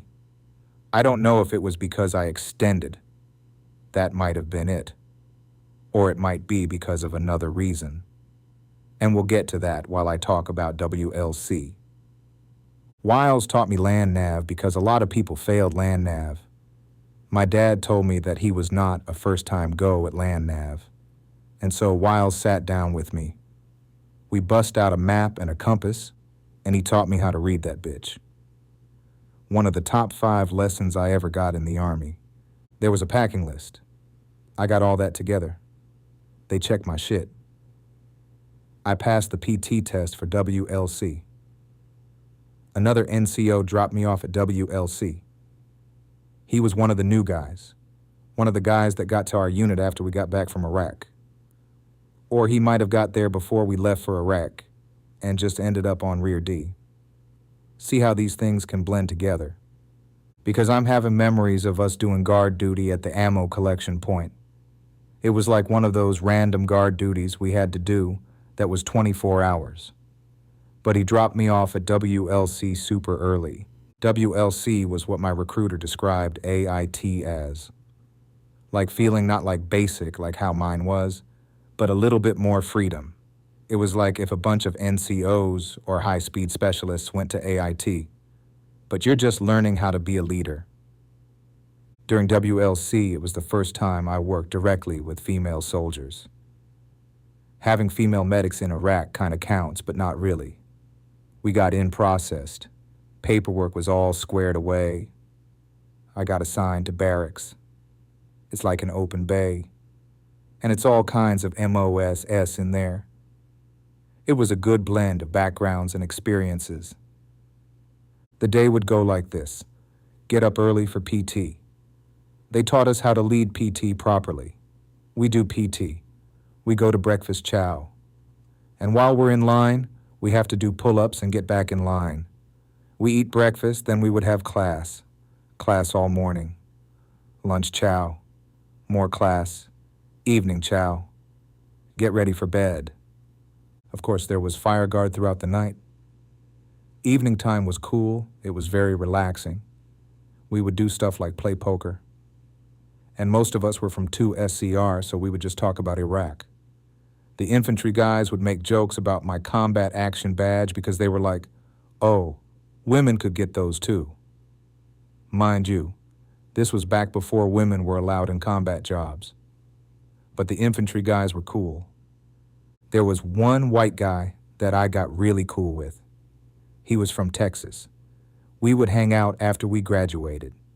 And how we became cool is because I told a story about how I was drunk in the barracks and took a beer bottle and flung it across the yard, and it hit the infantry barracks across from our building. I was telling the story, and he was like, that was you. I was like, yeah, how you know? Because what was wild is after I did that, the soldier on duty at the front desk at the barracks was like, hey, yo, Sergeant, they're looking for you. Just go hide. Just go hide in the room. And so I did.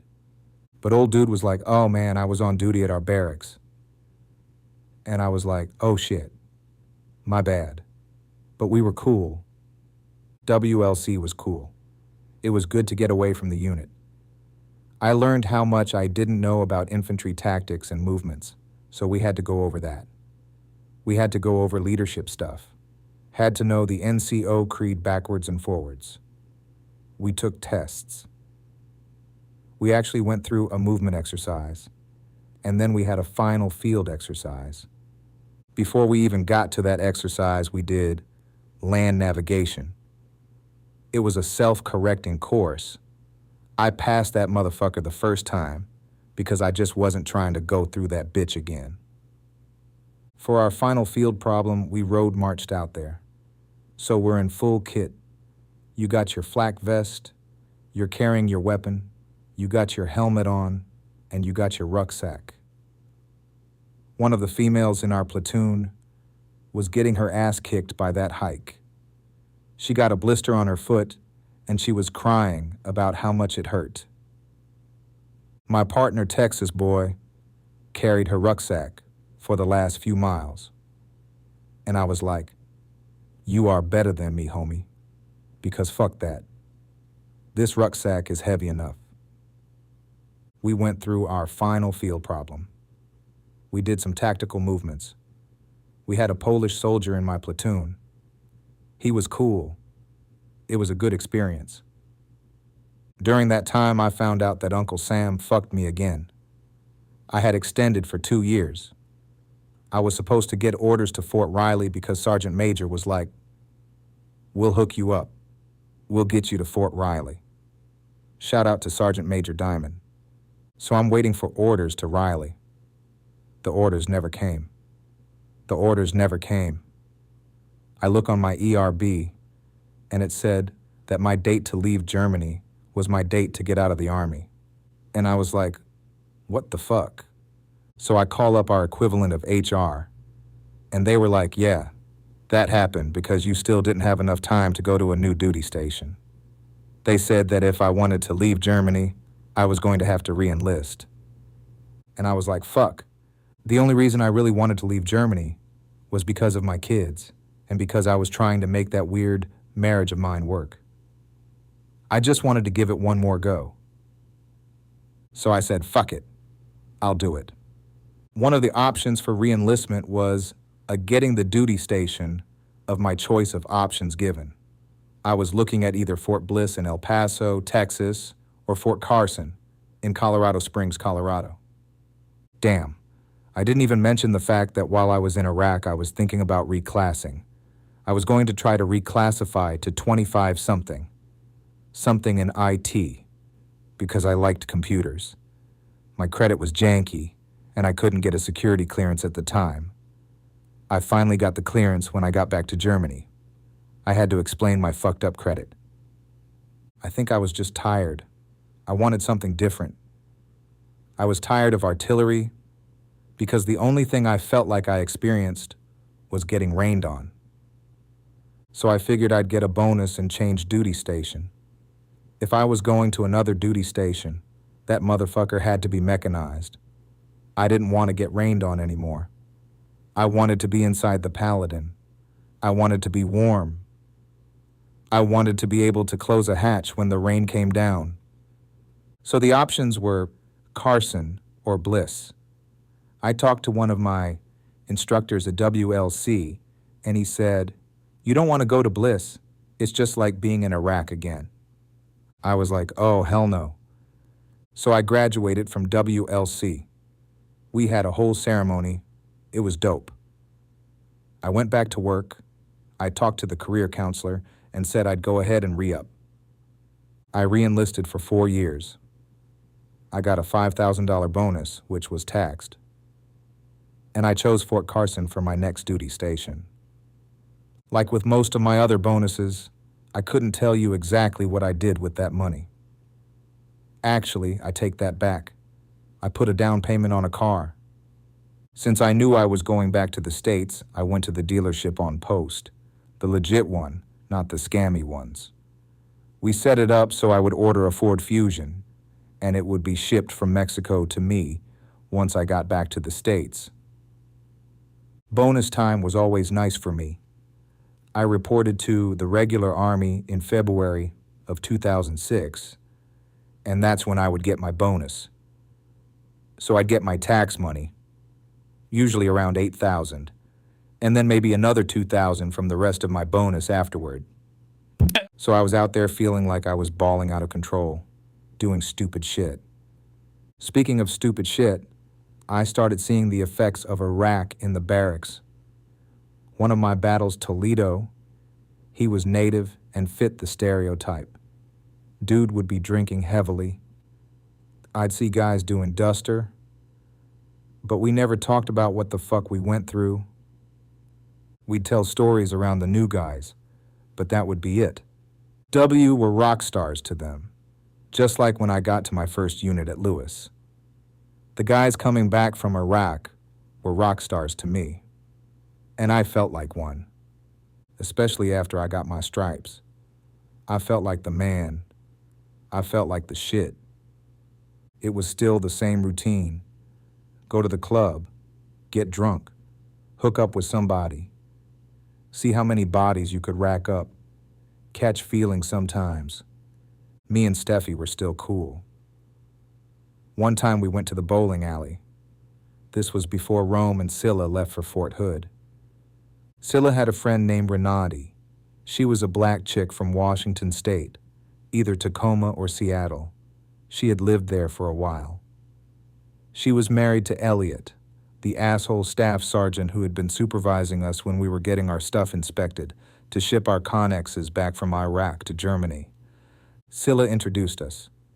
Renate was brown-skinned, pretty, with a fat ass and small titties. Right up my alley.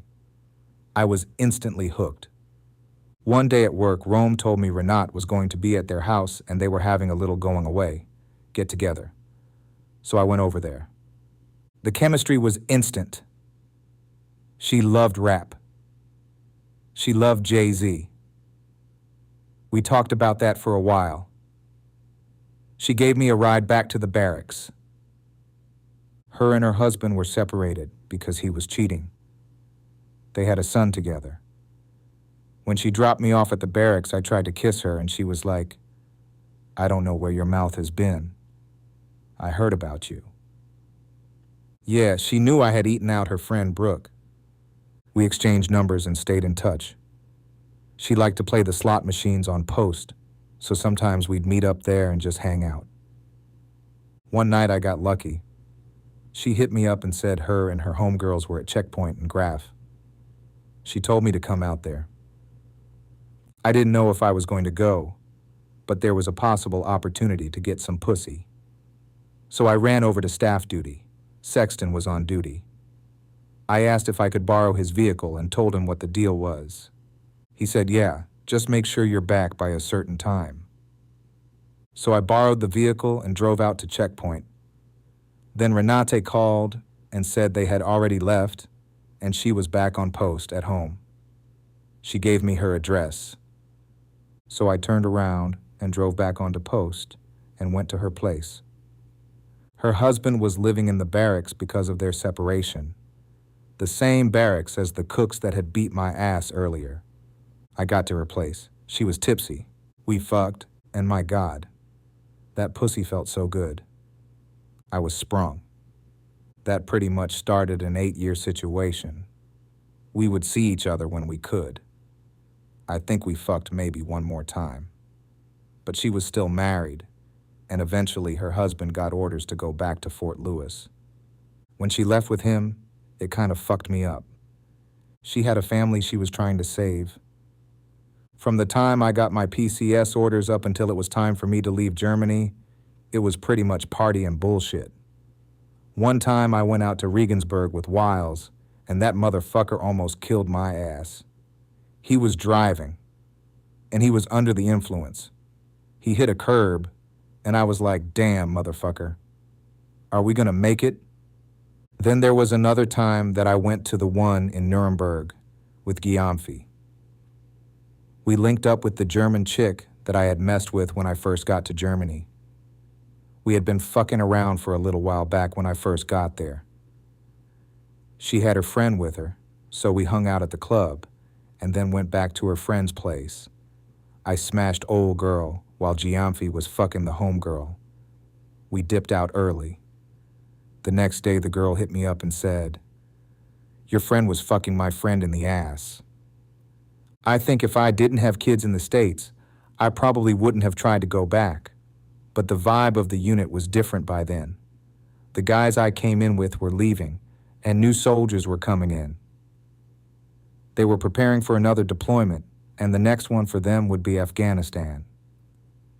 Fire Squadron had just gotten the new M777 howitzers. I got to look at them, but I didn't get to train on them or shoot them.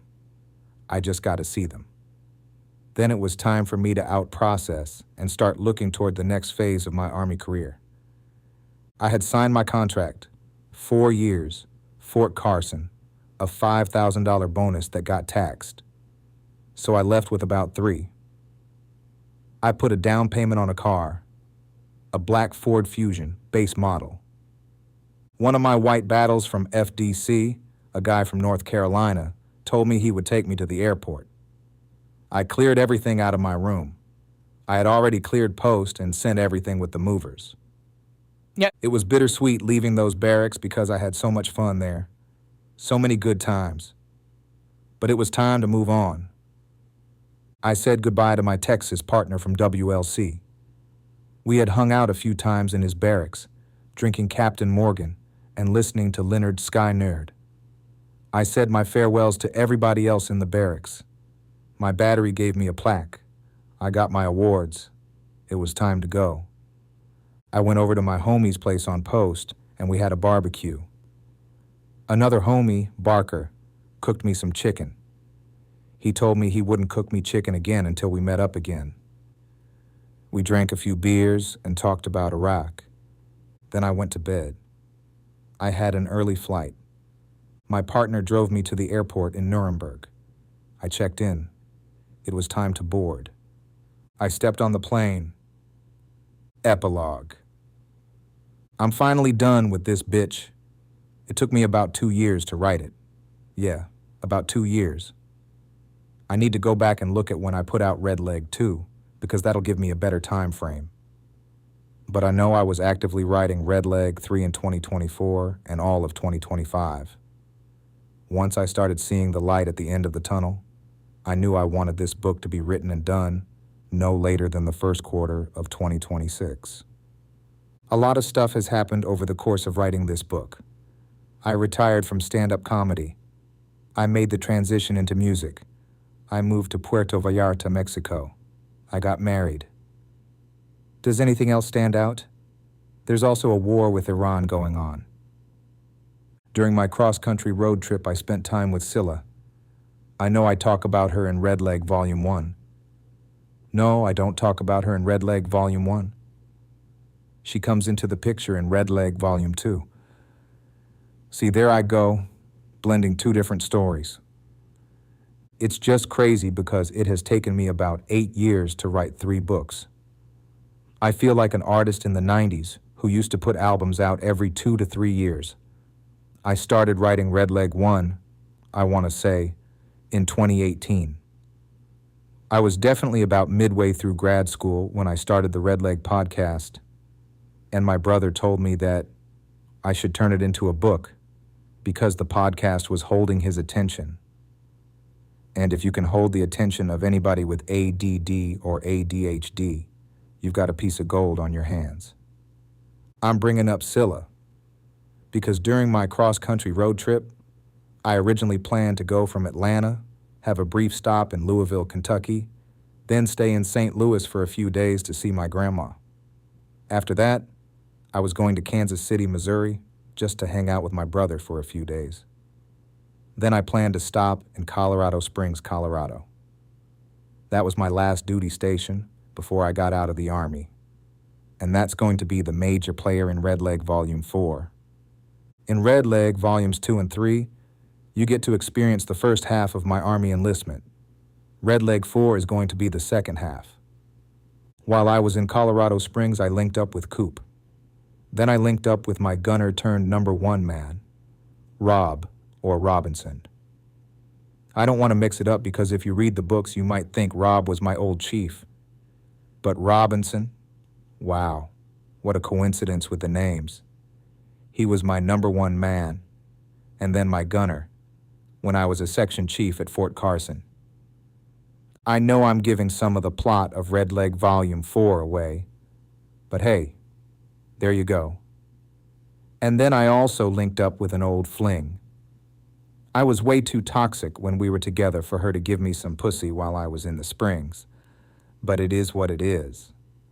From Colorado Springs, I had the choice of either going up to Salt Lake City, Utah, or Albuquerque, New Mexico.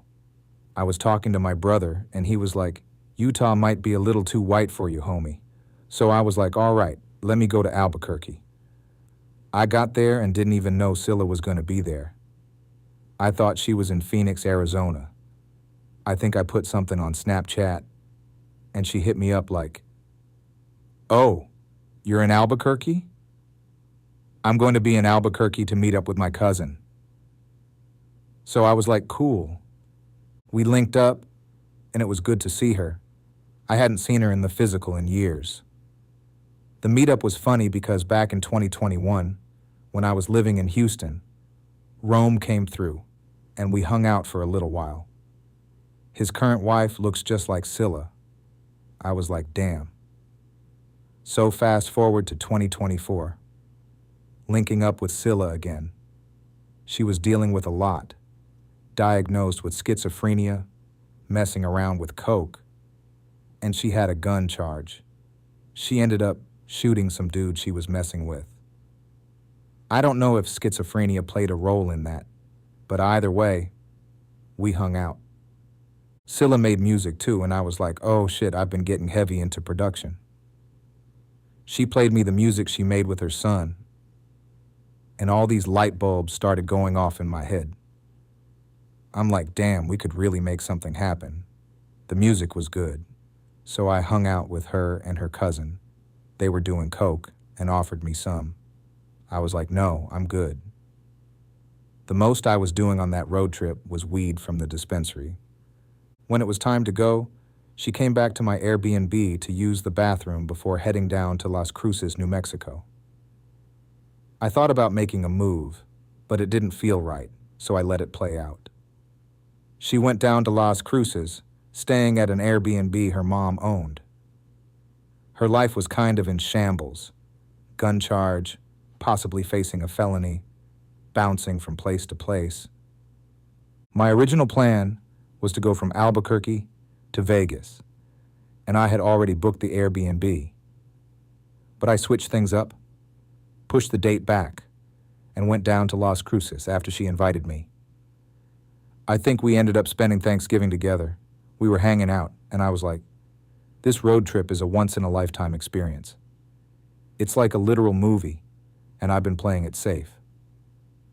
I had already ended my weed sobriety in Colorado Springs, so I was like, let me see where this goes. I asked her if she wanted to do some coke, and fuck, and we did. I taped it. It's still on the phone I'm talking to now. But I was seeing glimpses of her paranoia during that experience. We spent a couple days together. She was trying to figure out her next move, calling some dude to try to secure a place to stay, telling him she'd go to church and all that just to get in. I remember thinking, damn, if she didn't have that felony situation, we could really do something. Maybe even come to Mexico with me. Pipe dreams. From Las Cruces, I went to Vegas. Actually, I'm mixing it up. I spent Thanksgiving in Vegas. Vegas wasn't really my thing. I don't gamble, and the Bunny Ranch prices were out of my range. I stayed a few days, then went to Victorville to see a cousin. Victorville will show up in Red Leg Volume 4 because of NTC. From Victorville, I went to LA and stayed about a month. I linked up with Ashley, this big titty tourist chick I knew from online. We had kept an online connection going and exchanged nudes at one point. In LA, I made a lot of art and music. Even back in Las Cruces, I made a beat that my partner ended up using for our first EP. Me and Ashley fucked a few times, and I caught feelings. I started thinking about staying in LA, making the comedy and music thing work. LA felt like GTA in real life. But I realized it wasn't going to work. She had her life established, no kids, not married, and I was just on some pipe dream shit trying to finesse a situation. I knew if I didn't go to Mexico, it wasn't going to work. Same feeling I had in Atlanta. It wasn't the destination, just a stop. So I left LA before the wildfires doubled back, went to Joshua Tree, did shrooms, and spent New Year's Eve there. On New Year's Day, I drove to Phoenix to prepare to cross the border at Nogales. In Phoenix, Scylla was there again, and so was my homegirl, Yuzan, also known as Tatted Up X on IG. She was dating a coach from the Phoenix Mercury. I linked up with her because I wanted a tattoo. She had tattooed me before in Hawaii. She gave me the Harry Potter scar on my forehead and the number 5 tally mark under my right eye. We had a good talk. She told me she was thinking about leaving her girlfriend, who was too consumed with being a WNBA coach. She mentioned she had sickle cell and needed to stay somewhere warm. I helped her pack her stuff and Yuzan left. I didn't know that would be the last time I'd ever see her. That same night, I saw Scylla again. We were at a house. Her son, granddaughter, and some other people were there. We were outside talking and smoking. It was chilly. I went to grab my hoodie but couldn't find it. I told her I had to leave early the next morning to cross the border. We hugged, and I left. The next day, I crossed into Mexico. The road trip from Nogales to Puerto Vallarta was beautiful but intense. I got pulled over by Mexican police between San Carlos and Los Mochis. They thought I had weed. More cops showed up, talking about taking me back to town. I refused. I knew I'd be okay, because I noticed one of the cops had 511 gear. I told them some wild shit through the translator, said I was on a mission from God and had information that could make them money. They laughed. That broke the tension. Eventually, they asked what I was willing to do, and I paid them around 1,500 pesos. After that, I was paranoid the rest of the trip. I got pulled over again, but this time I turned on my dash cam and they waved me through. I kept going, low on money, dealing with tolls, finally making it to Puerto Vallarta. I had a breakdown before arriving. Got on my knees, crying, asking God for help. Some guy nearby was looking at me crazy, but I didn't care. My first Airbnb didn't allow pets, so I couldn't stay comfortably with my dog. I'd go inside to use the internet, then back to the car to be with her. Eventually, I canceled and found another place that allowed pets. I was low on money, miscalculated expenses, but the people there worked with me. It felt like the Garden of Eden. In February, Scylla hit me up trying to FaceTime. I missed it. I said I'd call her the next day, but she didn't answer. The following day, her mom texted me from her phone and said Scylla killed herself. That was the day she tried to FaceTime me. I was in shock. I cried. Later, her mom told me she shot herself on FaceTime in front of her son. Rest in peace, Priscilla Romero. Then in March, I saw posts about Yuzan. She had passed away from complications of sickle cell. Rest in peace to her too. All of this happened during the writing process. It was an intense book to write. I pushed through with what I remembered. Didn't rely much on others for details.